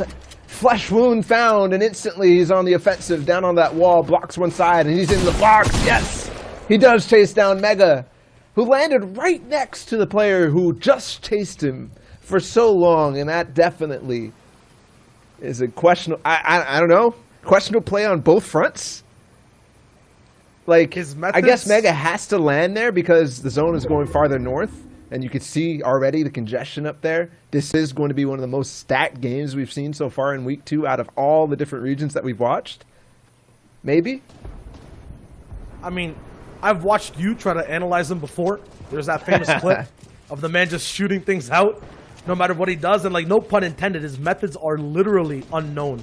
I can never actually have a tell or a read as to what the next play is going to be, and usually things just work out because the aim's just there for him to land with. Calc, though, another person, an FNCS champion, all the way from Trios, looking to hold out up in this box. We talked about all the people on this side of the zone. this specific mountain, this area, once that half and half chooses where it's actually going to be, it could be completely aquatic. We could have doom basically for a lot of these players on the low ground who are trying to make it up mountains. And on the mountains, there'll be big guards in the form of Young Calculator looking down for any possible chance of a free elimination. And there's one under Perplexity, who I believe at one point was duoing or playing with his brother Haz, or either trying to contest him all the way at the Shark. So these random threads boiling up in solos. Pandouche walks by. Old duo partner was J-Love, who I'm not sure is playing or tried to play in this competition. But Unknown will still walk by, building all the way from water. This is E11's Graska, who looks for more beams up in the sky. And it's Unknown who found another pad and tried to go up again, but could not actually survive this time. These things are just getting kind of weird, man. I'm not sure what is going on. Yeah, definitely a couple positional plays that, to be honest, this zone is very difficult to play. The notorious Misty Meadows Lake water zone, and possible also this Lazy Lake mountainous area. I mean, yes, central on the map, but also means that congestion is going to be at an all-time high on this mountain range. Looking down on the lake, it is going to continue down and do that fourth zone kind of splits down on the lake, with half on the island, the central one with the henchman place, and then half by the waterfall. And I don't know how many times I've seen this zone, Shio, but too many to count. All I know is that it requires the most precision, the most accuracy and skill and position, as Tabs finds another one on the clutch, and he's going to go for the loot. Maybe that's why the competition right now is so cutthroat. People know how intense it gets. You're not actually going to be able to look for a lot of eliminations once the zone gets smaller and smaller. A lot of these medium range shots that we don't usually get to see or have a POV of will be taken more often. Unknown maybe, letting that server rile up, take his bait launch pads basically.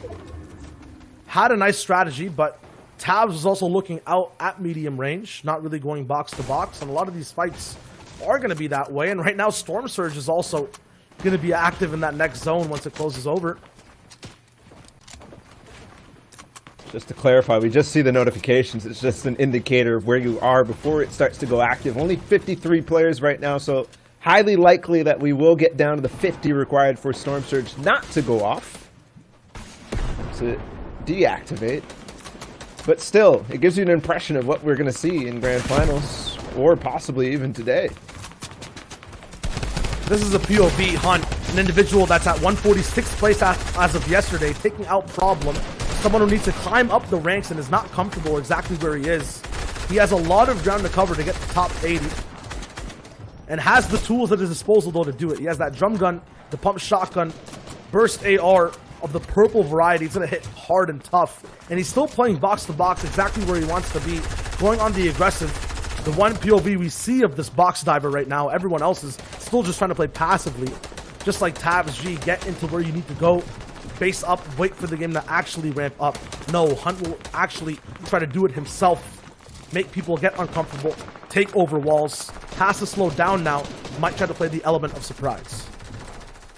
Uncomfortable is something I think is an understatement, because he only has 30 builds and he has to cross this lake. There are launch pads in play, lots of players already using that, lots of players already rotating, but also what we typically see is a lot of people waiting. Clicks there, Saf, whose name is God Pump. We missed that yesterday, but somebody who was 80th place for Saf, the reigning FNCS Duos champion, and also a strong solo player since the days back to Summer Skirmish.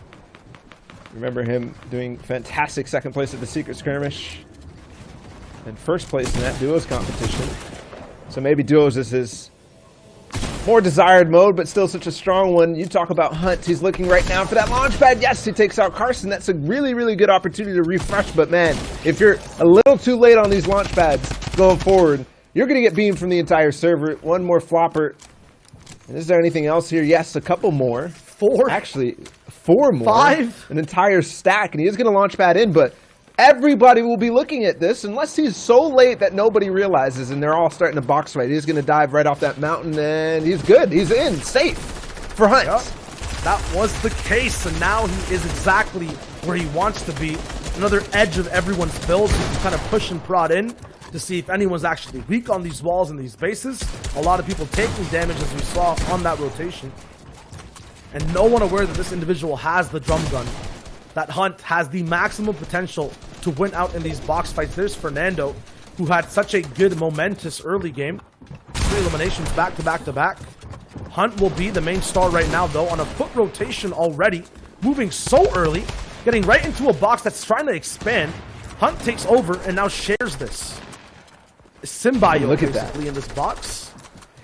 469 brick in that pile, too, that he just yoinked from the player who's trying to expand over towards the 6th zone before it starts to move. And Shia, we've seen this story before. It's Midas's drum gun. It's a player with 3 elims already and also an epic pump shotgun and plenty of materials. I don't know how many times, but all I'm going to say is that we're in for a treat when it comes to box diving and stair phasing. Yes, there it is! Oh my goodness, melted! And that's Nico, who was 2nd place yesterday out of nowhere, completely melted down. But at least he got towards top 40 in this game. Now he gets to hold on to that drum gun, but all these other players are not going to have any foundation. This entire zone up into the water. If you're in trouble, your safe haven used to be low ground. That is not there anymore. Colazo will stay up high. Now trying to dive in box to box. So silky smooth on the overtake there. Gets a nice cone slide in. Gets a huge upgrade onto loot. A big stack of floppers as well. Now he chooses to walk forward with that heavy AR. Has a big say on long range, but right now his vision is nearsighted, looking box to box to dive in once again. That big golden pump in his inventory. He's staying secure. The zone's not moving just yet. It actually bounces back, so he has a little bit more time to think. But this person beside him might act fast again. Colazo, we talked to him yesterday, and he said he wasn't necessarily the best solo player, but man, I've seen magic when he's put in clutch situations in other modes, and there it is. He gets bullied. Colazo looking to put himself on the Coliseum after all this, put himself at the top of everything. He needs to qualify through, and he was at risk yesterday, but with this play, so far 3 eliminations, up in the top 12, very close to basically the best placement of everything in this format right now. He dives underneath and blocks the sight from up top. There is a spotlight on him on this competition, but also from high ground as well. He's looking to kind of hide from that, make sure he plays in the proper shadows, and then strikes when the time is right, but no, takes so much damage trying to come in. Colazo still trying to move over. 500 mats now left. No more floppers. He's kind of locked in on his white HP, and his box is going to be Roller that moves through from early to late. Now he's sitting very healthy. 4 eliminations, 6 total people left over as well. It's Hunt on high ground who's controlling the entire lobby. And so many people down below. Furious, Trashy, Nick, Aperta, but Hunt controls everything, and it is full on water and full on beams from Hunt. It's raining true, but he gets challenged from down below and loses the jump, but has the floppers to get right back up. Now top 3, the heals are there. I think we're going to see Trashy versus Aperta to go on in this 1 versus 1 down on low ground, and then Hunt might drop down and clean up, but they're targeting up above, and he might get knocked out. He has to re-heal again. And still, there's no foundation down below. This is Hunt's kind of world right now. He just has to choose the right time to drop down. Roller is so low on mid, the worst position you can be in this 1v1v1. It goes back over. He gets taken out. Now, it is exactly what you said. Him versus Trashy, and Trashy gets the loot off of that elimination. It's now height versus low. There's a drum gun up there, and Trashy just has the water. No more builds left. The harpoon is there, though, to use. He's trying his best. Finally finds land. Is it the best thing, though? He drops down Hunt, and now Trashy, with his last breath, looks for the pump shot, goes towards the right. In storm, 5 HP. It's not enough. Hunt, from beginning to end, wraps up the competition, gains height, makes it to land, and boards a big ship of 61 total points to start day 2.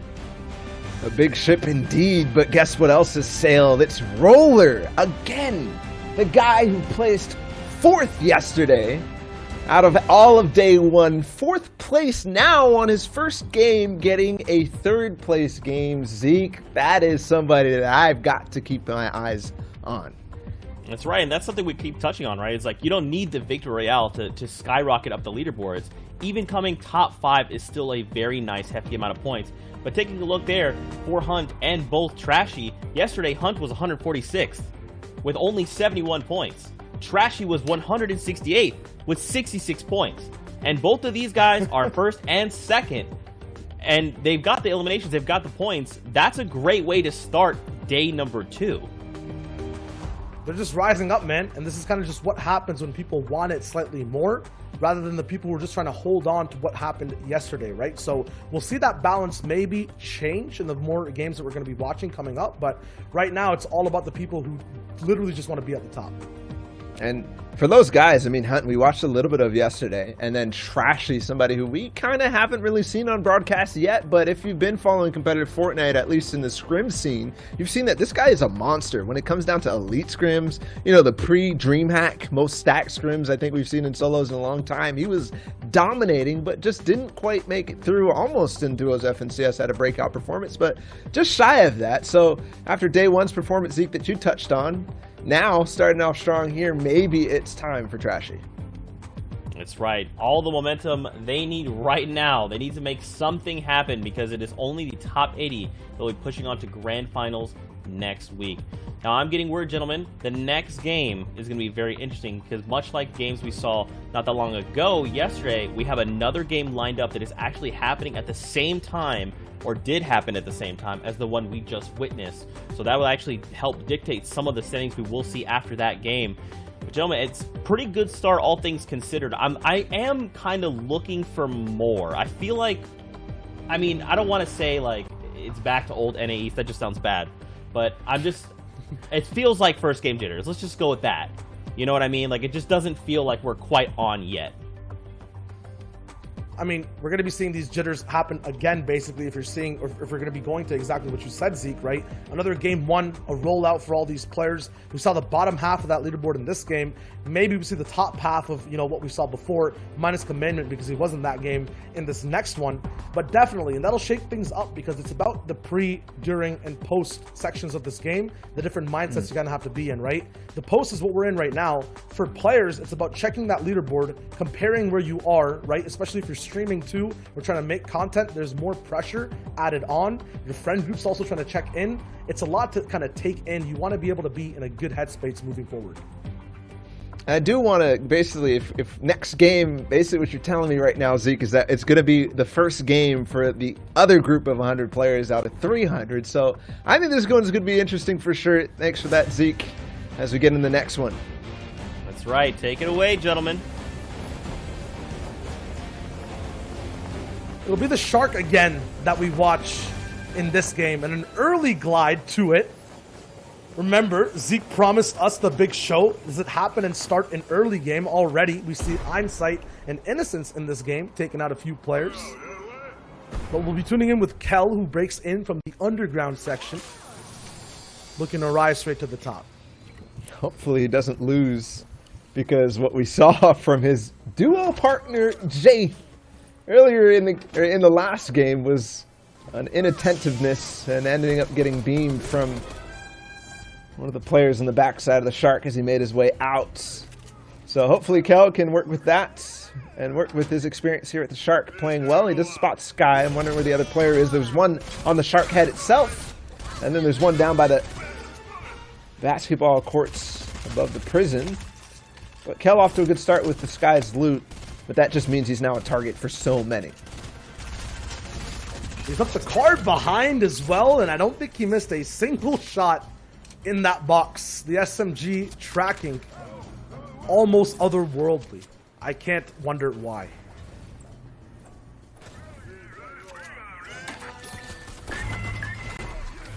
Instantly opens up the vault and backs out to the left. It's Nate Hill who's contesting him. Nate Hill did clutch to put himself up in a spot where he wants to be, I believe, in order to qualify for grand finals. It wasn't looking like that was likely after the first 5 to 7 of his games, but in the last couple he did make it through up to top 139. So he has room to work with. He's given himself space, a little bit of breathing room in a sense, because after week 1 he had to clutch in massive regards. He had to make sure that every game counted. He just barely eked his way in, I believe like 298 or something like that, and that's a rough spot where you have somebody back against the wall in the vault where you can't go anywhere, and you get stuck with an RPG, and now he's going to bounce right on top. Kel is here, and Kel will finish off Nate Hill in the jail. I'm not sure if movement or, as Zeke put it, first game jitters there for Nate, but missing a lot of attack shots. Unfortunately, I think maybe could have actually salvaged that situation all the way towards the very end of that 50-50, but Kel, 2 players taken out, record time, now has the entire Mythic POI to himself. As we watch him loot out, I wonder what's happening around the rest of the map. It's Crims, who's also way by himself at the moment. Another first start for him during the day. He's also battling for that top 80 spot. He's actually going to be alone. Placed 155th overall the day before. 69 total points to move through into day 2. And he's got a little bit of a mountain to climb if he wants to make that top 80. He's going to be running into somebody. I don't think that they know he's there. He's already looted the outskirt chests, and this is going to be a big beam. An opportunity for Crims. It's just 1 dink, though. A headshot, yes, but 66 shield damage is possibly not going to be enough. Now he knows that this player was full shield, and he knows that he is going to be trying to get healed up, especially now that he heard the sound cue. Switching the walls that he's attacking. Yes, gets the cone in, too, but misses the epic pump pass. Finally connects with only a 40, though. He's going to continue forward and makes this second one count as Void gets taken out quickly from Crims. They build fights. That will net him 4 points and some floppers, too, so he did the fishing for him. I think I saw 1 shot get thrown out all the way from the other side of the map. That being said, working his way slowly up during the through the leaderboard, at least from day 1. Void was about 131st place, so we'll see exactly who Crims takes out next. Right now we're tuning in with Leroy. On that org, Talon, I believe another person that we watched, not sure if it was the Opens or week 1, but Talon Mouse performed very well, holding the top spot on leaderboards time and time again. We'll see how other players from this organization will fare up to his performance.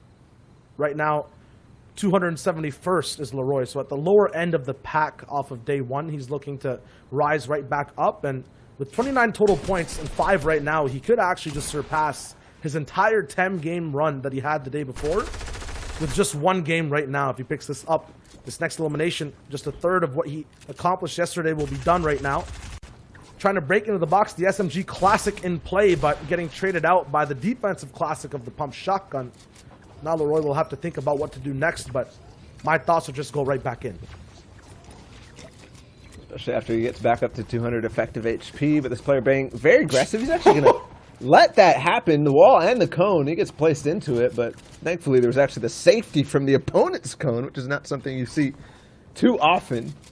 Now has the edit potential back on the other side. He lets the wall get taken again. Leroy does get some damage done, a quick phase. He's very comfortable in these situations when it's back against the wall. The piece control is going the other way, and he makes it work again slowly. And the reason we might be seeing a little bit of unorthodox gameplay is because this gameplay is coming straight from a device we don't see too often. Leroy being a mobile player in this competition, taking out fights from people who are both PC, console, doesn't matter. They stand no chance if he's going to be playing that type of untrackable playstyle. Now Plague going to try to emulate the same thing, get advantages in box fights. A lot of mats available. These guys are going to be at the top left corner of the map, which means floppers will be in both players' inventories. 7 in Plague, so he can take this fight for as long as he wants to in the Storm. The only thing that'll be held back is his endgame overall power and loadout. Still rising all the way up. Players now not electing to shoot down fights, but keep the pressure up just so the shields can't be popped from their opponents. Now dropping slightly to make it an even playing field. He finally tracks Jamper in a box, and the edit bait is there. The big pump lands as well. No SMG to follow up, though. It'll be a burst AR he has to work with. It all comes tumbling down for a moment, but that also gives Jamper the space to back off. Still hasn't gotten that heal off, but yeah, it does have to get aggressive because he knows that Plague is not going to let him go, and man, that hurts for Jamper. Getting pushed so fast over and over. And he's just on the cusp of qualifying after day 1, and somebody who's actually been kind of on a tear because week 1 for him was very, very solid. And then this week in general was good for him too during the Cash Cups. He placed in the top 4 of the Duos Cash Cup. Plays fairly well in the Solos Cash Cup too. His teammate Paper. They're both kind of middling here today. Not today, but yesterday. So hopefully we'll see if they can carry on through. Posick in a fight. A big shot. He gets in. And that's something that we saw his teammate do in the last game. You remember Niddle with the minigun try to get into a box and get punished for it, just like Posick did there. Jakiski will win that fight out. Jackie, a person who's been playing with so many different partners and so many different groups of people as well, has probably had the biggest and most diverse learning experience when it comes to figuring out exactly how he wants to play. One of his first partners ever being Young Calculator himself. Now Jackie will look to take out Posick and move on even more. But a person who's kind of just risen up recently, Durant, who's been taking both Cash Cups by storm and weeks and weeks of qualifiers. One of the aggressive players. I like to pair him up with Furious RR a lot of the times in terms of playstyle. And we know that if he sees a little bit of trouble next to the zone, he's not going to let it up. A person you do not want to shoot or get aggressive with, Durant will hold you in the zone. 2 Slurpfish, he has time to as well. This fight's going to start up and break down. It does, and he catches him in the box, but a quick escape from the other side. Heavy snipe, though, is there. But the wall replaced to the stairs to force this into a very uncomfortable position for Mouse. And he gets trapped, baited into the box. But it's poison for Durant.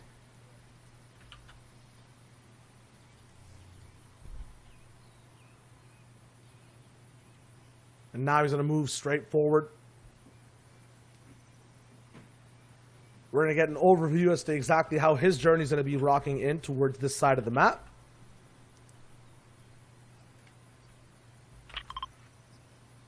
Heavy Sniper in tow as well. On a player like this, just note, usually we see Heavy Snipers used a lot, especially at this portion in the game, to go for long-range snipes. What I've seen Durant do sometimes is just identify someone's there, not give away his position, and get close to be able to box fight in a very surprising way. Open up with an AR, but then answer with that Heavy Sniper once people try to close the door. Someone else who I also got a very rude awakening to recently is Weigel. Tuning in with him during practice from a lot of zone wars. He was just winning round after round. When it comes to overall play as well, he's been placing high so far in the competition. When it comes to holding height, he's really good at it. The question is, can he do it in box fights during mid-game, or is end-game the only place where he has that type of special strategy? And these games are tense, quiet. Not necessarily as aggressive as EU, but man, all the more interesting because of it. Zeke was talking about jitters. Yes, that might be the case, but NA East always brings it in terms of stackness, in terms of congestion, in terms of chaos as we get down to it. And dirty with it. 68 players in second zone. As it moves and as it closes, you can see the spread. Tifu in this game. Leroy is still up, the mobile player that we touched on earlier. Animal in this game. Coop, who had a massive performance yesterday. And we will tune in with them a quick look, a quick glance at his inventory. He's got the AR that he uses so well at long range, getting people out of the sky, but also the fish potential there. He's absolutely gated, though, with this loadout. Not that much ammo to work with. Floppers really only, used very well towards endgame. They're kind of tempting to save, but this loadout's also very good for box diving. He could be open to going straight towards any type of wood brick box, but all around him is just metal. And all around him, too, if you just look over, Kanata, Feared, Tilt, Animal. Everyone's just boxed up and waiting for the next move to be made, for anyone to just make a single edit. All quiet. Meanwhile, a couple people stuck in zone. Oh my god, me too. Who we saw last week have a couple of notable performances in games, but it was on the backs of things like this. Storm fights and aggressive plays, box dives, aplenty. Just find a med kit, or at least time to use a med kit, and then the boat as well, where you can get in, but you can actually opt not to use the boat, because it's not that far, but... And he has the river to actually work with. Definitely wants to go a little bit quieter. There's a player in the bush, though. Getting very close, dangerously close to Easy Rog here, and I'm wondering what's going to come. Is it going to be a big tag? No, he misses both, pretty much. Only a scratch on me, too, and like that, the itch goes right back. A big tag that will maybe force him back, and yes! Big play from Oh My God, Me Too, and a missed opportunity from early ROG. It has to be the henchman effect. Every time we get to the agency, the person on the lower end of these fights is just missing shots in weird positions, and they're always surrounded by other henchmen who are doing the same, looking like AI sometimes, but don't want to discredit them too much. They'll bounce back in the next game. For these guys and their POV, they still have 9 more games to play when taken out now, so their competition, although ending today, is only just getting started for the day. Spicy will look to keep things cool before they get super hot with this RPG, which doesn't actually leave the chamber just yet. There it finally does. The combination of shots is there. A white HP tag. He smells an easy elimination. He picks it up. It's Apex Scar that goes down. And Spicy's a name I haven't seen in ages when it comes down to competitive Fortnite. He's here, though. And 5 points today. I'm curious where he was yesterday. Look at that back bling. Very nice. The one elimination onto Scar, who I believe actually was paired up with Spud Light, if I'm not mistaken, who were the console track winners of FNCS duos. So no easy task at all, but Spicy, a veteran of the game for many different skirmishes. I believe in trios, qualified through into the grand finals before taking a leave of absence from comp. If I'm thinking of the right guy, it could be somebody different. It's not a very uncommon name, and the player jumps on top of the 1-4. Spicy had it out to edits, and he will chase him down. White HP on the backside. Hold on, this is a different entirely, unless there was Slurpfish exchange because there was shield then on Zuni's. But it doesn't matter for Spicy. He'll eat right through it no matter what. And he's trying to hold that Luke strong, or the loot strong. That ramp is the only thing saving all these maps from dropping down, because usually they face right through when the floor is broken. No chance for that player to have an easy pickup of materials. Spicy will try to quickly move them over, has to split materials fast, but doesn't get a chance to do so immediately. Remember, this box was Zuni's, not his. I believe that player down below was the one that escaped before. Yes, it's Will Guo, so that aggression led to Zuni's demise, and now all the way in the distance from that fight, slightly towards the east, it's going to be Durant once again into another box. That strat I was talking about, keeping that heavy sniper hidden for these moments, will shine true. And instead of actually finishing things off, he'll hold this player all the way to the top, because these guys will have to rotate within the next minute. A change actually recently of the edits sound going through will make it so that Durant will put a little bit of misdirection when he recognizes that Rihan is tracking him with that sound. So he goes up, edits the stairs, then comes right back down with a heavy snipe in. Perfect play from him. And sometimes it just takes that. It's not always ping. The mind games come into play often in these fights. Durant makes it work, gets the loot, and starts to move out, but I don't think he got what he wanted in terms of materials from that fight, because he was down at 50 before, only going up down to 70. Might be rough for him going to the end game, but with the heavy snipe possibility, he could still move forward. Leroy with another pickup onto Magnolia. And there's two mobile gamers now that I'm tracking, both Leroy and Will Guo.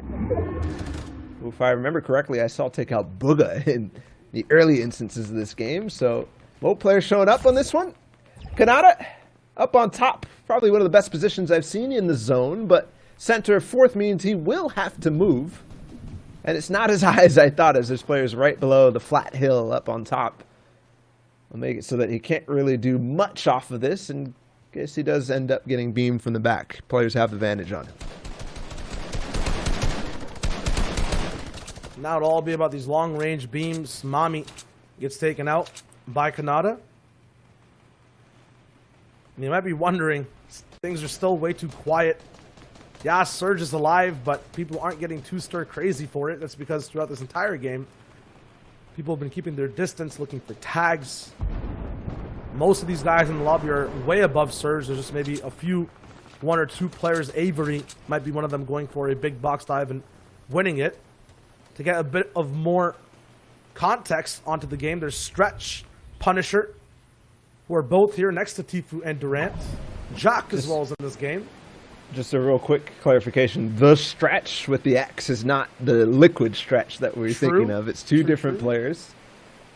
Just if you're first time watching this FNCS Invitational, it's somebody of note for sure because he's actually placed top 80 in multiple of the weekends. Last weekend, I believe, and then now on day one yesterday, he was there.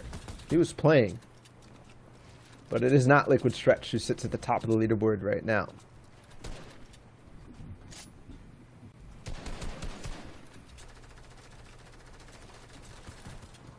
And while everyone tries to rotate early on, the real action will start in just a few seconds.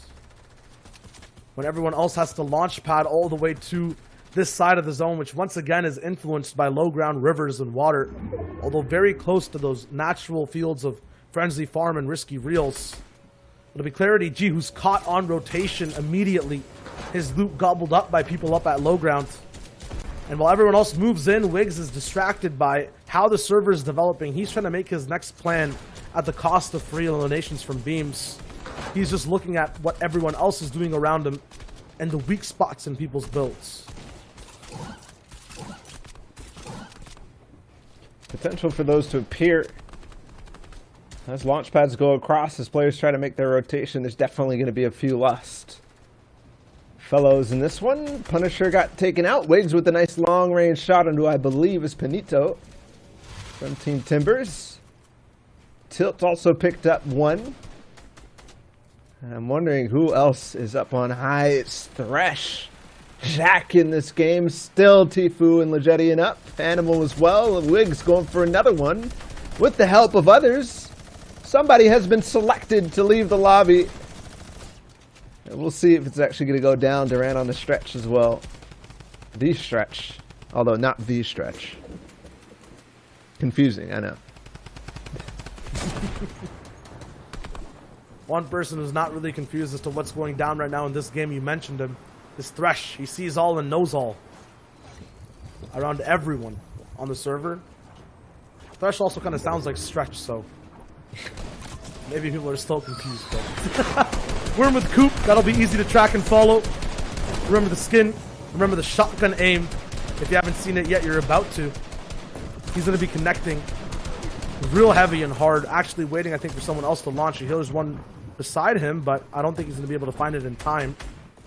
This is the effect sometimes, the whole entire server using these community launches. You'll be able to walk in free, but if it looks too good to be true, usually is. There's too many people down here right now, and Coop suddenly, frantically starts to move around, looking for ways to expand on his layers. There's that big pump I was talking about. 120 on a Ravis Scott, getting muted completely, silenced. Now Coop starts to move over. Lackadaisically, but it doesn't matter because his pump just covers up any mistakes he can make on rotation. Another quick plus 100 damage pickup for Coop. 2 eliminations to start off his game all the way towards the end of it. He's still trying to break in, only 100 mats, needs a huge refresh, finds a fight all the way at the side of the zone. Can Coop make things work here? Recharge the battery, that's aggression, because right now, this is just desperation I'm seeing from him.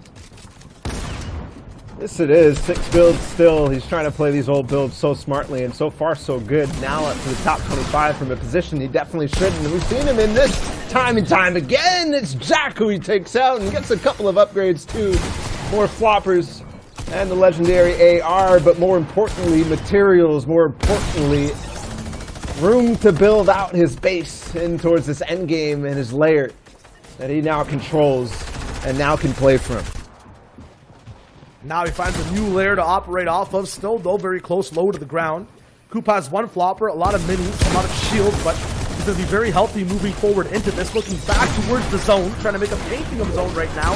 It's actual art box to box this man is accomplishing and putting on display. Another quick pickup, another loot pile to decide what he wants to get from, but he's feeling so comfortable. A pickup off screen, you don't even need to see it to understand what just happened. It's just Coop in his natural habitat, defending his home and making this game his own. Another flopper left. Now maximum max. Another quick pump. It's Tfue that goes down. Coop now, 6 eliminations. I think he's got the last 3 in a row just on the server. Who's his next target? Coop's looking for a little bit more. Now, head-to-head, face-to-face, he's going to get taken down low and needs to mini up again. But I'm confident he can find another. And where is it going to be? Right in front of him. Yes, another massive pump on the Plague we saw earlier.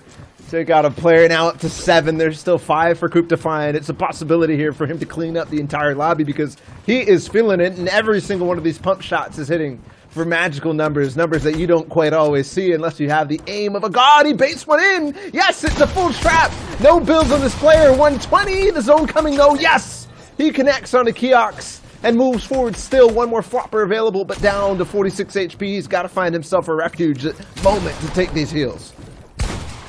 And now still the zone moving all the way over water. Not going to be a problem for Coop. Weigel goes down. Coop picks up another. Now Crims is all the way the only person left who we saw before. Not really struggle in the early game, but, you know, was just having a nice time. He's going to have Coop at his front door going for that insane build fight all the way to height. They have a little bit of insurance at the low ground. Coop, though, running out of materials. I think just trying to test Crims. Now has none. Goes for the quick shot all the way up top. Drops down to take a little bit of a swim. He's got his lifeguard vest on duty. Crims is trying to walk down to drown him out, but Coop is there with the big pump. It doesn't actually land. Crims cleans things up and looks good while doing it. A healthy amount of HP to live over with. The grappler secures high ground and wins out the game.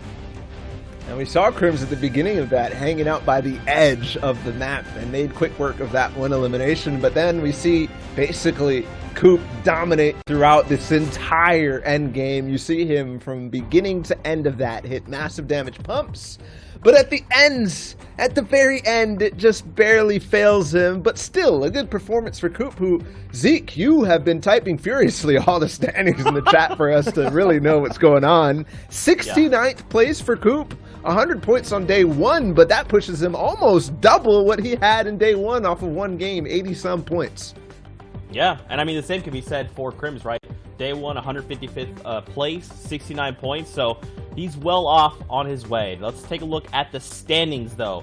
Now, do keep in mind, these are cumulative standings, so these will have points from day 1 and today so far in the broadcast. They are not final. Those will be posted later on social media. Scope, though, holding down first place right now, Shy, 226 points, 31 eliminations, no victory royales.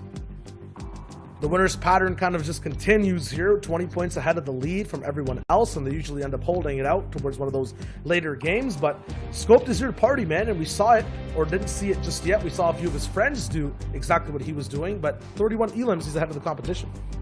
And other two names that we watch, Roller and, of course, Coop on this page. Roller pushes himself up from 4th up to 2 so far. And then Nico falls all the way down to 6, who we saw actually fall early in the first game that we watched. After a solid performance from him, he saw his room to back over because we're only an hour in. The other names here on this page, Bizzle, Unknown, Commandment. Unknown hasn't fallen that far. Commandment, not either. But Bizzle moves himself up from where I think he was around 20th yesterday.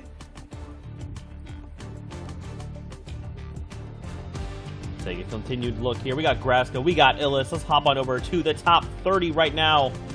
Yubble 2xe, Astonished, Furious, Zate, more Fishy Impersonators, Hunt. They're out there as well with 132 points, being the current threshold to break into top 30. Don't forget, everyone, top 80 is what we're looking to make. And as I say that, we move on over to 104 points.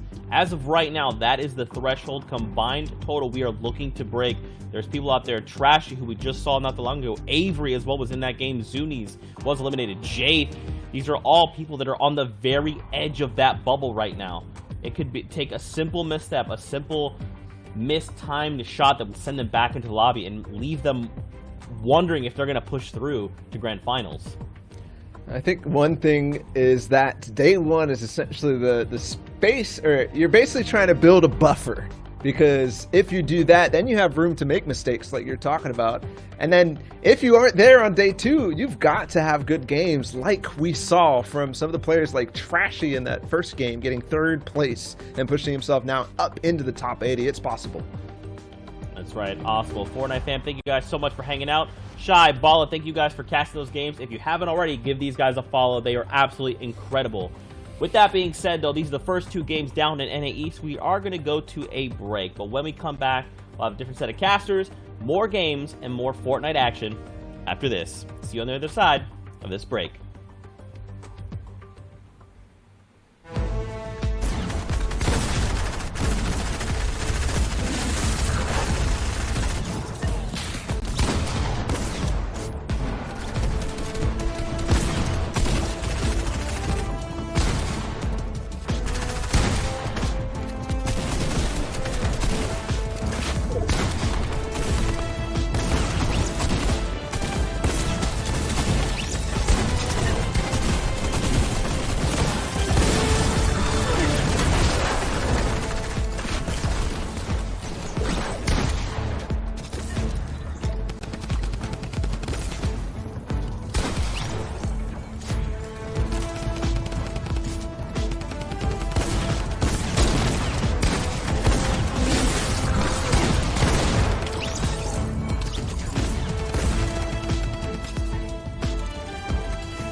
Welcome back to more coverage of the FNCS Invitational. I'm your host, Zeke, and our eyes in the sky for these next set of games will be Monster D-Face and Clay. Gentlemen, welcome to the show and next set of games.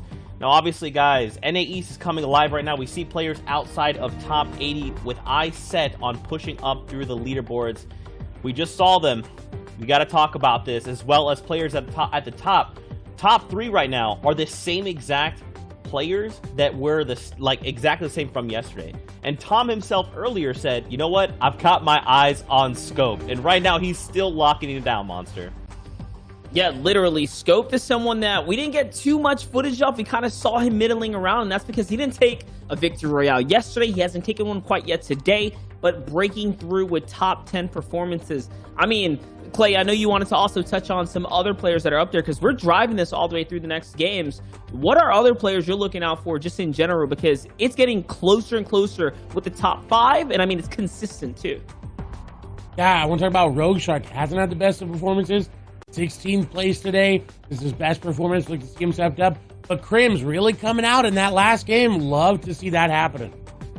That's right. Well, gentlemen, it's time to hop into some more games. So let's dive on in to the island on the battle bus. Take us in, guys. Let's just talk about Crims for a second there, Clay. Crim, someone who didn't perform too well yesterday, the monstrous victory that we just saw casted by Bala and Shayo. He's closing. He's making up for lost time.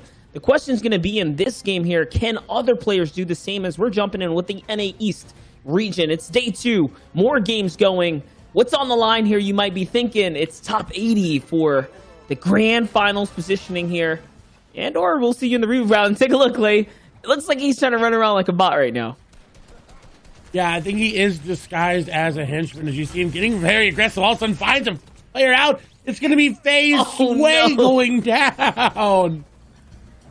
Falling for the bait. Void put down some shots that Sway could not avoid right there. As he tries to do it again, and he is. He's going to find these shots right here. Milk's FN's going to fall now next. And so unfortunate for Sway, man, who had only 62 points in day 1, finishing at 180th roughly, right? So to get dropped so early in the competition, I mean, these are not the games you want. You got to think about it. These are, you know, maybe the 2nd or 3rd run-in now for some of these players here. So time is of the essence. Clocks are clicking. As we see Void just popping off right now. Man, such a strong shot. Wiping up agency for 3 elims already.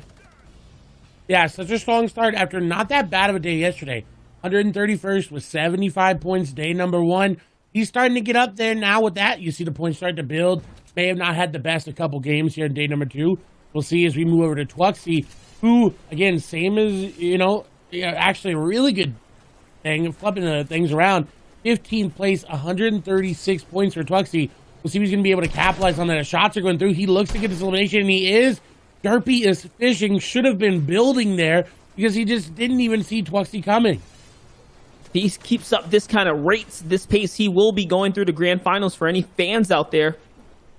This is the track you want to be on. A strong day 1, a great kickoff to day 2. I mean, he's already kind of at 48 points, right? Including the elimination he just picked up and the placement points that are about to be given. But, I mean, that is a strong start. We only have to assume that his game 1 was great, making it through, all the way through the end game. We'll see. This here, though, is the Slurpy Swamps. We know, home to players like Unknown Army and others. Here's Joutsy, who's hanging out on the back half here. Twaxi seems like he knows that there might be someone behind here. The wood's going to be the indicator to give away that there's a player hiding. Takes a couple pop shots at Chelsea now, but not over-focusing. Remember, he just came out of that last fight, so playing a little cautious here. Not to mention, he does have that storm pressure about to become a factor sometime soon. And Zate going down in the elimination feed, a big name eliminated from this lobby. Going to have big ramifications on the standings as we move over here to Polarized, who is at the bottom of this henchman house. I believe this is the Anas house over in Europe. He getting the heavy sniper, the minigun, whatever he wants to play around, whatever his play style revolves around. Looks like he's currently rocking both of them. Let's see how he ends up doing it in a good spot as well. 17 points today, so has not had the hottest of starts that we've seen, but still respectable, still in a good spot to turn it up. Does already have an elimination as well, so he's looking good to continue moving in to this end game. Yeah, not the worst either. If you can average, just keep chipping away with every single game, I mean, you'll be on your way to next weekend, that grand finals weekend, that prestigious weekend. Here's Nico, who has been on fire as of late. I mean, today hasn't quite turned up. We talked about the leaderboards looking exactly the same as yesterday's. I mean, Nico was up there. He was close. He is trailing behind right now, 13 points. Can he kind of make this low ground peak go in his favor right now? It's Pokes is up above. Got a lot to make up for here. He is inching his way, trying to take control of the fight here. And he is low ground peaking right now. Almost found a successful shot with the shotgun shot. And now kind of hopping on over the double edit, the follow-up, the good 48. He's trying to jump in this box here, Clay. All he has to do is come from the backside here now. Playing mind games, though, with the builds. Yeah, trying to hop in there. You did see AV get an elimination defeat as well, so good to see him turning online. Nice shot there. The piece control looking really good. Pokes tries to make a side jump, and Nico says, oh no, honey, we got to throw that controller down and stomp on it. That was not the play to make for him. Unfortunately, going down a little bit earlier, but still had a chance to come back into this. There's a lot more games to go. As we move back over to Polarized, who again, 203rd in game number 1, 53 points, so looking to just turn up the fire, because he needs about 150 or so points to really get there. 140 if you want to be mathematical about it.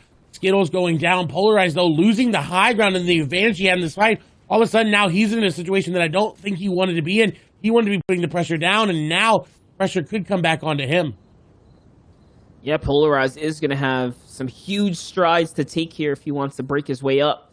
Flaws as well, who's now up kind of looking down here, trying to decide what exactly he wants to do. He only has a great tactical shotgun. It's a quite interesting fight right now. Is definitely one that he's going to have to rely maybe on that SMG. It's going to have a lot of damage if he can jump in and put it to good use. Ooh, the upgraded power shotgun, the power shots. You can hear it, the wall buster, if you want to call it that. It can break everything it touches. You saw the little kind of shield crack right there as he does hit a nice little side jump, but he's on the heels. He's on the back foot right now. He loses the ramp as well. Great kind of shot right there. He's sitting on enemy builds. Good cone from the opponent as well, as Polarized is really turning up now. Great control of the battle there. Great control of the entire fight in general. Going pretty high for what it's worth outside of Sweaty Sands. There's still threats nearby. And you said it, that power shotgun being the key difference maker there. Class had a great tactical shotgun. There's not much you can do with that against this caliber of player. When you're at that moment, you got to really make a play. You can't play, that defensively. You got to turn that defense into offense at some point in time. And unfortunately for him, he did not do it, and that's why Polarized was able to capitalize on it. We see Polarized looking to go on a rampage here in Sweaty Sands. There's 2 more players that he could get the eliminations onto. He's got the heavy sniper. You call it the door opener, right? The key to any door in Fortnite. And he's going to try to hop into someone's box, maybe get that minigun spray action on as he's going up to the top of this hotel. There's a player on top of him. Cone going to come out. Actually not going to be his. He's going to be third party from the side, and now down to 45 HP. Does have the flopper there to pop. His Talon coming over the top of the box is going to continue to put the pressure down, and this is not where Polarized likes finding himself. Somehow always finding himself back on the offensive here. Shots going through, and that's exactly what you got to do. You got to look for peaks like that. It was a great shot right there, and he's turning it back around like you just said. All of a sudden now, it's not looking too bad. Little does his opponent know he's already flopped up, and he has some good shield. One mistake is all he's going to take, and that's what it is right there. The shot that he needed, and another to follow up right behind it. And now the back-to-back consecutive shotgun shots. A well-deserved giveth of the L right there as he takes out another player, crowning himself maybe King of Sweaty. We do know there's one more guy hiding out down below in the residentials. We'll see what turns of them later. So we hop on over to the woods now. It's AV, it's Danny, who's hiding out here, kind of rotating across. Take a look at AV, parallel to the opponent. Kind of looking over, is very, very much aware that there's a player there, possibly looking for the best time to attack. Let's see now. And speaking about Polarized, he had the best play that I've seen all day, is that immediate turn on the offense. He knew he can't just keep running and running and running, because the war of attrition is going to start to set in, and he's going to lose that fight 9 times out of 10 if he doesn't make the peaks. So very good play there by Polarized. A great play here by AV just to continue to look as he's rotating it around. You see a lot of people just, moving on through. Big 60 actually did go down there in the elimination feed, so That is very key to note because he had a very good last game, and this game not looking too good today. We'll see what Ad's going to do. Shots going to come through the 64 dink, and you see immediately, and instead of pushing that, he's decided that he's going to completely disengage. Yeah, putting some stopping power down and then moving on, trying to see if he can find a better battle. This is going to be one that he can't give up, though. I'm sorry to say it, but when you hit 2 or 3 of those consecutive headshots, you got to go for it. Beautiful cone control right there as he takes that one and he cuts his opponent off, being one step ahead of the stretching him out across the layers right here. And now Controller AV is on top and has a plenty of extra tarp to work with now, because it looks like the stretch was stretching out a nice little base there. So all that work for nothing as he gets taken out the game. Now we're back to the center of the map, just moving ever so north now. Remember, AV is up this track. He's kind of on his way here. Jared's will have visuals on this side of the playing field. Now the heavy sniper's out. He's looking back on that zone. The question is, will he find AV right here? As they are now crossing paths there. Take a look. Kind of expected this to happen here. As AV was trying to go for prime time real estate, trying to get to the good parts of the city now. Showing you guys what is on the line here today. Jared has to play very aggressive here. I mean, he's at 34 points, but he needs more. Only finishing with a 195th place yesterday. There's a lot on the line for him. We call it the door opener. This time it'll be the problem solver for Jared's here. He's going to take that problem out of the equation there. Well played. And now he's going to retreat back to his homely base up here. He's got a lot of spoils to go back to if he ever so chooses, but still, with threats in the area, I think it's good on him to kind of dial it back for a second here. Bounce back in a little bit, Clay. I agree. That was the quickest disengage I've ever seen in competitive Fortnite.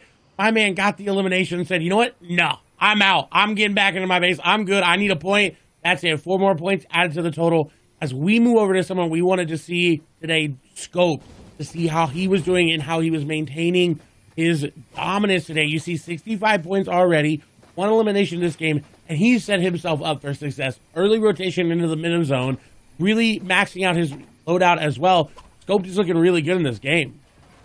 I feel like Scoped has matured as a player just over the course of the last 3 or 4 weeks or so. Remember, before the solo season kind of kicked off officially, there was nothing but elite scrims, solo scrims happening, and Scoped was struggling with finding his identity in the mid-game, finding his kind of cool, his temperament to stop jumping in players' boxes and tossing his games.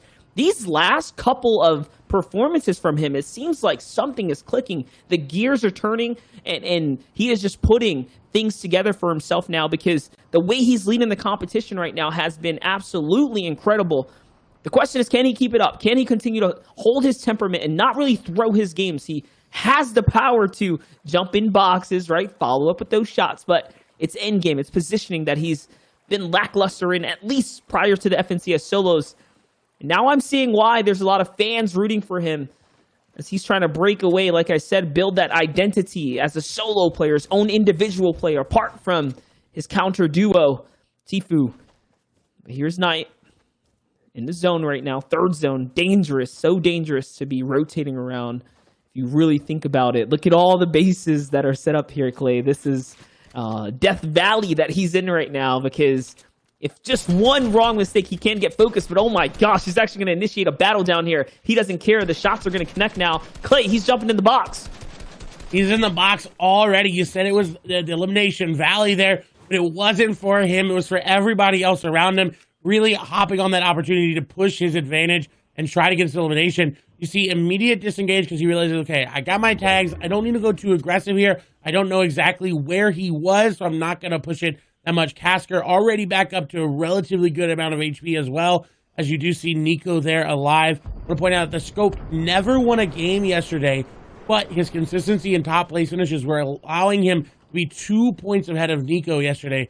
We'll see if he's able to pull out a victory royale here today. But hopping over here to Sparak, who does have the mythic drum gun in his inventory, that is going to be the point for him. That is what's going to win him the game if he chooses to.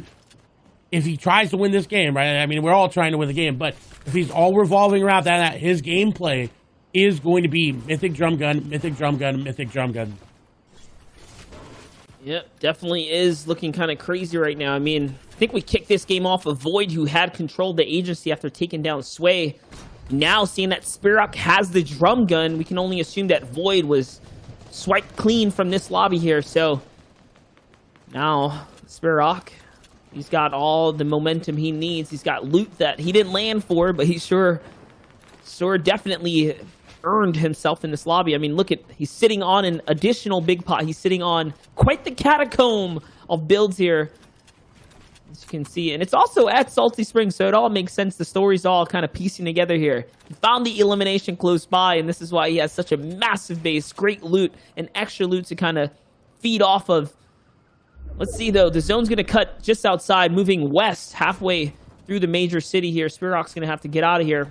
I saw other players, 2XC, Polarized, big players in the lobby right now, still in the game. Players that are clawing their way up the leaderboards right now, some of which have to make some desperate pushes and desperate attempts. We'll see, though. Spirok's trying to make his decision here, trying to time this rotation. Figure it out. Look at the map, guys. Focus down on that bottom right. Take a look at that map. There are so many players on the eastern side. That's the congested zone. The more you wait, the more likely it is for players to set up and hold you out. You move too early, though, you become the focus. Like that person right there, you see everyone focusing him on in the lobby. Spirok getting involved there with a drum gun. And this is his play. Use the drum gun. There's Jared's going down, and we were just talking about what he needed to do to win.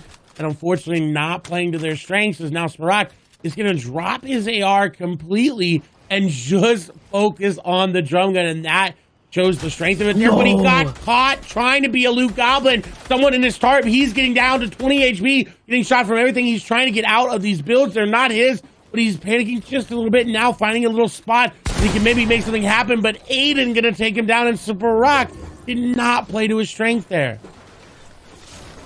Got caught being too greedy, too much loot.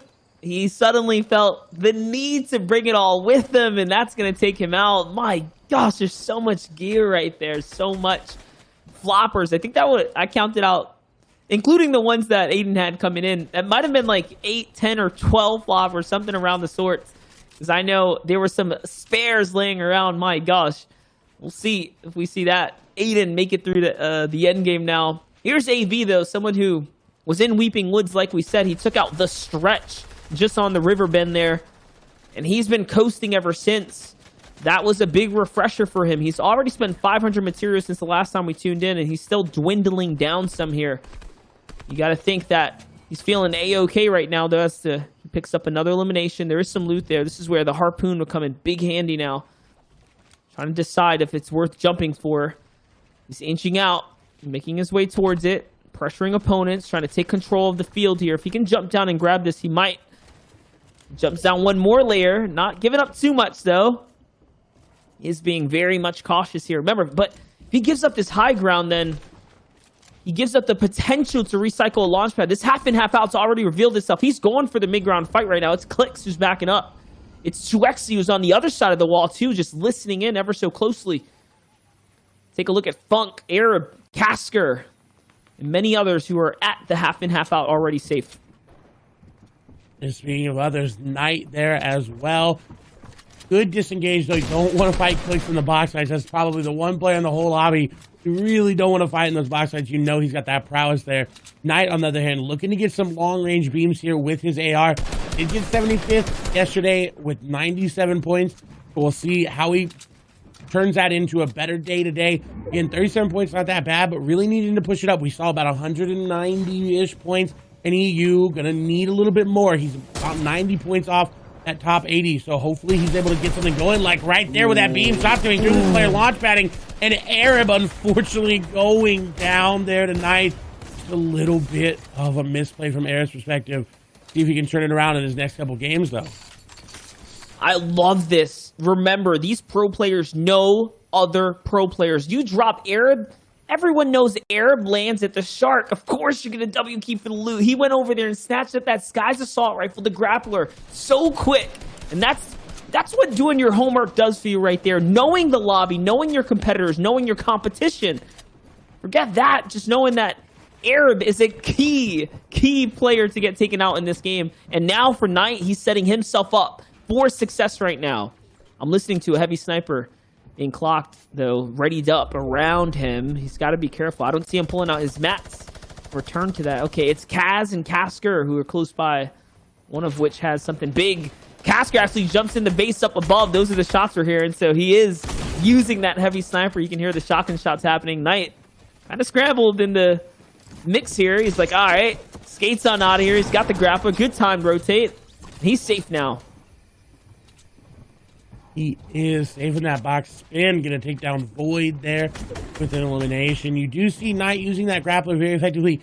ESRB, one of the few players that uses the grappler, I think, to its maximum potential on high ground, using it to just really control those matches. We'll see if Knight decides to play for it, or if he decides to play low to mid ground, as he's going to take down Scope. That's a huge elimination in the lobby. Big Elam there, Clay. I mean, he's still going. He's got the rotates to make. He's using his grappler to its benefit. He's jumping through boxes, scoots out of that one. And look at this. These guys are just doing all the hard work for him, making all the layers he needs. That one shot he put on Cask was going to convert into an elimination as he falls in the storm there. And now Knight has high ground. He's cut off the competition as well. He's leading the rotate out here. Still has some way to go, though, to safety. It's not completely clear just yet, but this game is looking like it is his as he finds Vix there on the backline rotating. What a good play to look back. He realizes flopper plays can come through, launch pads can come through. No grapplers, obviously, as he's got it, but still got to worry about that as you hear launch pads raining all around, players flying down. He's trying to figure out where players are. Shots going through, not connecting, and a little bit connecting here for him, but you see him all of a sudden just jump off high ground there. It looks like he's trying to go somewhere else, loses a lot of HP, so he fell. Someone's going to land in his box. Shot's not going to connect on them, and a very good build for high ground here from Knight, but it's all to Wood. He's got to be careful about that as we see more shots coming through here for him. Grandma going to get an elimination as Class going to go down there to okay, as Knight does maintain the high ground after a little bit of a fall. That was a close one. Having a player jump in his box, got to be careful.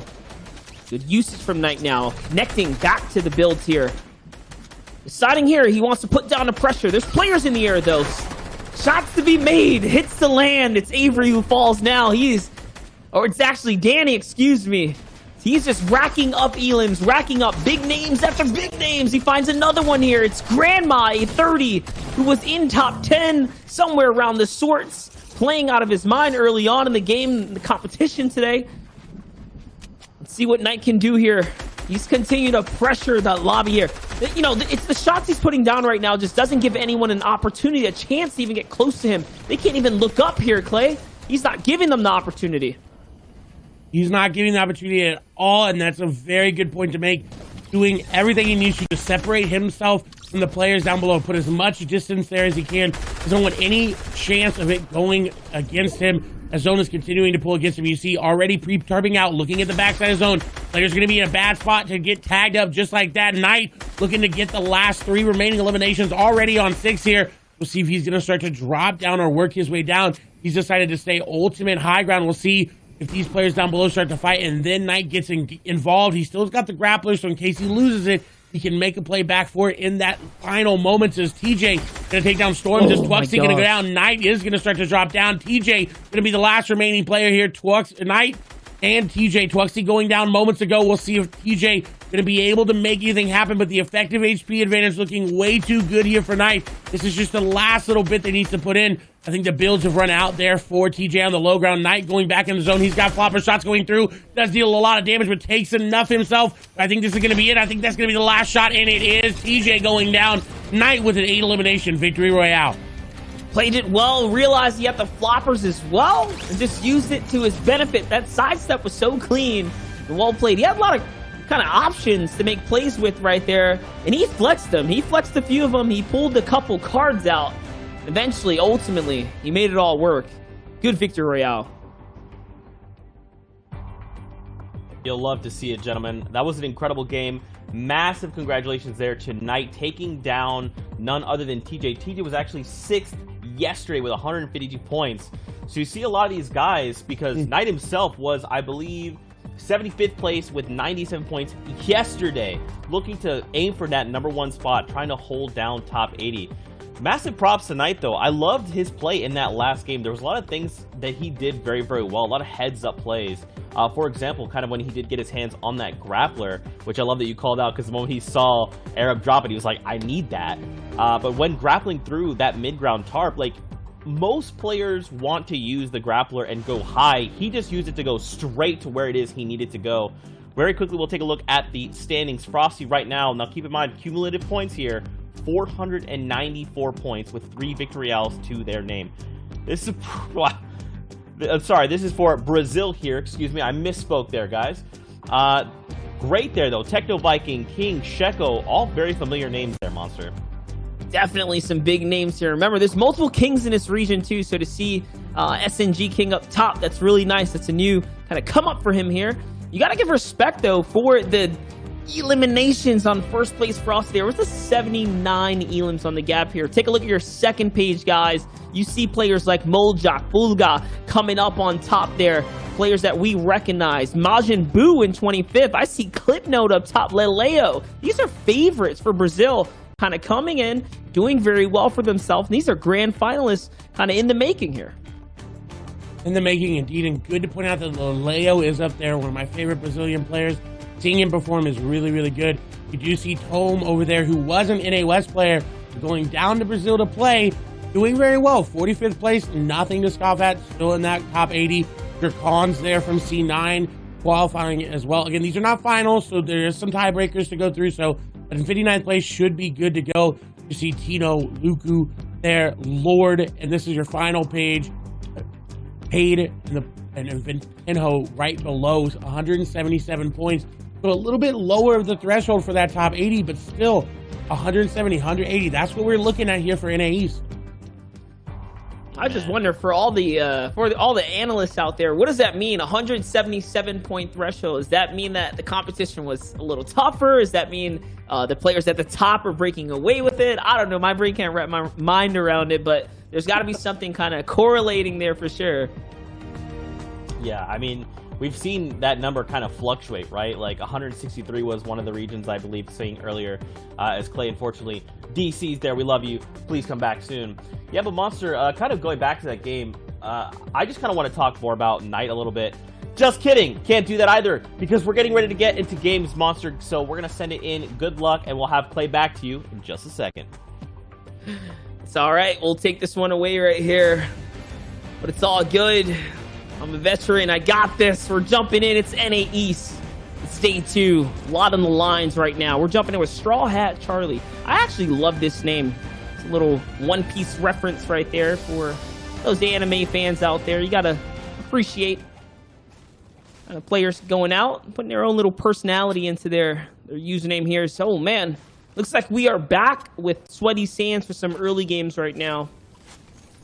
We're going to take our time with this, as Straw Hat Charlie has to be very cautious here. I'm seeing 4 potential enemy threats right now, not including players that are going to rotate in, not including players that are going to cut through from the outside of the storm factors here, as they just barely catch the zone right now.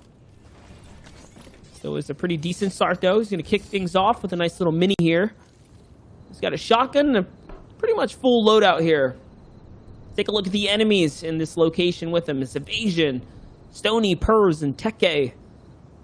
All fierce competitors. All have a lot kind of riding on the line right now. Charlie, 235th place yesterday. 42 points on day 1. He's got kind of a big mountain to climb right now. Can he overcome all the pressure right now and make it happen? Okay, doing very well right now, putting the good pressure in. The burst, so underrated in the early game. This is bringing me back to FNCS Duos days. We jumped into kind of that early game burst action. Players would go toe-to-toe. Here's Stony now on the other perspective. Can he kind of drop Straw Hat? No, he's not. He's not going to be able to. Straw Hat Charlie here makes another one. It's sink or swim. As we all know, you can't get in the water, not if you're part of the Straw Hat team. So Charlie doing very well. Can he wipe up the entire sweaty? No way. He knows there's another opponent up there. The cone was the giveaway. I will try not to make too many One Piece references. I could probably go crazy with it there, but here's Furious now. We're jumping over to the other side. Some slurpfish being found in the water here. It's pretty good. It's going to set him up for success now. He is definitely having more to fish out. He's got a chest here to kind of rely upon as well. We'll give him a little moment to kind of bounce back here. So I think Clay is just about ready to reconnect soon. And I am back as shots are coming through. Furious all of a sudden was not expecting that, the ambush coming through. Shots gonna go through, but Furious said, no, I'm not gonna play defense, so I'm gonna get in your face and brutal. Not expecting that, gonna get eliminated there. And Furious doing just what we saw him do in day number 1. A little bit on a rampage outside of Lazy Lake. We'll see how he turns it into a better performance in the end game here today. 86 points though, already on a good spree.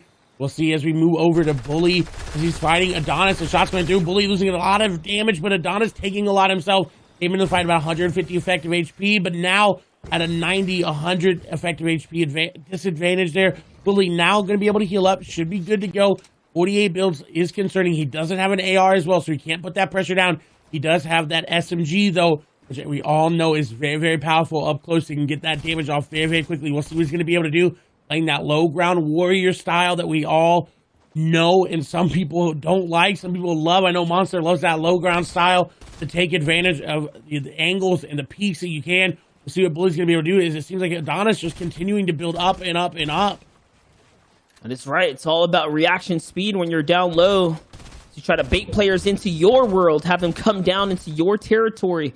See what he can do. Bully is using this kind of patient mind game right now. He's trying to take out Adonis, who's sitting up above so poetically as well. The Greek goddess himself here. Let's see. Adonis kind of vibing right now. He's looking for the opportunity, looking for the shot. He's going to jump down. Bully's going to turn things around now. But can he connect? He misses the big shot. He does find a little bit here. And no, it's not going to be enough for Adonis. He gets overtaken. Bully is the one who comes out on top. And now there's another player, another enemy enters into the arena. ZQ is looking for the action right now. Bully's going to find the quick ramp at it. Take a look here as we go back in time just a second now. Give you guys all the action so you can see how good he is here. Ooh, nice shot there over the top. A little peekaboo shot coming through. The player going on the offensive, but ZQW going down. Bully making plays when he needs to the most. I'm talking about how he was 162nd, day number 1, 67 points.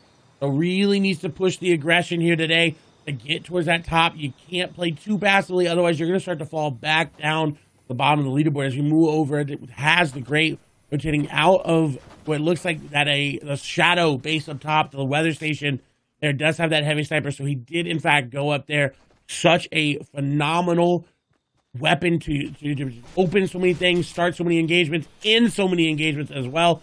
But what's concerning here about Haz, Monster, is his ammo count. Yeah, he's not looking too good here. He's got effective 40 extra ammunition to kind of reload his AR with. Not too much in the heavy sniper as well to kind of back himself up. But it's okay. He does have a momentum kind of swinging type loadout here. That heavy sniper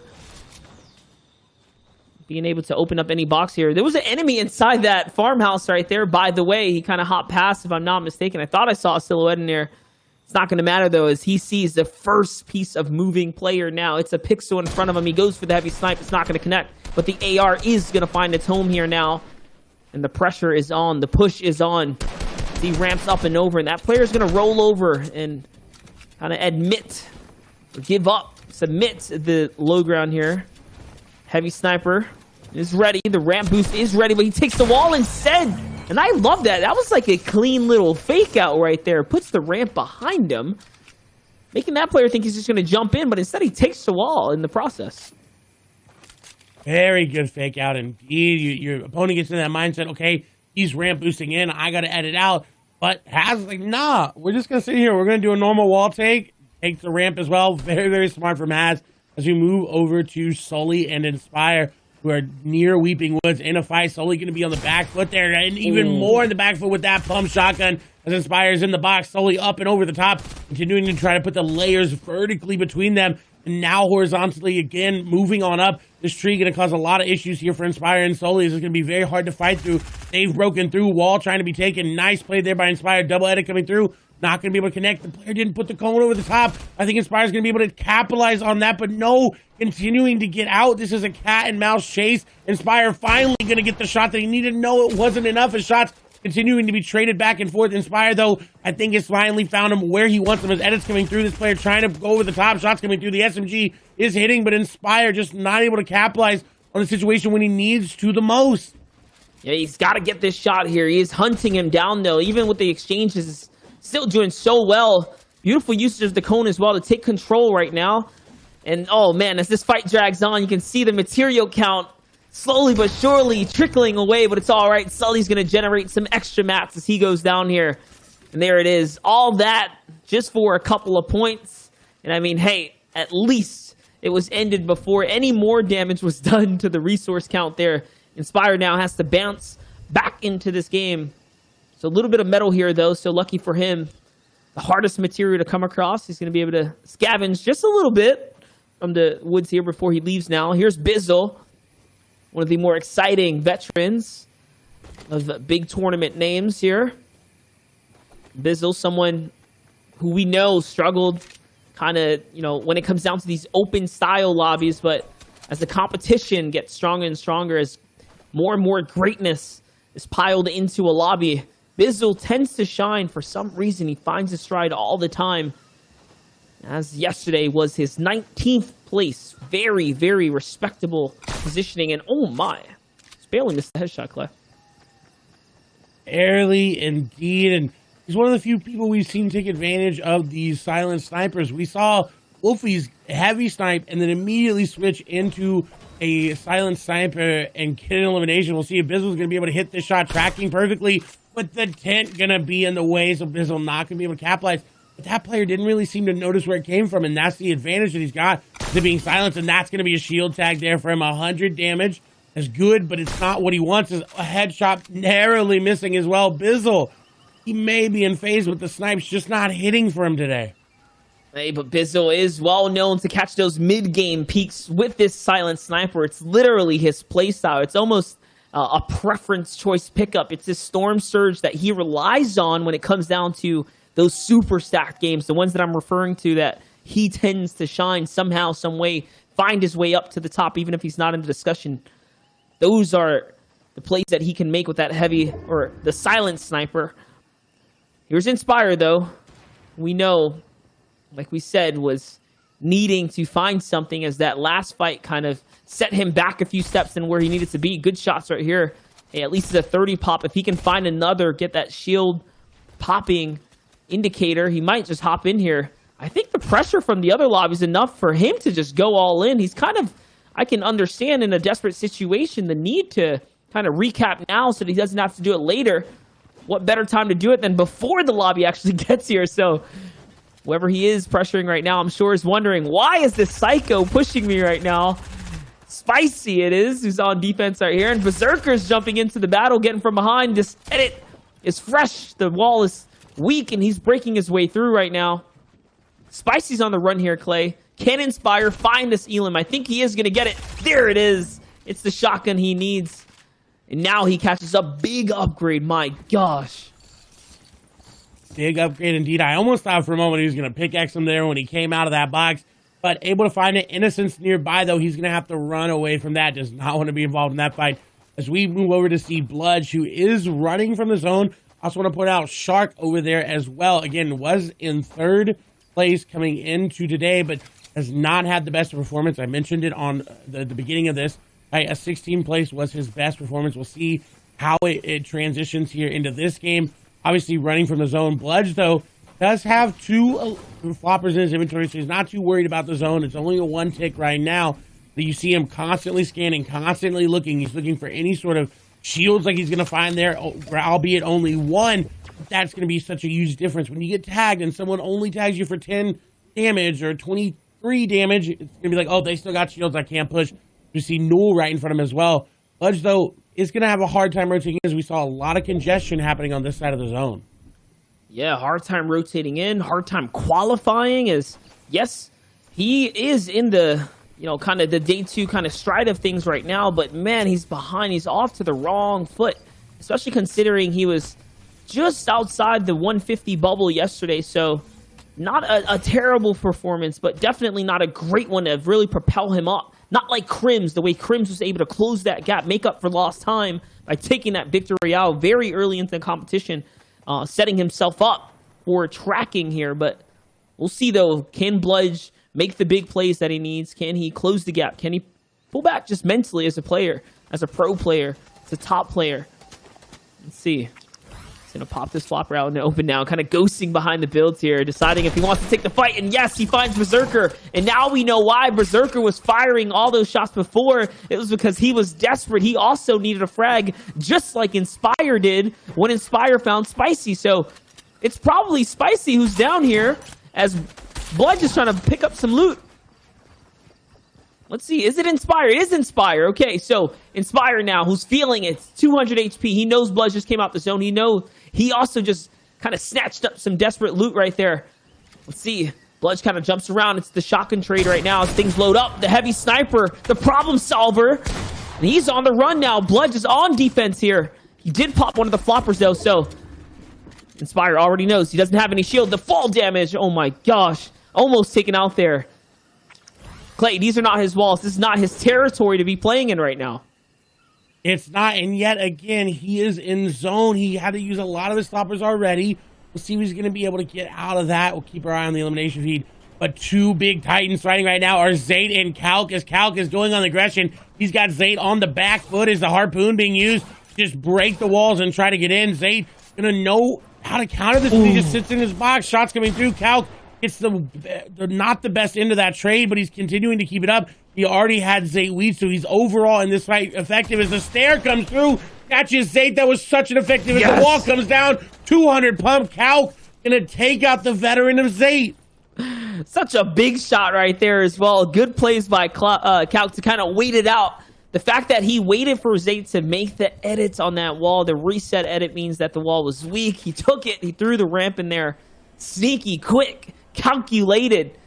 Young Calc comes out with another 4 points right there, making quick work of Zayt. I'd assume he's taking his screenshots right now and loading up the tweets as he stopped moving for a second there, but we'll see. Here's back with Inspire and Blood. This fight's been actually dragging on. For someone who didn't have shield, he is still making Inspire kind of pay for picking a battle with him. As Inspire now, I think, was also shield cracked here. So they're side by side, and yes, Blood comes in and gets the final say. And now he gets taken out as well, but hey, he pulls a couple points in the process. I mean, he may have tossed Inspire's game, but at least he gets something out of it. It was all worth it for him, just a little bit. And that's how that fight kind of ends right there.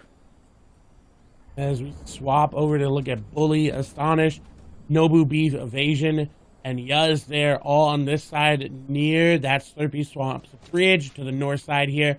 You see Bully could look for a heavy snipe here, could look for that beam with that rare AR in his inventory. We'll see what he's going to do. Again, Bully did have a decent day, 67 points day one. He's about 97 points if the math adds up there. But, you know, needs about 100 points. Really needs about a really good pop-off game like you talked about with Crims. You said he was able to close the gap. Bully is falling behind. He needs to find a great game, and this could be it. He's in a good spot. Only thing I'm concerned about is that he is 2 minis, and he's already down 500 mats with that 97 build. A good early rotate. He's actually going to find the grapple player, going to beam out of the air, and Astonish going to go down, and that's the biggest elimination he could have found in the entire lobby. You see Inquest trying to go for it, but Bully going to capitalize with a grappler, and that could be the moment that changes his entire day. No, actually, Enquest grabs the grappler before him, and now Enquest is putting the pressure on as they both scrambled for the grappler as soon as it fell down. And now, all of a sudden, what looked like his breakaway moment for this solo game suddenly turned into a nightmare situation. All shields gone, extra material expended here. And all of a sudden, he's left by himself to fend for himself on this rotate. Bully now barely gets away with it. Enquest comes out with the free loot and the grappler. Here's Jack, one of the more exciting names, one of the more consistent players. We've talked a lot about him throughout the course of the last couple weeks here now. Player that's making big strides here in the recent times. Just up the top when you least expect it. Knows how to pull in the victory. Knows how to seal the deal. Doesn't let go of his leads when he catches them. And capitalize on all those moments that he gets. Let's see, though. This is his half in, half out here. Who's going to pull zone right now? It's going to pull to one of the least congested sides right now. Is that a... I think that is an airdrop landing right above the base of Mega here. Mega and Jack now playing for it. Jack, I believe, controls the wall in front of it. We'll see if he makes the edit here on Mega soon. No, he throws the 1C4. You saw it kind of break right there or something. Not too sure. Oh, it was the RPG. And that's what it was. He broke the layer down, and all of a sudden, Mega thought he was in for a sweet treat. Instead, it was a surprise shotgun from Jack. A very heads-up play to realize, hey, you know what? I got this floor. Edit him down. Eliminate him. Really, really good to see. Also, really good to see they changed his name back to Jock and not Qzhu or whatever it was, you know, all backwards letter there. So now we can read it and know who he is. So really good to see. We do see Young Cow getting an evasion and getting him eliminated. We move back over, though, to Furious, who, again, played very, very well in day number 1. We'll see how he ends up playing in day number 2. His shots through 92 points already, so a very, very good day. And this day could be even better as Tifu is going to take down Young Cow. It's an exciting little kind of turn of events there for Young Cow because the big names are going toe-to-toe with one another. The heavy sniper's out, but Furious doesn't need it because he owns the wall right there. Good follow-up, good recognition of Vexifier being in the wrong spot from Furious. I chatted with some players, some viewers in Big 60 stream earlier, and they were talking about, hey, we're rooting for Big 60. We want to see Furious up there. These are players that are pulling through open tracks, making a name for themselves with fan bases out there that are on the come up. Let's see what Furious can do here. Furious is doing so well right now. Look at his points. 97 points in this competition right now, coming after a 106 from yesterday. Nearly, basically, solidifying his way to grand finals right now. And he's on it. You can tell he's feeling it. Just look at his form right now. He's looking for the fights here. He's not afraid. This is a position where most players would be afraid to fight right now on the 6th zone, having zone. He doesn't have to be, you know, looking for the battle here, but he's trying to set himself up for even more success. He just wants the points at this point. He has max materials, Clay. He is doing this so well, and it's so refreshing to see this kind of aggression in the box side area. We see it sometimes happen, but mostly a passive play at this point. But he says, you know what, this zone, nah, that's not for me. I want to play aggressive during this. As we swap to see moving here from Seafood, 29 points, not having the best. Shark now on your screen there, 2 eliminations. He did, I think, just pick up one onto Ghoul, which is going to be why he's looking around for all that loot, but did not get a lot of it. Only 10 builds remaining here for him. He needs to find something, and he does have Flopper, so he can Flopper play it, but Flopper playing in 5th zone is very, very costly. This is just going to be so hard to find. Finds, luckily, a launch pad here for him. But what does he need to do to make this a success, Monster? Needs more points. He's not on track, not even in the slightest to make it the grand finals, not unless he really pops off. And today, in its own, that Elim right there is going to make it so that he already has more points than yesterday. So we'll see if he can continue to find big strides and stay consistent here. As we tune in with 100 Thieves Cease now, who's on the front of the storm here. He's in the front lines now as the zone is going to pull back. Jack launch pads all the way across, only to find that he also now has to cross back as well. So can Cease get out the zone? I'm paying attention. He pops his flopper. Okay, so he's barely alive still. He is the last to rotate right now. We tune in with Roller up there in the top 3 right now. 62 points in this competition from where we're tuning in right now. 2 Elims, almost top 20. He's got the RPG. We know what the RPG can do. Can swing anything in your favor. Honestly, you can even find elimination, especially this late in the game. You just tuck it down into low ground. You might catch some players with their builds open, box fighting. Get some specials. Let's see now. Here, this is what I mean. You just find the spot, you find the nook, you try and stick it in there. Let's see, though. Roller's gonna jump in. Oh my gosh. Catches Bizzle off guard. Catches Smallzy as well, who's on the run here from the storm. Clay, this is getting serious, and this is why Bizzle's at the top right now. It is indeed just getting very, very high stakes right now. We're getting towards the end of NA East. Every action has an equal and opposite reaction, whether that be your points, whether that be how it affects your mental. We see Nate Hill up there on the high ground. Furious on 5 eliminations. We'll see what he's going to do. He's actually going to drop the floppers. Does end up picking him back up. So almost a little bit of a misplay, but he does end up getting a nice beam there onto the player from behind.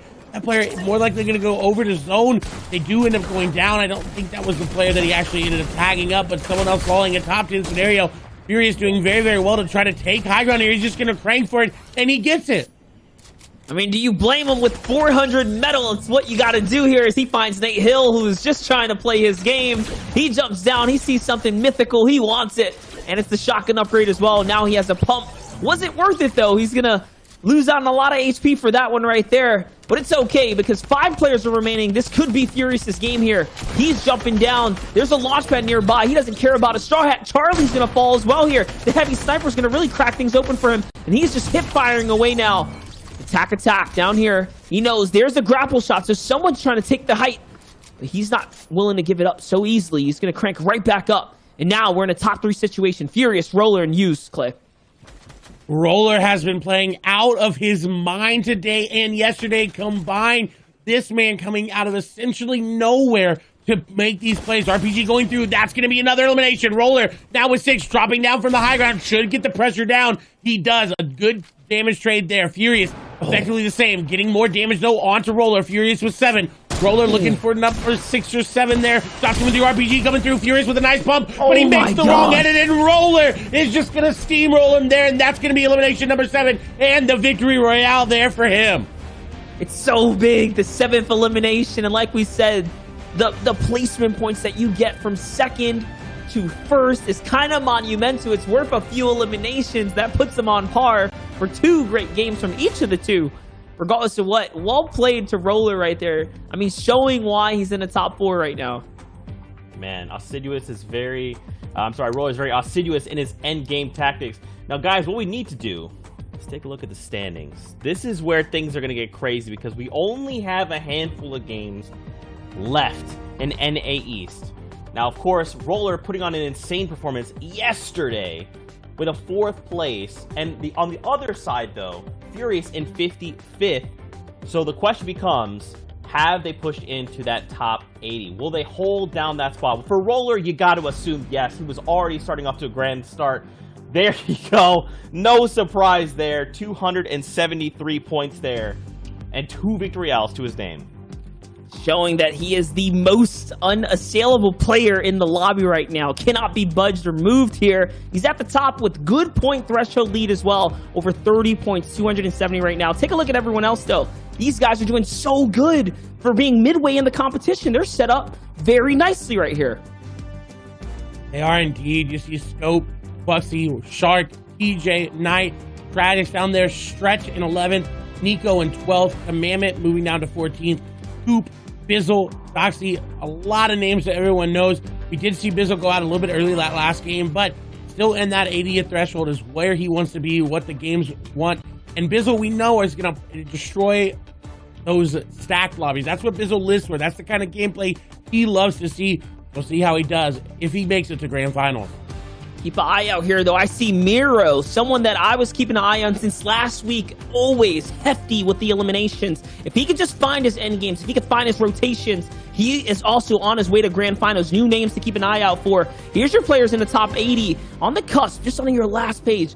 You got to root for him. You got Kanata, Roat, Blake, Kaz, Grandma, Weigel, Trashy Color, all very much veterans. I see Bryce up there. These are names that we know of, players, especially in the NA's region, we tend to grow fond of because of how active they are within our communities.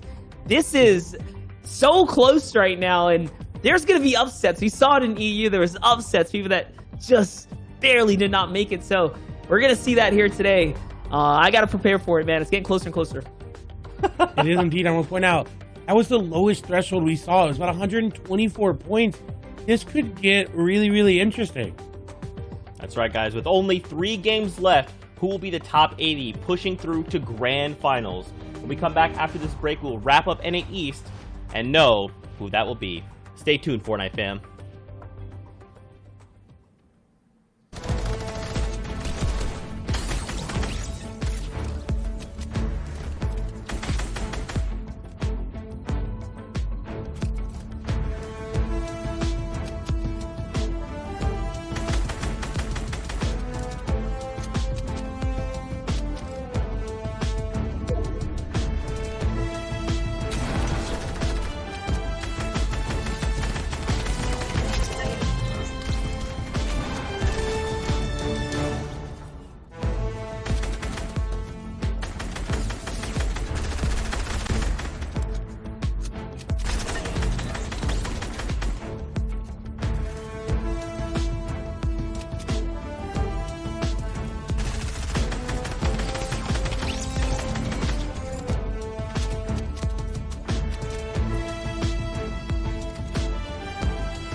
Oh, hello there, Fortnite fam. I didn't see you there. You're looking nice today. Welcome back to more coverage of the FNCS Invitational. This time, we got Shadow Wager, we got Sundown, and they'll be guiding us through the next 3 games. The final set here for NA East in week number 2. Gentlemen, you've been watching the games, you've been talking in Green Room. We gotta know your thoughts. Shy, let's start with you.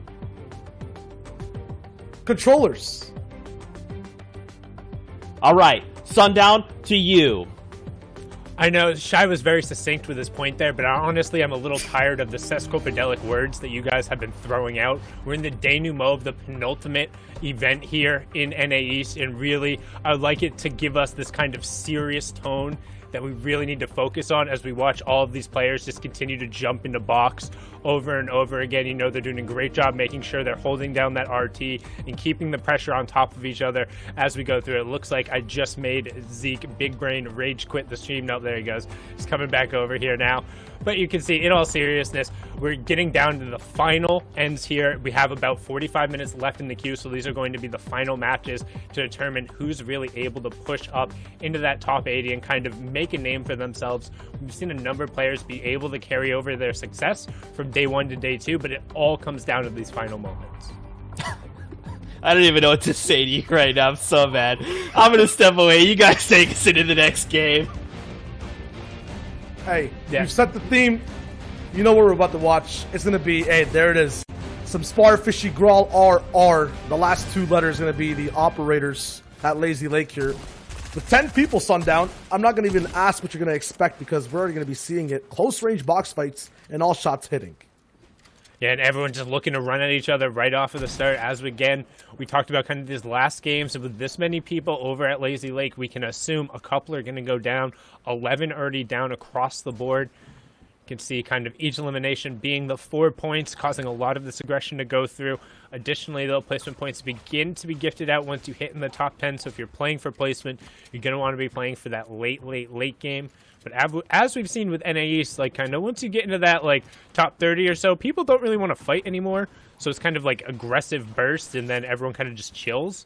So those placement points don't really come into effect until super late in the game. Generally, we're not seeing them till Circle 7, Circle 8 in most circumstances, as Sparrow does pick up Spicy, so just some straight vibing over there, but Sparfishy gets immediately put inside a cone, so now he's trapped inside a box, Child. Yeah, Rock in a very hard place right now with more people kind of just moving up above him. But that's kind of the point of when the placements are just handed out so late, the aggression is just so much more tantalizing right now for people to just get in box-to-box, go for those free 4 points, and try to get back down to that top 30 situation where points are right there. And Spar is flying high with a double-tack shotgun before he hits the ground. That's 1. Can he find 2 is the question. Sundown right now looks like Lazy Lake is becoming hot and heated up. Yeah, and we will have a number of people who are going to rotate back through here. Honestly, I've expected these fights to resolve a little bit quicker, but people are playing a little more defensively, a little more passively. And as I say that, he gets a nice little 1-2 combo, hits him with the jab of the pickaxe, then Falter just came flying straight through, but however, loses the edit on the wall. Looks like he was able to regain it back, gets through, and resets it real quick, so nice little maneuverability there. However, not sure how much time that's really going to buy him. As I say that, somebody else collapsing in on the backside of that fight. So we have 3 players all trapped right around here. You can see the outline just on the other side of the hat. So we get to watch their little caricatures on the other side.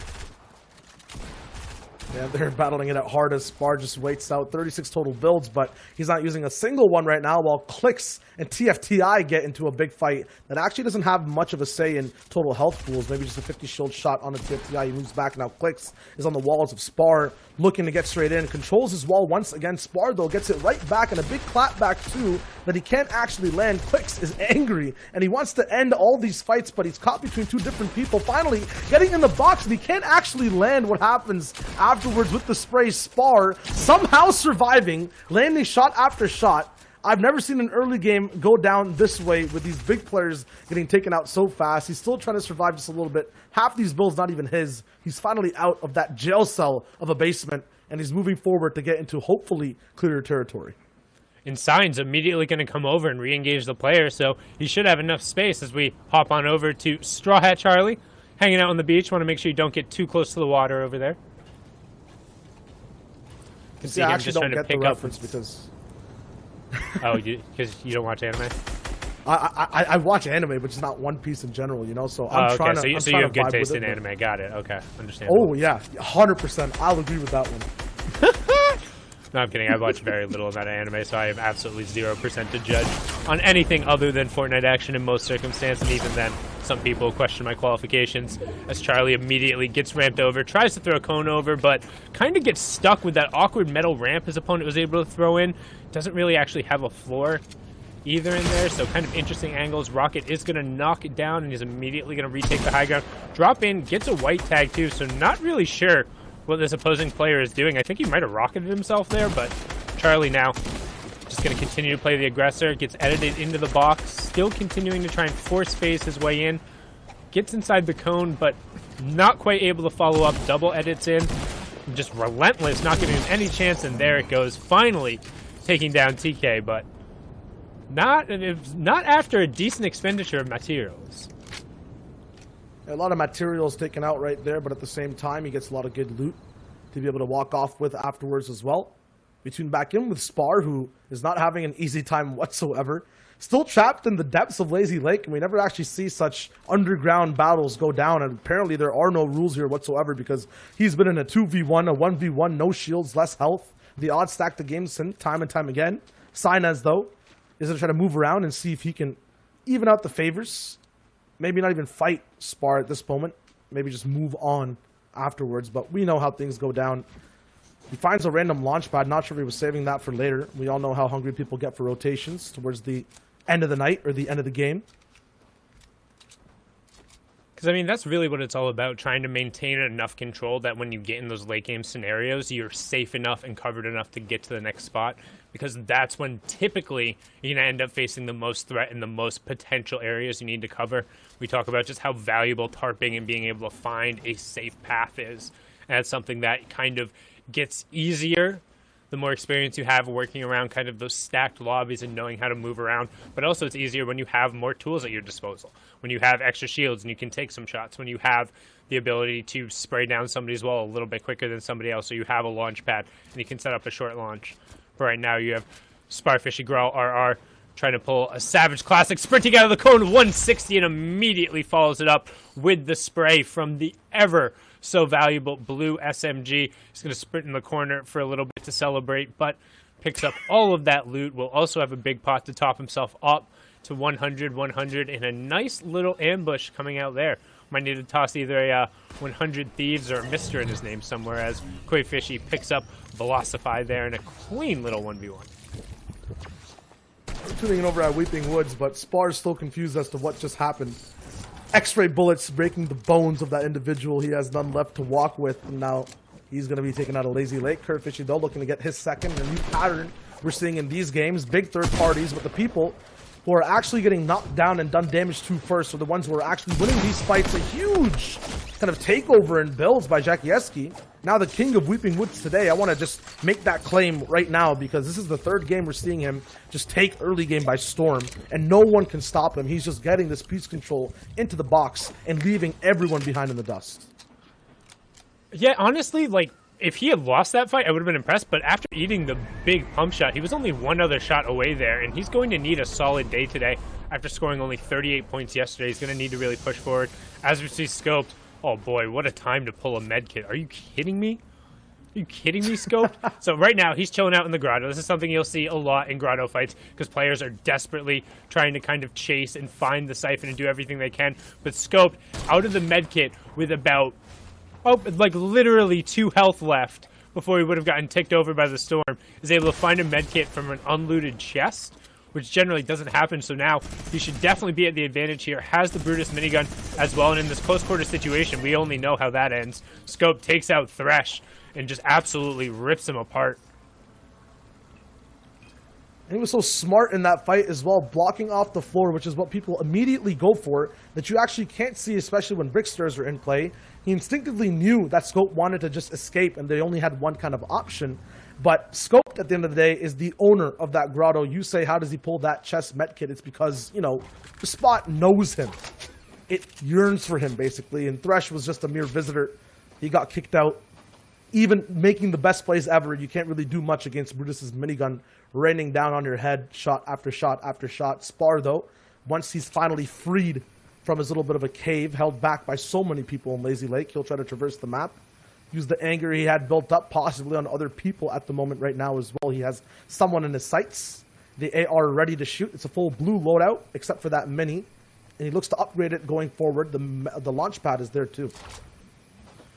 Yeah, and sitting on a decent amount of builds at 124, so not going to be too taxed in that regard. Is inside the circle now, but wants to head a little more centrally. Could also opt to walk into this bush.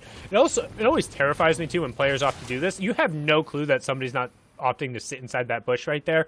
Like, you should at least have like checked it or maybe tossed a ramp inside of it. But with that being said, we see Rogue Shark up on the top here. Spar trying to get his crouch on and get a little sneaky snake in here, get an angle to potentially ambush an opponent and trying to use the bush to his advantage. This player still does not quite see him, and will he opt to take the shots? Dude, please. Oh, no way. Bruh. Bruh, oh, thank you. My. Dude, good job. Well executed on the elimination, but please don't ever hesitate that long, ever. Particularly for that, like... Hey. Yeah, good job. Picked up Rogue Shark, well done. Almost in the top 50, but... Huh. Hey, looks both sides while crossing the street right here, and better safe than sorry. He's putting everything he's learned in life to use in both the fights and his rotations. We go back to the agency as well, where Skyless and Okus are looking to, I'm not even sure, maybe hide out from each other, maybe engage. He's baiting out the vault right now, and oh my god, you can just see the POV of what the other player is going to try to just come through to, but no one's coming now. Okus picks up a few white heals and tries to move out towards the zone. But he might be just taking a little bit too much time because there are some more people rotating in. This could be a trap he set for himself.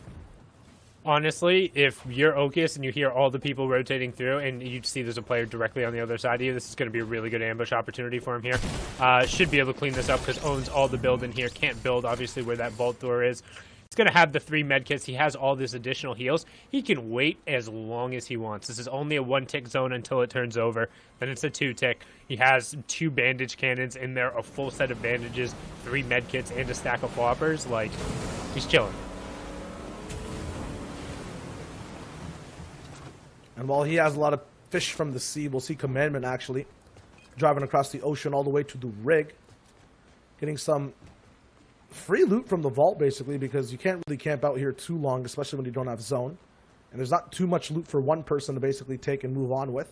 Meanwhile, though, in zone is Slurpy Swamp, and Jackie has moved over from Weeping to own real estate in 2 different POIs. Right now, the highest roller right now at the top spot of the bills over here at the POI. But there is Roller as well, who's in the mid-ground looking... It's not endgame yet, so it's not technically mid-ground, but he's in the middle of all these bills, just waiting to see exactly how people rotate, making sure his metal's all the way up as well. Which is super important, particularly as you get in the late game, and if you're in Slurpy Swamp, there is an excess of metal, so you should be doing exactly what Roller's doing here, trying to occupy as much space as possible with those metal builds, giving you an advantage to potentially pull off one of those quick little cone ambushes. And as you can see here, he's basically built out the entirety of the top level of the factory, so he'll have a great opportunity. However, unfortunately, does not pull that zone. As you see in the bottom right-hand corner, that white line indicating where the new safe zone will be, so in a minute, he will have to rotate on over there. And while he does have a launch pad, he's not going to want to use that quite yet. Generally, you want to save that either for the 50-50 if you pull a long rotation, or for that 6th zone. That's generally where you'll see most launch pads be used. So instead, just going to start the walk over. This general process, as you see Mikey doing, where hop 180 back, turn backwards, hop 180 back, turn backwards. Generally, you'll also see if controller players are the ones doing this, they'll have their builds out, because you get that building and editing sensitivity, so you'll turn a little faster, making that easier. With that being said, you'll see everyone trying to rotate in as early as possible and pack around that center because they know the 4th zone will pull centrally. It's only that 5th zone they'll have to worry about, as Mikey trades some shots there, but doesn't look like he really wants any smoke. He's just going to build himself up a little bit with some quick little 90s. He drops his base down while Sundown drops that knowledge. We'll see Spar once again beside him. This time, low HP, all the way down to 28. His loadout looks so good when we last left off with him. He was playing safe and sound. Maybe he might have taken your advice and sped things up there. 40 points on day 1, 48 now. A total of about 88. He's going to need to get literally 100 points in about 2 to 3 games. Now, that is 2 very good games, but that requires you beating out the top competition in NA East at this point. And we saw him do really well early game, 5 eliminations so far. Can he get more as the likes of Nate Hill, Easy ROG, Mikey are around him, and Okus with that agency loot and momentum this game as well? Yeah, I'm going to say no. 23 HP, you literally get hit by like a stray SMG bolt. Okay. Yep, the prediction mastermind, the Oracle Sundown has spoken. And Spawn has been smited out of the competition. That was a really tough one. You know, I really pushed my analytical abilities to the limits there to determine that the guy with 23 HP running through the open wouldn't get picked off there. I just see Mikey using that harpoon gun. Gonna opt into the drum gun instead of that legendary burst rifle. Probably a good choice given the situation right now. Can actually probably use both during this circumstance as long as he's not like chosen here. He does need to be careful because he is isolated out in the middle. As we swing on over, we have Calc, Commodon, Niddle, Acorn, Roller, Avery, Justice. A who's who of a bunch of NAE's top players here. You can't really guess who's going to pop off first. It's all about who gets that zone right now. It'll be Commodon and Calc who have to move towards everyone else like Roller. I believe I saw Colazo there as well. Launchpad here available for him to use. Doesn't actually need to do it now. You talked about being chosen. That might happen if he chooses to greed for this walk, but he might have to because that launch pad being used for moving zones is that much more important.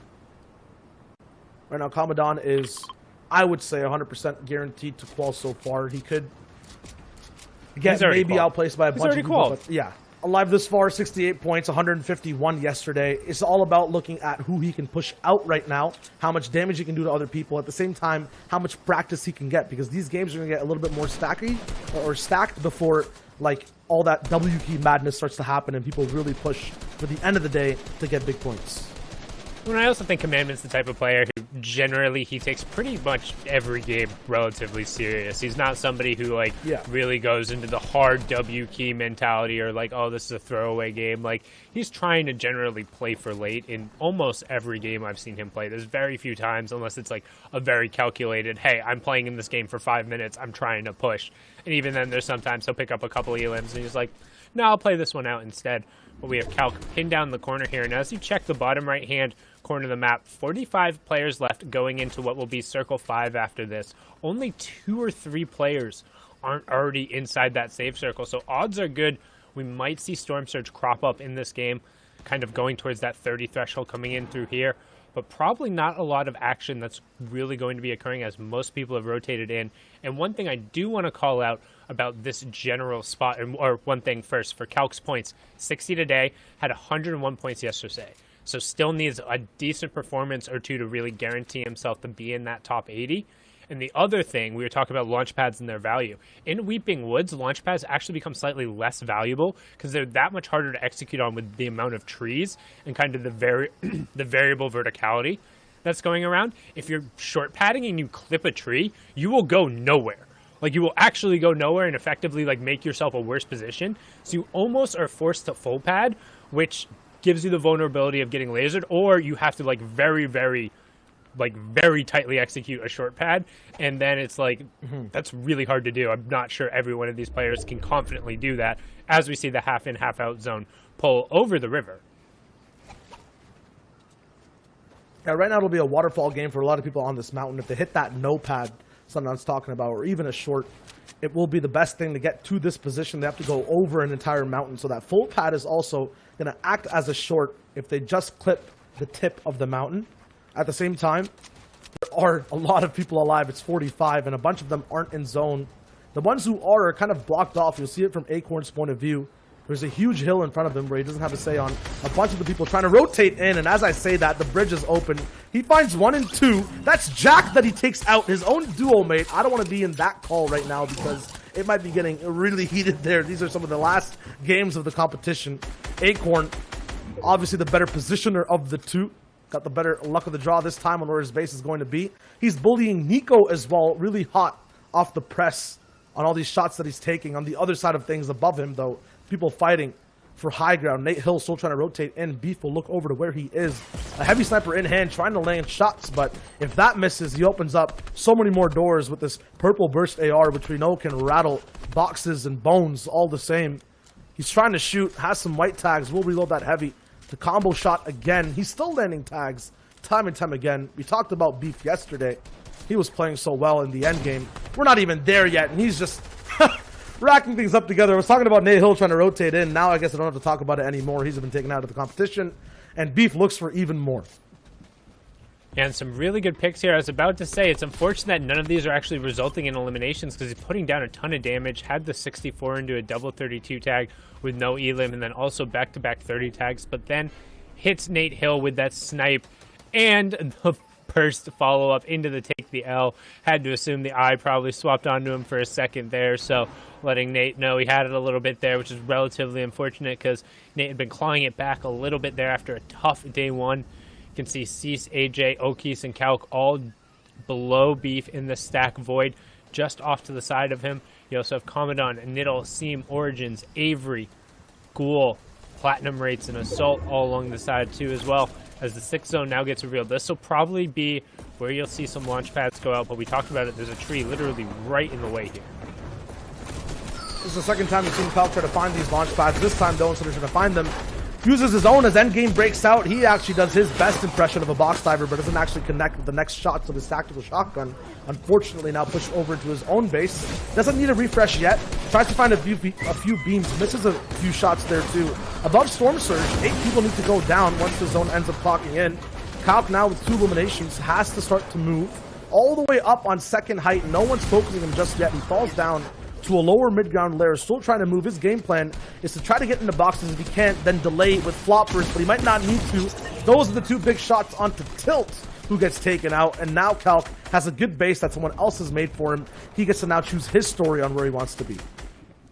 And picked up a lot of hard mats there, going up to the 500 brick. Also has 500 wood as well.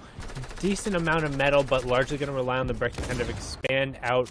Did pull priority on the next zone as well, which means most of the lobby is going to have to rotate towards him. He's also going mostly back over old builds as well, so that's a huge benefit. He knows he's going to have pretty much a safe layer, but he also knows he has 8 floppers, so he's just going to chill out over here on the side and just kind of see when his moment to strike is, get a look at where high ground is, take some shots out from the side of the storm.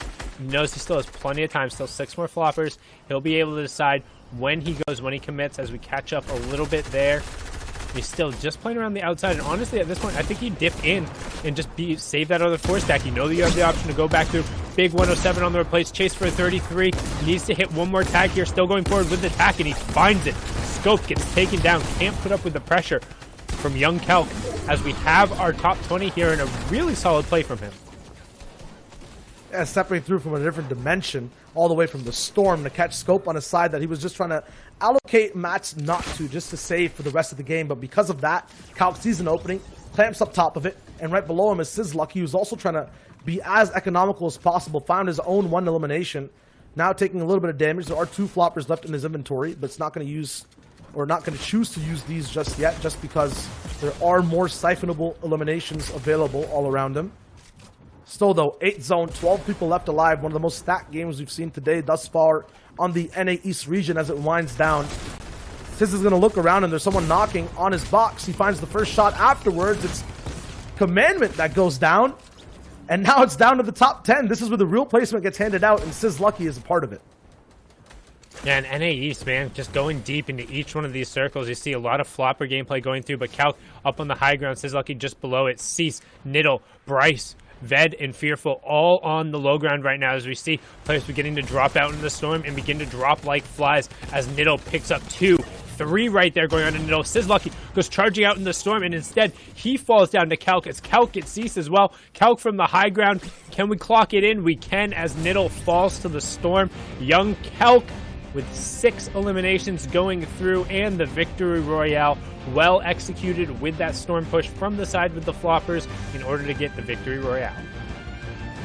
And that's the game that Calc needed. First day, he was 100 points in total. Yes, very good performance. Wanted to push his way all the way to the top 80 qualification. Now he's 100 points on today as well overall, past 200 into that qual range, right beside Commandment, everyone else too. He had to take out Scope to do it at one point, and he was all the way at the top. So we'll see exactly how the standings look overall later on. But a good game from Calc, holding height, staying healthy the entire time, Zeke. And this is actually someone that you called out as, you know, someone that you're hoping to see pop off in a lot of games. Shia, if I remember correctly, you had said that Calc is one of those players that wants to do well, and he feels as though after making it to something like World Cup, like he wants to show the world that he's still relevant. And this is exactly that. I mean, yeah, it's not even just being relevant, but being able to change and adapt to different metas and still be on top and do it in, you know, flashy fashion. Everyone knows Calc. He always wants people to know that he beat them time and time again, and he always wants to do it with a big type of, you know, gap in between. Right there, an RPG on height, having the most shield and health possible while everyone else is getting taken down by Storm. That's a Calc game if I've ever seen one, and that's just him being on top. Now, Sundown, I'm scared to ask you questions. Okay. Oh, I'll use words you can understand, Zeke. Ready? Thank you. Just dumb them down a lot for me. Did good. High ground, rocket, low ground. Good job, Calc. Man, that was absolutely Did you get that incredible. one? I got it. No, but in all seriousness, the 8 floppers from the side, it was a really good and patient take. The way he kind of like was able to. The typical what you see from most people when they have that many floppers is they'll drop themselves back and just kind of like hang out and wait, but he made sure to actually go off at a different angle so then everyone else on height would be exposed to him. And even though he wasn't able to really get anybody eliminated right off the bat, it gave him enough time to go and execute the high ground take. And as we've seen, Prodigy Analytics brings it up all the time, but in solos from like 7th circle onward, if you're the one with high ground control, you win like 40% of games, which doesn't sound that super impressive, but in reality is actually statistically a really high amount. So good on Calc to execute that. And kind of what do you think runs through players' minds? Like, at what point do you deviate and say, like, I know the Storm is moving like this. I have to create this opportunity for myself if I hope to pull off something magical here. Like, what does that look like? I mean, like, in total, when it comes to flopper playing, when it comes to making decisions on the fly, it's all about instincts here, Zeke. And these players at the top of their game, they have the best ones. That's right. Well, we'll see if the players have the instincts to get through this next game. Gentlemen, let's take it in for the next game of NA East. And we're on board right away with Scoped, putting the uncommon SMG to work. Just ripping through Illust right there. Oh, not Illust, I apologize. It was Bludge that picked up Illust, but... Actually, no, he didn't get an Elim at all. What? Heard the Elim sound come through. Never mind. I apologize. Just missed whatever was going on there. But Scope is sitting at 46 HP there. Does have a decent amount of control around Lazy Lake. There is a number of players dropping around there, and he actually looks like he's just going to rotate around out the side. I mean, before it was all about watching his back. That's what happened in the game that we just saw him with. Right now, he's keeping everyone in front of him, which is very smart because we know exactly how lethal his shot can be, especially when he lands the first tack shot. Operating with a purple one this early could just be unfair to the competition right now. Scope's tracking is all right afterwards. Never misses a shot. And I mean, if anything, I'm more worried about that blue SMG than I am about that tack right now, right off of the start. If he's able to get onto somebody with no shields in that regard in the close fight, he's just going to roll right through him, as we've seen Roller do many a times. And he's sprinting straight over at this pocket as we have Stretch picks up Subscript right away. Seam immediately ramps up on the high ground. Roller, seeing another third party come in on his third party, is like, maybe I'll reevaluate this decision real quick. Goes and tucks himself into the staircase, tries to get some additional materials, considering he only has 27 builds right now. Yeah, we've seen patience before. Sometimes it's better to wait, but waiting can delve you straight into a trap right now. Stretch is the one, actually, who slightly gets in maybe a little bit too fast. Roller taking him out. I think he was supposed to get eliminated there, but Stretch just missed an easy, I think, pickup shot. It happens. Still, he might have just 1 or 2 more games to go before the day ends, so getting at least 1 elimination, rocking things off, and then coming right back. I believe he might have got some placement off of that game as well. Roller will still get to see the entire Misty Meadows play out. He's looking to see if Seam is going to still be above him, or if he can bring him down to his own level and then beat him with the tack shotgun SMG combination. which is relatively strong given the circumstances. Again, we've seen just like how much work the SMGs can do in close range, but then also, unfortunate for Stretch, they're missing a couple quick shots.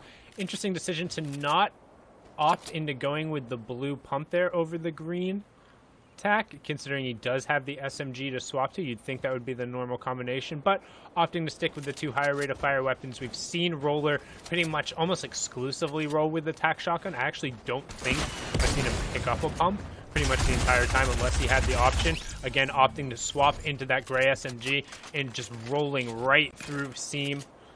Just didn't even stand a chance there, as he is able to now upgrade his loadout into that Epic Burst and the Epic Rocket Launcher, just from a nice little hold forward. I mean, you're right. Why even use the tack if that's what you can do with the SMG? And at the same time, the tack usually is preferred for people who like that SMG gameplay because it stays online longer through mistakes. When you miss a pump shot, you have such a long time in between to shoot again with the tack. Yeah, you might just clip someone with half the pellets. You can just rock back straight again. We saw Scope do it once. And right now, Trashy will not be there with either weapon. He has the pump and the AR. Looking to play a little bit more of a traditional long-range fight with big shots in between. He's risking it right now. A lot of the fights we're seeing, especially this late into the game, into the day, are going to be close-range box fights. And Trashy will not be equipped for those at this moment. Really interesting decision. I thought he was going to go in with the harpoon there and harpoon that wall and then try and follow up with the AR, but instead waiting to let the wood full build so he wouldn't be able to break it, and now just kind of off on the side here now, trying to apply pressure, but he needs to be careful. Nobody else is around, but between Seabass and L2 Kitty, he's not really tracking either one of them super effectively. So if one of them decides to get a drop on him, he could be in trouble.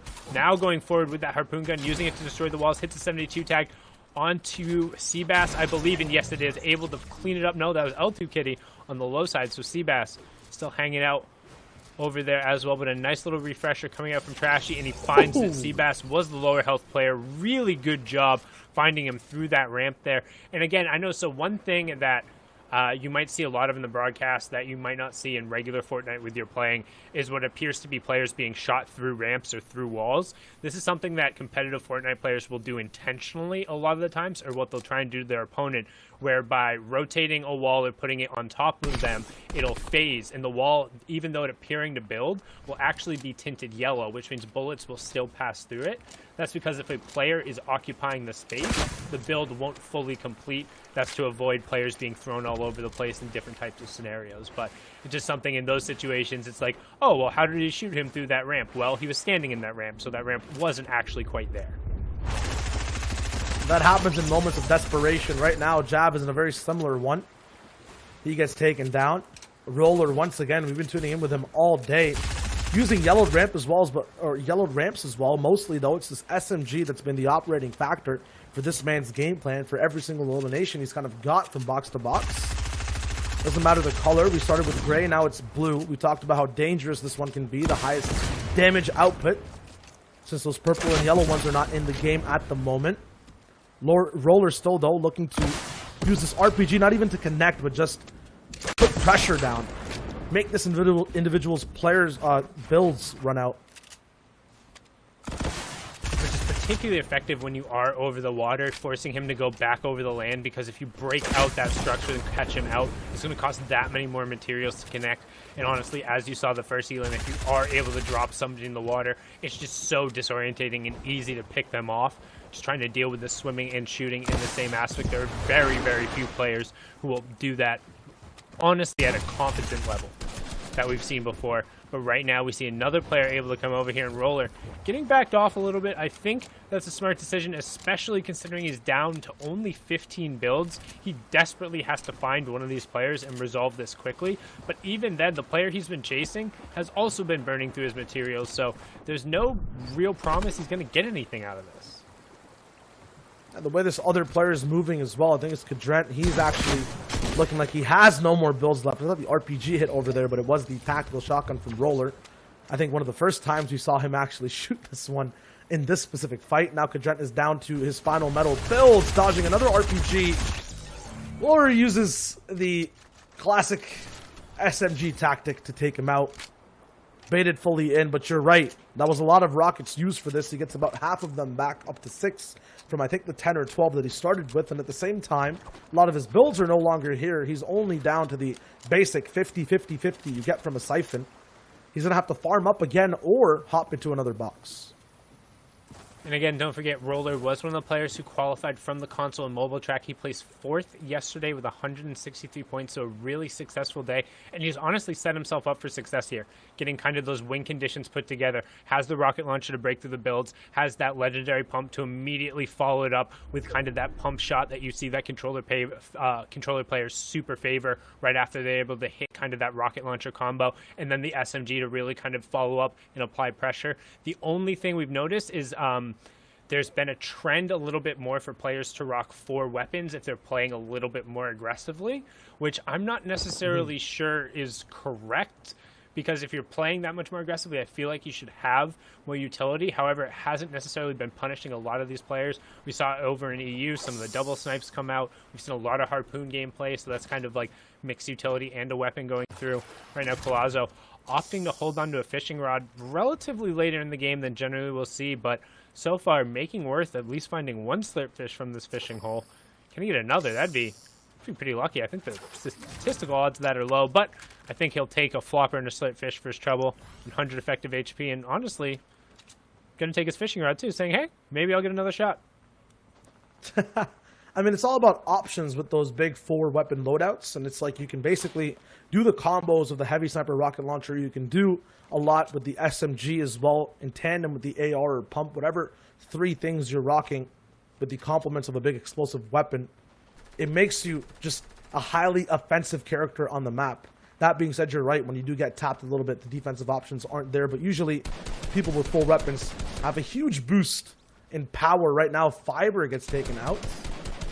And at the same time, Collazo, who's on the brink of actually qualifying today, he needs this game basically to go very well. He's about, I believe, 20 to 30 points away. Day 1, he finished with about 76. Right now, he has 65 qualifications, looking at about 180.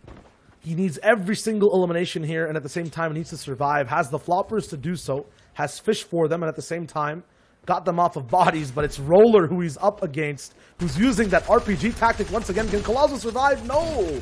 He gets taken out in what could have been his last game of the night over here, depending on how his day was going. And Roller is not only trying to get towards first place overall in NA East, he's taking out big players from that top 80 in Grand Finals. Roller is just rolling right now. He's playing incredibly well, sitting on over 320 combined scores so far between yesterday and today, so really pressing kind of towards that top spot. And honestly, he's looking relatively impressive while he's doing it. Some misplays there on Collazo's part. You can't really fish for loot in the open like that.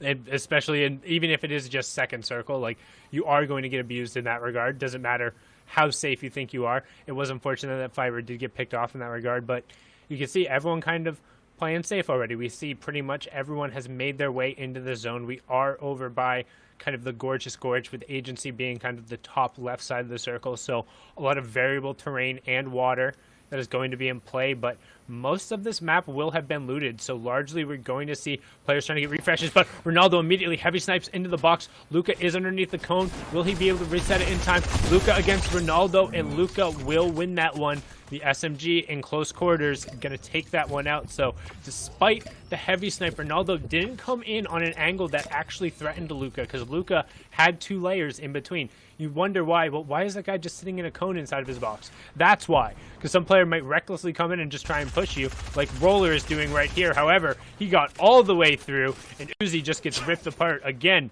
the blue SMG doing absolutely all of the work for Roller. No other damage from any other source, but the rocket launcher being able enough to put the pressure and then just continuing to hold forward, using that phase to get into the box. He's feeling a little bit of SMG in his bones, and right now Roller's still going through, only using this RPG to test a lot of these people's prowesses and defense. It'll be beef now. Remember, this is not a lobby of people who are just trying and just getting started out in the game. Roller's treating this like his first game of an open qualifier. He has 7 eliminations thus far, taking out the likes of Collazo. Now Beef in the same box, going for it once again.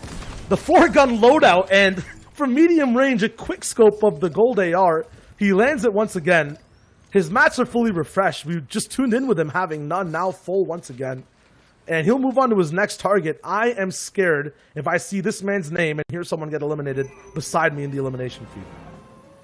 8 eliminations so far. Pretty sure it's 7 from the SMG and then 1 from that burst AR right there. But some good control there coming around the corner and some good aggression as he's able to get around another player sitting inside the cone there. As we see agency still in play, we talk about kind of rotating through here in the trouble, and we're actually going to have agency in the dead center of the map. You can see in the bottom right-hand corner that white circle representing where the safe zone is. Almost a bunch of the players are already inside. You can still see kind of those henchmen triggering off. You really don't want to be caught out by one of those, because if they do burst fire you, at minimum is going to give away your position and cost you some of the builds. We've also seen a couple players get burst down by that before. Sometimes they have just absolutely uncanny aim, but with so much space around here and so many natural builds and so much water, I mean, this is going to make for a weird late game in almost all situations. Problem going straight forward. Midas drum gun in a box. Again, just like the SMG, we've seen how these situations end. If you hear it on the other side, don't get aggressive with it. You should go the other direction. You don't want a box-to-box fight with this gun, but Problem does want to engage in that fight. Going to use the tac since he hasn't been able to reload that drum gun yet. Honestly, probably wants to back up and create a little bit of space to kind of reset, get his effective HP back up, and avoid getting sprayed there, because he knows if he's able to kind of get all of his resources back together, he'll have the advantage in most of these fights. With that being said, I'm not necessarily sure going down 75 HP, a drum gun will be an SMG in a close range fight. The drum gun is highly reliant on kind of going in a 100-100 situation and just doing more damage to your opponent. More often than not, yes, you can erase somebody, but we see Roller getting erased and chosen by the rest of the lobby here. Like, yes, you're doing good when you're pushed, but how good are your mechanics when you're on the edge of the zone? Sneaking off that mini was the difference, as another bullet was able to sneak through, but he's only down to 20 builds and 59 effective HP. Where's your 4-weapon loadout now? I mean, hey, he's locked and loaded. There's the RPG coming through once again, although he only has 59 HP. Just the whisper of a tactical shotgun or anything can just take him out of this competition. He's still playing like he has a full 200, looking for the next shot to come through. Someone's right next to his box. It will be Crave that takes him out. Roller's reign is over. And that's a lot of weapons for Crave to choose, but I feel like the entire server can breathe a sigh of relief now. Everyone's just held up in their pyramids. Their edits are done with. They've taken out the nuisance in the lobby. And like, get this psycho away from me, please. We've seen him just running at people and rolling them over, quite literally. But again, we talk about it kind of that high rate of fire and jumping into people's boxes. Again, yes, it is very effective, but it's most effective when you're at a health advantage, because you're kind of going in knowing that, like, hey, I can take this trade and I'm going to delete you before you delete me. But kind of playing in that regard, like, there's no reason Roller should have been sitting on that corner with an SMG out when he's at 59 HP. You should 100% of the time, you have a legendary pump that can easily 200 pump that person who checked into your right hand. Why do you have an SMG out there? You can't just be reliant on it because it works in that regard, especially against these top players. We saw it happen over in EU as well, how once you get to the very cream of the crop, yes, you can only be so aggressive, but those who are very mechanically gifted, who can play offensive, who can play defensive, who can rotate correctly and make the safe choices, are consistently going to be at the top, be in the top 5, and be in the top 10. Yes, you can monkey your way in forward and continue going through, but that's only going to get you so far from what we've seen. However, the tides may be changing, as that strategy has been getting more and more kind of limelight recently. Yeah, I mean, the safe options aren't always there. Sometimes you have to take a few risks, get dirty into a box, and get close and personal with people. Take shots right now, though. Color does play with the safe options. Likes to have metal bases put over. Gets into a position to actually take someone out who's trying to move over. His first elimination of that match. Trunks and Lupien, though, do not want to give this one away for free. They know that there's big loot now available. At the same time, it might just be too late to have a say on it. Crave moves forward from getting Roller eliminated from the competition. Tilt's going to be right beside him as we get super central on the map. The zone is going to be the almost most perfect zone in Fortnite, all the way towards the agency. And we've seen this one roll out today, a little bit earlier. What happens here is that there's a little bit more people alive overall when it comes to what type of game you're playing. More people can make this rotation easier from all corners of the map. But at the same time, when it comes to having these huge land masses separated by these no man's lands of water, it gets really difficult to traverse this terrain, especially right now, where this half and half zone is on the bottom right corner of your screen. Getting over there when the majority of players are on the agency and finding a base, you'll notice that a bunch of people will be just on that land island, and no one will try to get to the water. Because of that, it'll be highly congested, and it'll result in so many more box fights. Yes, there's only 35 people alive in the server. It'll still feel like it's a very stacked endgame just because of how the zone is developing right now. You say only 35, man. Yeah, like 35 and half out, but with this much water in play and how many people are going to have to rotate, I can expect at least 10 people are going down in this rotation. Like, it's going to end up being stacked. And honestly, I think this is a smart play, or it was a smart play from Steams to try and go a little early and establish himself, because if you are able to kind of get one of those low routes through the water, you can kind of like sneak off, which I think is what we're going to see Tilt try and do. He's actually looking to try and recycle a launch pad, but unfortunately nobody's going to use one, so now going to dive right on into the water. And the second you leave those builds, you are completely stranded. You're not able to dive down in certain parts of that to connect. In some you can, but it's just that much more difficult. As you see everyone heading over to that little peninsula you were talking about on the northeast side of the agency here. You have Goosh. 6 players have gone down. Everyone else getting the rotation in, so it was a little high on the estimate there, but not quite done yet. There's still a couple more players need to finish the rotation going through. Goosh has a good angle here, trying to look to see if he can catch somebody with that epic burst, but not quite gonna find it, as we still have Trunks, Tilt, Trashy, Color, Luca, EasyRog, Grandma, Ved, Hapt, Bludge, all kind of posted up, looking for their opportunity right now to close out this game. As Shia, look at that zone. We are going straight back over water. Oh boy. And it's straight back to where people are familiar with. I think we saw Tilt make the swim just moments ago, but at the same time, no one's built coming over here. It's just been launch pads. People have just swam. There's nothing to have a foundation to hide behind to get to that point. At the same time, to put it into perspective, this game, I feel like, has some of the most people who are just on the brink of qualifying. Surviving just to the top 10, the top 15, the top 20 can prove to be so much for points that these guys need. You need to get to the top 80, which at the end of the day might be close to 190 points. A bunch of these players at 170, Tilt included overall from day 1 and day 2. With just a few games left, they look to make their move. Right now, Tilt once again staying behind, but this time it's proving really good for him, hitting the jackpot on the Trashy there. He's going to straight go forward once again on the same layer. Now switch over to hopefully a safer one, but he's getting closer and closer to height. Because of this, he might see a few problems. Chooses to delve down, get a little bit sneaky. Use other players' builds, but he's so close. Lands another shot onto, I believe, Grandma, who gets taken out. And Tilt is on a rampage all the way up. 10 more points off of that sequence. He's looking for so much more. And it's a really good push and some nice tunneling coming out from the controller player along the side. Tilt is actually one of probably the more mechanical builders. We saw him being the dedicated tunneler kind of for his controller group during the trios and during the duos competitions back in the day. You can see now we're rotating again completely back over water now towards the agency. However, there are some older builds here now as we have our top 17 closing in for top 15 for that next placement threshold. FTI picks up Ved. I believe Nate Hill is still in the lobby. We saw Calc over on the side as well here. The question is right now, what can Goosh do as Assault picks up Trunks, and we have our top 15. You can see Goosh is ahead of the rest of the lobby right now and just trying to find an angle. Good 49 tag there. Follows it up with a quick little burst and continuing to just tunnel out ahead. Looks like he's finally hit the zone as Assault picks up his lucky and we're into the end game.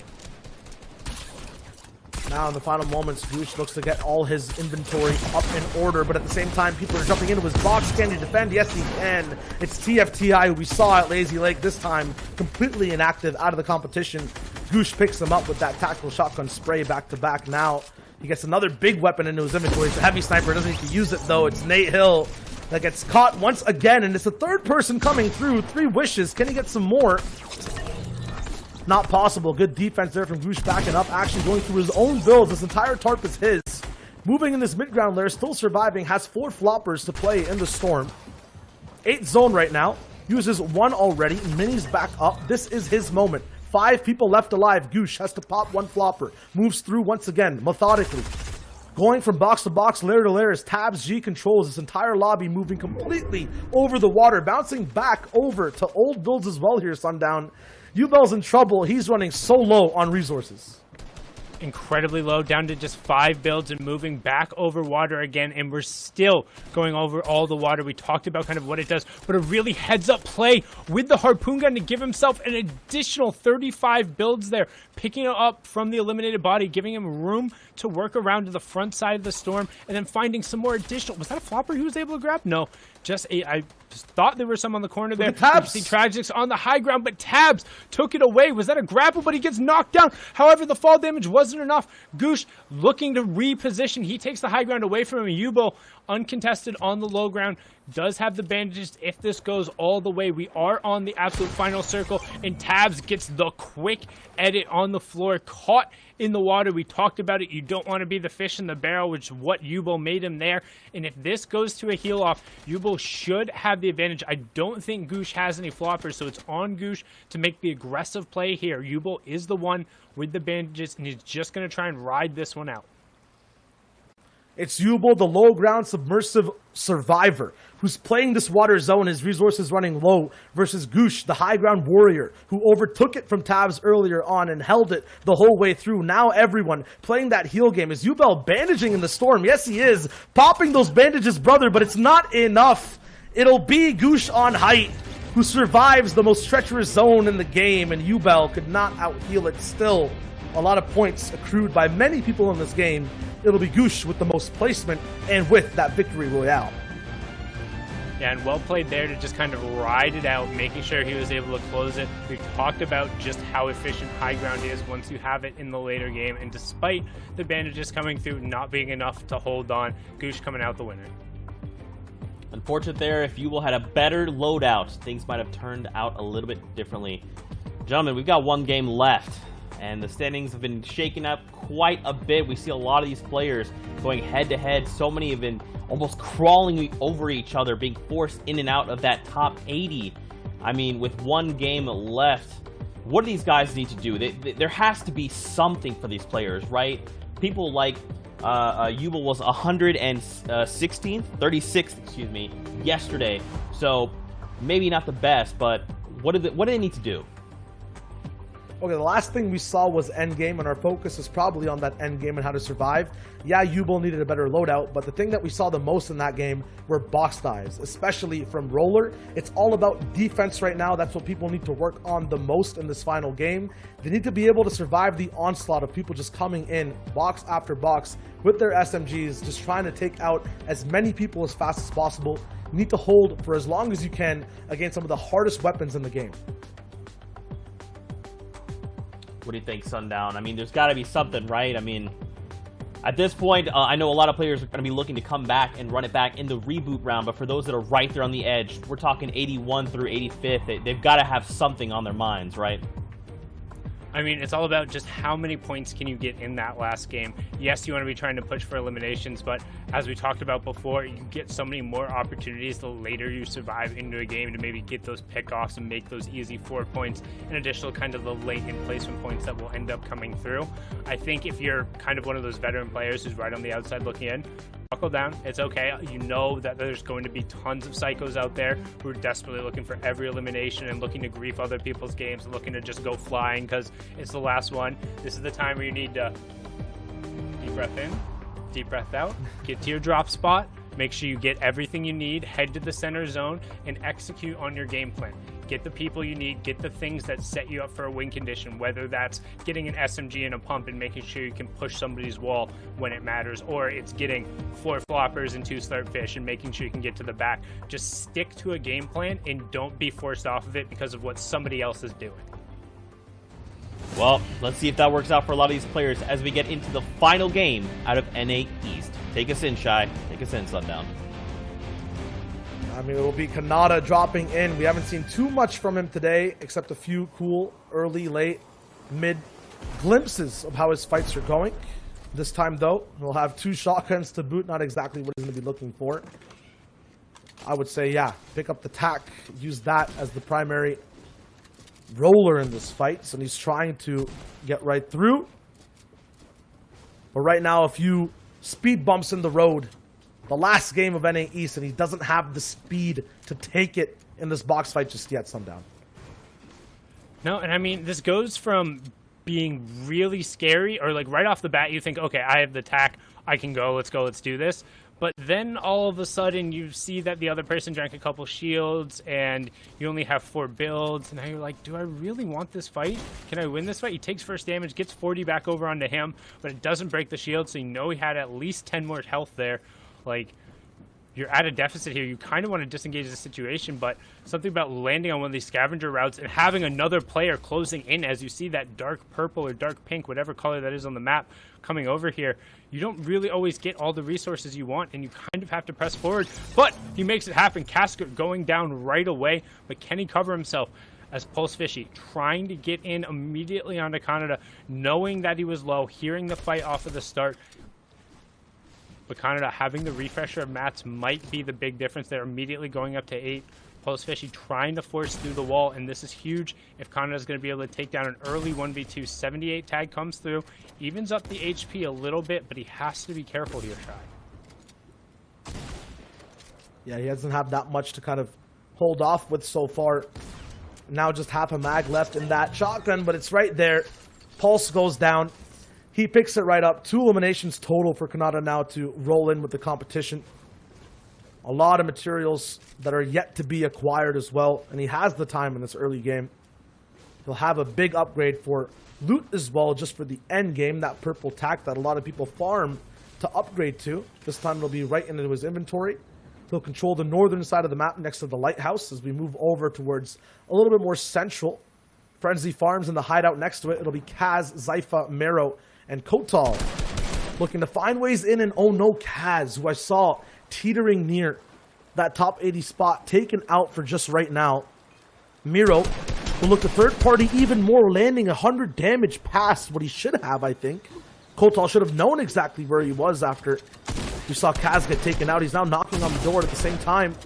Has so many switches available in terms of which guns he wants to use. The ammo count, though, is not there. The tactical shotgun, just 9 shots left, and it's Zypha who kind of plays around with the amount of edits that he has, tricking Miro, but the one thing that you can't mess up is this man's aim. Hitting shot after shot, both with the AR and the tactical shotgun. Now he has some good ammo to play off of, and he's taken out 3 people in a small span of just 15 seconds.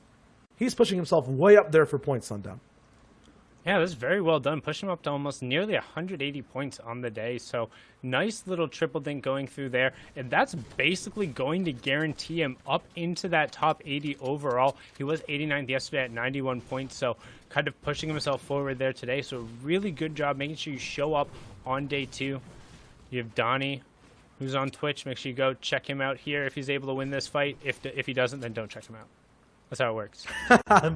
Clutch or kick. That is how it works sometimes. Clutch or kick right here, Donnie. Okay, ooh, that's a big clutch. A 2-topper on the clicks. As well. Yeah. That's going to be great huge. And now Bludge. He's going to try as well to have a say in things. But if I'm Donnie, or if I'm Bludge, looking at the elimination feed and exactly what Donnie just did, I'm going to stay far away. Check out his stream way later to see exactly how this man plays. Because that was quick thinking and fast shooting. Yeah, but unfortunately for Donnie, he was only sitting on 21 points yesterday, putting him up to 82 points so far for the day. So unless he's able to get kind of a 30-bomb plus elimination game here, which I don't see happening with only 58 players left in the lobby, his day is effectively over. So more than anything, he's just playing spoiler and kind of getting some additional warm-ups in before that reboot round on Friday. I mean, he also has the opportunity to affect other people's games as well, playing for practice. Right now, Clicks got taken out in possibly what could be the last game of the competition for his night. Curious to see exactly where he is overall. And if we just watch an individual get stopped from qualifying in week number 2, thrown to the reboot, Donnie, though, picks up Bludge in quick fashion, elevating himself. But yes, at the same time, remember, not close to qualification just yet. Everything he does is purely invasive. Yeah, and we've talked about this kind of before with now queues closed 15 minutes ago. These are the final games, kind of how players are playing for a different mix of things towards the end. There are some who are very right on the edge. There are some who are trying to push kind of for that very top spot because there is still prize money on the line every single time, wanting to go through and secure that. And you also have players who are playing literally for their tournament lives, trying to get right in. And then there's some who know they're already out, have the games going through, and they're just trying to get as many reps in against better players as possible and against these top players, trying to prepare themselves for the reboot round. And it's all these players kind of battling that out to still try and get the end result of what can I accomplish? Can I win this game? Can I get all the points I need? And each one having a different goal can make some of these interactions really weird at times. Yeah, I mean, it'll always be different play styles, not only, but your right attitudes from box to box. Right now, Mero a little bit too happy on the trigger finger right there. Hornet will be right behind him watching that happen. Adonis flying straight through in the mid-game. As everyone's games are now building forward to their bases, to where they're going to be in temporary spots to look for a little bit more action. As we mentioned before, Mero is obviously fully qualified just off of today's performance. 91 on day one, though, and might be a reason as to why he's so successful today. Big shots and a cause to 100% celebrate on the defensive spectrum of that fight there and taking things out in just 4 bullets. Yep, that AR plus tac combo in the close range, making sure he hit there. Some nice crouching back and forth, but in all honesty, that was only ever going to end one way. We've talked about just kind of the spray battles in close range, how kind of know which way they're going to go depending on the player. You can see Roller right now doing something atypical of Roller. Normally, we have seen him just absolutely flying at everyone remotely close to him. We've seen Lazy Lake be a real kind of hotbed of action, and people really been going at it. But now everyone's just kind of posted up and they're chilling. We got one player over by Gorge, got one over by the old infantry camp, like another player kind of up top over by that house, another over in the lake, but not a whole lot of action going on. Roller was 4th yesterday, sitting at 170 plus points today as well, so a good combination that's going to toss him up there. Might get him enough to honestly end up being top 10. You have Crave and Ubel holding out just on the other side of the storm here. See Crave trying to tunnel his way on in, doesn't want to take any ticks. Ubel does have that med kit in case it's needed, but now you're just stuck all the way at the edge of the zone, so I don't really see either one of these players, unless they have a launch pad, kind of leaving this situation until this fight resolves. And Ubel, old name also Frat, not sure if it's going to be a rebrand or just a shout out to a friend or show he likes. He'll be looking to move forward, land a few shots. It's going to be a grief fight all the way back here towards the storm. Every elimination at the moment matters, though. You got to consider those tiebreakers at the end of the day. He's running out of materials here. He's looking to see if he can win out this fight. The Pyramid there trapped this player. 2 shots, one small, one huge, but having 200 HP effectively overall with those shields, Crave will once again stop someone's journey prematurely next to the storm, and he'll get to move out fully healed up again. It'll be Scope now who's joined in to the boxes of both Hornet. I think there was Roller or Kanata who was here earlier on, but not anymore. Scope will look to mine out just a little bit. His materials are looking really good. His position's not too bad either, but as Sundown mentioned, you have to be very careful as to who you box yourself beside. A lot of people have different agendas at this point in the game. You want to make sure, even if you try to move and play around those agendas, there's other people who are baiting that tactic. AJ will be the one in this situation to land a big beam on the Scoped. But he's only looking for damage right now and only really looking to third party. You won't actually act off of that big damage. And Scoped will be right back to square one with full HP. A few brick materials lost. AJ could clap straight back again, though. Yeah, but I doubt AJ's going to peek the same angle again. Generally, once you assume you hit somebody with a sniper once, you're going to assume, hey, that guy's not going to peek the exact same angle or take that exact same path again because I already hit him there. He's probably going to go somewhere else. Scope's like, haha, joke's on you. I'm going to take the exact same path over again, and I'll be totally fine. As we hop on board here with Polarize, who has all the shields he could possibly want. Nice little dink immediately coming out there from that epic burst rifle, hit for the 64 shot. But you see everyone just kind of crowding in around Lazy Lake since we did pull a relatively central zone again. So 52 players remaining. Not the densest of lobbies, but still a solid amount of people in here. Again, we've talked about it. Queues have been closed. This is the final game we're going to cover on NA East. And Polarize is another player who we need to keep an eye on. He was 203rd yesterday with 53 points. However, today, more than doubling that at 118 right now. And honestly, it's going to take, again, probably another 4 elims or a top 5 finish in order for him to qualify here. Otherwise, a combination of the two could end up doing it, but he's really going to need some kind of performance to push himself up there. And as we say it, Donnie, all right, clutch your kick. You guys, you can take the follows away from him. Good try, Donnie, because Polarized sent you back to the lobby there. That we'll be seeing, and Polarized might be able to see that top 80 as well today. And we've talked about almost every single person in terms of their point update at this point, at this match, the last one of NA East. Everyone's just so close to qualifying. I feel like it'll actually come down to that last point, that last placement, even maybe just hitting top 75 or top 50. One person needs to go down right now for points to get handed out to the rest of the lobby, and no one's budging, not even Justice, who's all the way in the Storm. He could actually make this point ripple for everyone else with this individual who's all the way at the backside of Storm. But he'll choose to play it slightly safer. It'll be Sharpshooter. We'll be getting a taste of his own medicine right here, getting shot up straight towards the body. A little bit of damage taken, not too many builds left, just 4 pieces now, but he reigns so strong with shots. Justice, not sure if he even needed to take that peek, maybe a little bit of a throw. You were talking about people who needed eliminations. He did the damage. He could have just ran out and had an easy pickup on 4 points. Now his competition's kind of over. I mean, it's not kind of over. It's definitely over. I mean, see you in the reboot round, man. There's no way you qualified, especially if that was what was going on. With that being said, that like, yeah, you had the tags on him. Like, yes, Sharp has a med kit, but even then, you still have positioning. Go to the zone and wait.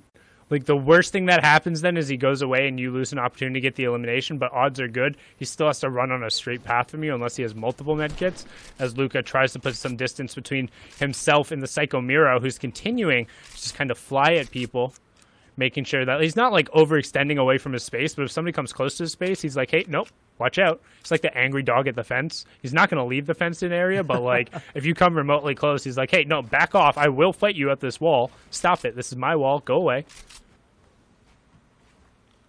Sometimes they do go past that fence, though. We've seen Roller do it time and time again. Miro might get into that attitude as well because this is the last game. He has so many points already. He has the opportunity to just go crazy, but we talked about the way Commandment handles these lobbies, these positions when it comes to where he is overall on the leaderboard. I think Miro is kind of the same way. As I say that, he hops straight into a box, goes for big beams. This is very smart, though, but also just kind of ironic in terms of what we were talking about before. It's Paul who actually gets taken out. I'm not sure if he was close to qual range. I'm not sure if he was confirmed in there, but if he wasn't, that's it. Reboot round is where he'll have to go after this, and right now Miro chooses who gets to live and who gets to say goodbye in this last game of North America East. And the only reason I would say that push was actually intelligent was because right before we cut cameras, you saw Paul get ripped apart. So he knew that player had freshly built builds between him and was also desperately trying to put on shields. So pushing through the heavy sniper, good attempt to capitalize there. However, not necessarily like the best of choice to chase all the way down and through and put yourself in a horrible position, but with enough builds and kind of that little bonus of the grid being like pretty much right at ground level there, you're actually able to put a floor and a ramp up that's really hard to shoot out unless you're at a specific angle. So able to put up enough space and get his shields back up as we hop on board here with Origins, who's sitting at 64 points in the day. The Origins has kind of expended his overall loadout as well in terms of ammunition. He has some of the best weapons in the game except for that pump shotgun, but not that much ammo to use with them. The heavy sniper will have about 11 to 15 shots. The follow-up, though, can only really be done once. So as he surveys the ground, we'll tune in with Crumble and Scoped, who are sharing a base, obviously not voluntarily at the moment because they want to be able to control this spot. It's temporary, though. They're going to want to move away to where the zone actually is. Looks like it's going to pull all the way towards the right side. And yep, on all the options we could have had, it's going to be the only place in the zone that had a river. intertwined throughout all of it, almost perfectly fitting in there. Of course, but luckily enough for this river in particular, it's low enough where you can just kind of ramp off of the bottom. It's not some of those deeper water sectors that completely negate you from being able to build in there. As we see Scoped just kind of push right on into AJ's box, getting into that phased floor and not really giving him an option to disengage. Whichever direction it goes, Scoped would have been able to follow. And now we'll see what he decides to rock with. Will he go with the heavy flopper loadout? Will he decide to kind of keep that heavy sniper so he can keep kind of a little bit of the offensive agency? It seems like that's going to be the choice right now.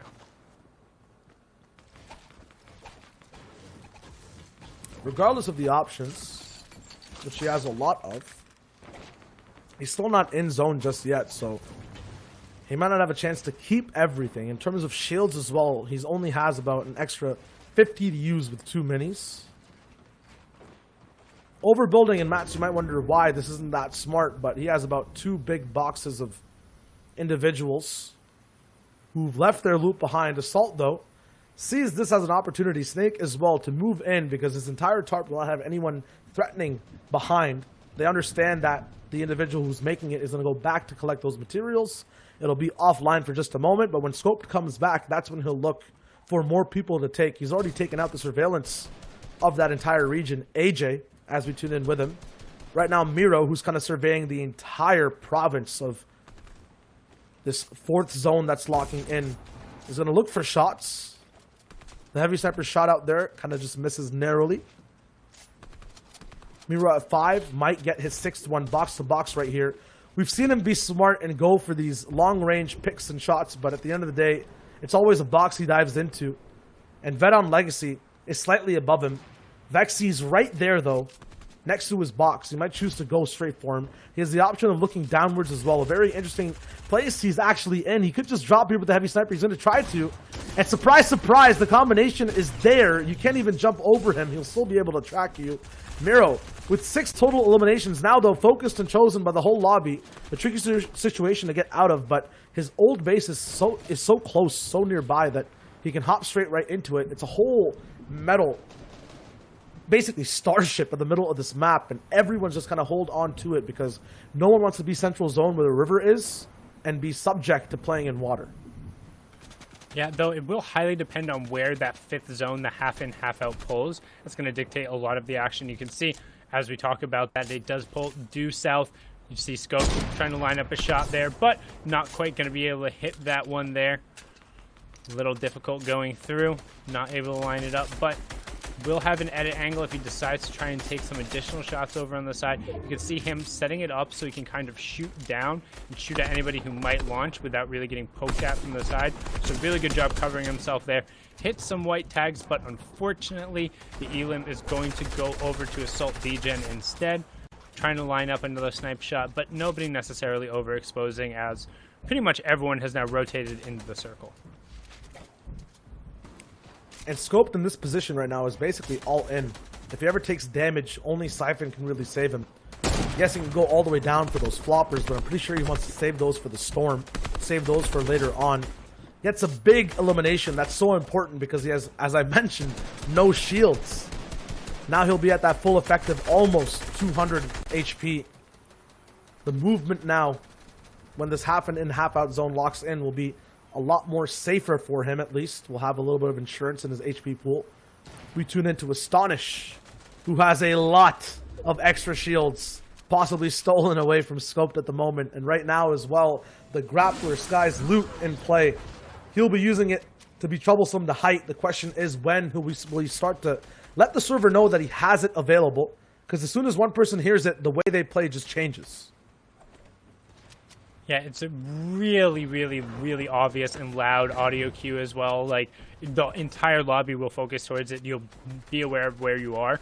Additionally, too, he's so central in the zone right now that he kind of has to use it. And if you're going to use it, you either need to go very early or very late. He's opting to go late, as we do see Storm Surge does begin to tick over. Some good shots coming through here. Once one more player goes down, Storm Surge will no longer be a threat. You can see him. Got the Siphon going through, going to use a high regular launch pad to go far side of zone as Storm Surge does turn off there. Snake picks up Crumbler and Astonish, gets over with a nice little bunny hop to maintain momentum, and now he's just going to tunnel on in to some old builds as we get a look at the rest of the lobby, desperately trying to rotate through these old builds right now. And there's a huge disparity where actual height is and everyone else who's playing towards that low ground. Spark will be uncontested and using this situation, this launch pad, to move throughout, and Snake, who was in the storm, gets picked off mid-air just due to the damage that Storm is putting down. Spark obviously landed a shot on him before. Nanolite alive though, taken out, but then takes out Zum, who was also all the way in Storm. Right now, huge Storm fights going on, although on mid-ground, Spark is still holding his ground, now has the agency loot, minus his drum gun, to use 3 eliminations, can easily double if he plays box to box to box. He's wondering when to go in, making minimal noise. The zone now on him. He's trying to identify opponents' patterns. No one around him or above just at the moment, actively searching to shoot his body. He has a very good prime position here to start raining down shots. There's the first barrage that goes down. Hornet gets taken out, then close range. He has an SMG to fall back on as well. The automatic weapons in Spark's inventory have no off time, no limit whatsoever. He can just choose to shoot whoever he wants, close and far, and right now he's almost at 6 elims and in the top 10 in the endgame. And it should have been enough to push him over into qualification. He had 77 points yesterday, was sitting at 123rd, but now with 5 elims and into the top 10, adding up to just over 200 points now between these 2 days, up to 207, and making the drum gun go burr, pushing into the box over and over again. You talked about the high rate of fire weapons getting on your wall. You don't want it to happen to you. Schmacked gets absolutely smacked there as Crave, Starving Aiden, and Clarity G are on the low ground. Spark trying to use the grappler now to get up onto the high ground to challenge Bully, but Origins is just hanging out underneath as we begin to move slightly up this hill, so things are going to get a little awkward for those of us on the low ground. And the Spark gets that grappler. He finds the ignition to drive straight to high ground. Clarity, though, getting very muddy all the way here on low. Doesn't have many materials to kind of push himself up past the situation, but does have the ammunition and power ready to block off Starving Aiden down at the low ground. Just 8 HP, does not have the juice to make it through the last portion of this game. And now it's a 1v1 Spark G, who took height with 2 Mythic POIs worth of loot versus Origins, who's lost in a big labyrinth of builds down below. Spark with 6 chooses to just stay back, shield up, and look for the 7th and the win. And right now, it's ominous. He's not sure where this player can be. He knows that the grappler won't be in play because it's in his inventory. There's metal builds below him, so it's going to be very hard to pierce through and look for shots. He finds natural low, though. Knows exactly where a player could go if he's in the situation. Finds him finally. Box to box, though. Tracks him 180 degrees. It's not enough. Around the world, his aim cannot reign true. It's Origins, who from the beginning lasts to the very end. A huge celebration from him there to take the final win out of NA East. Such a good game by Spark, though. So many developments in that game, Zeke. I can't wait to see exactly how this region broke down.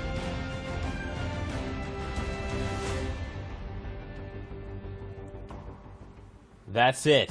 The final game out of NA East. Gentlemen, we got to talk about it. The standings. Who are the people that made it through the top 80 that we're looking to push on through to grand finals?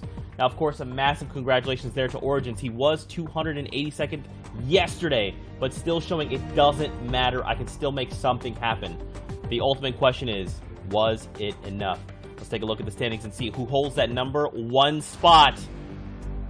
And it looks like Roller is actually in first place there. Now, keep in mind, that is a tiebreaker because the only difference there is the eliminations at 43.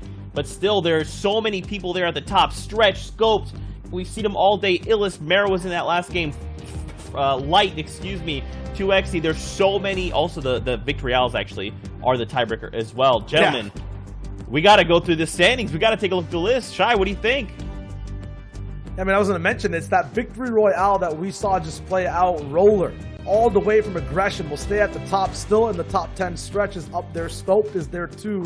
People who fell downwards, though, Commandment, all the way 17th place, was trying to stay in the middle of the pack, but just rose up slightly above everyone else. Durant, who we saw in the top 10, now down to 11. Still, 2 Victory Royales on Goosh, who had that top 20 spot. He will qualify for the grand finals. So many more names here, though, Sundown.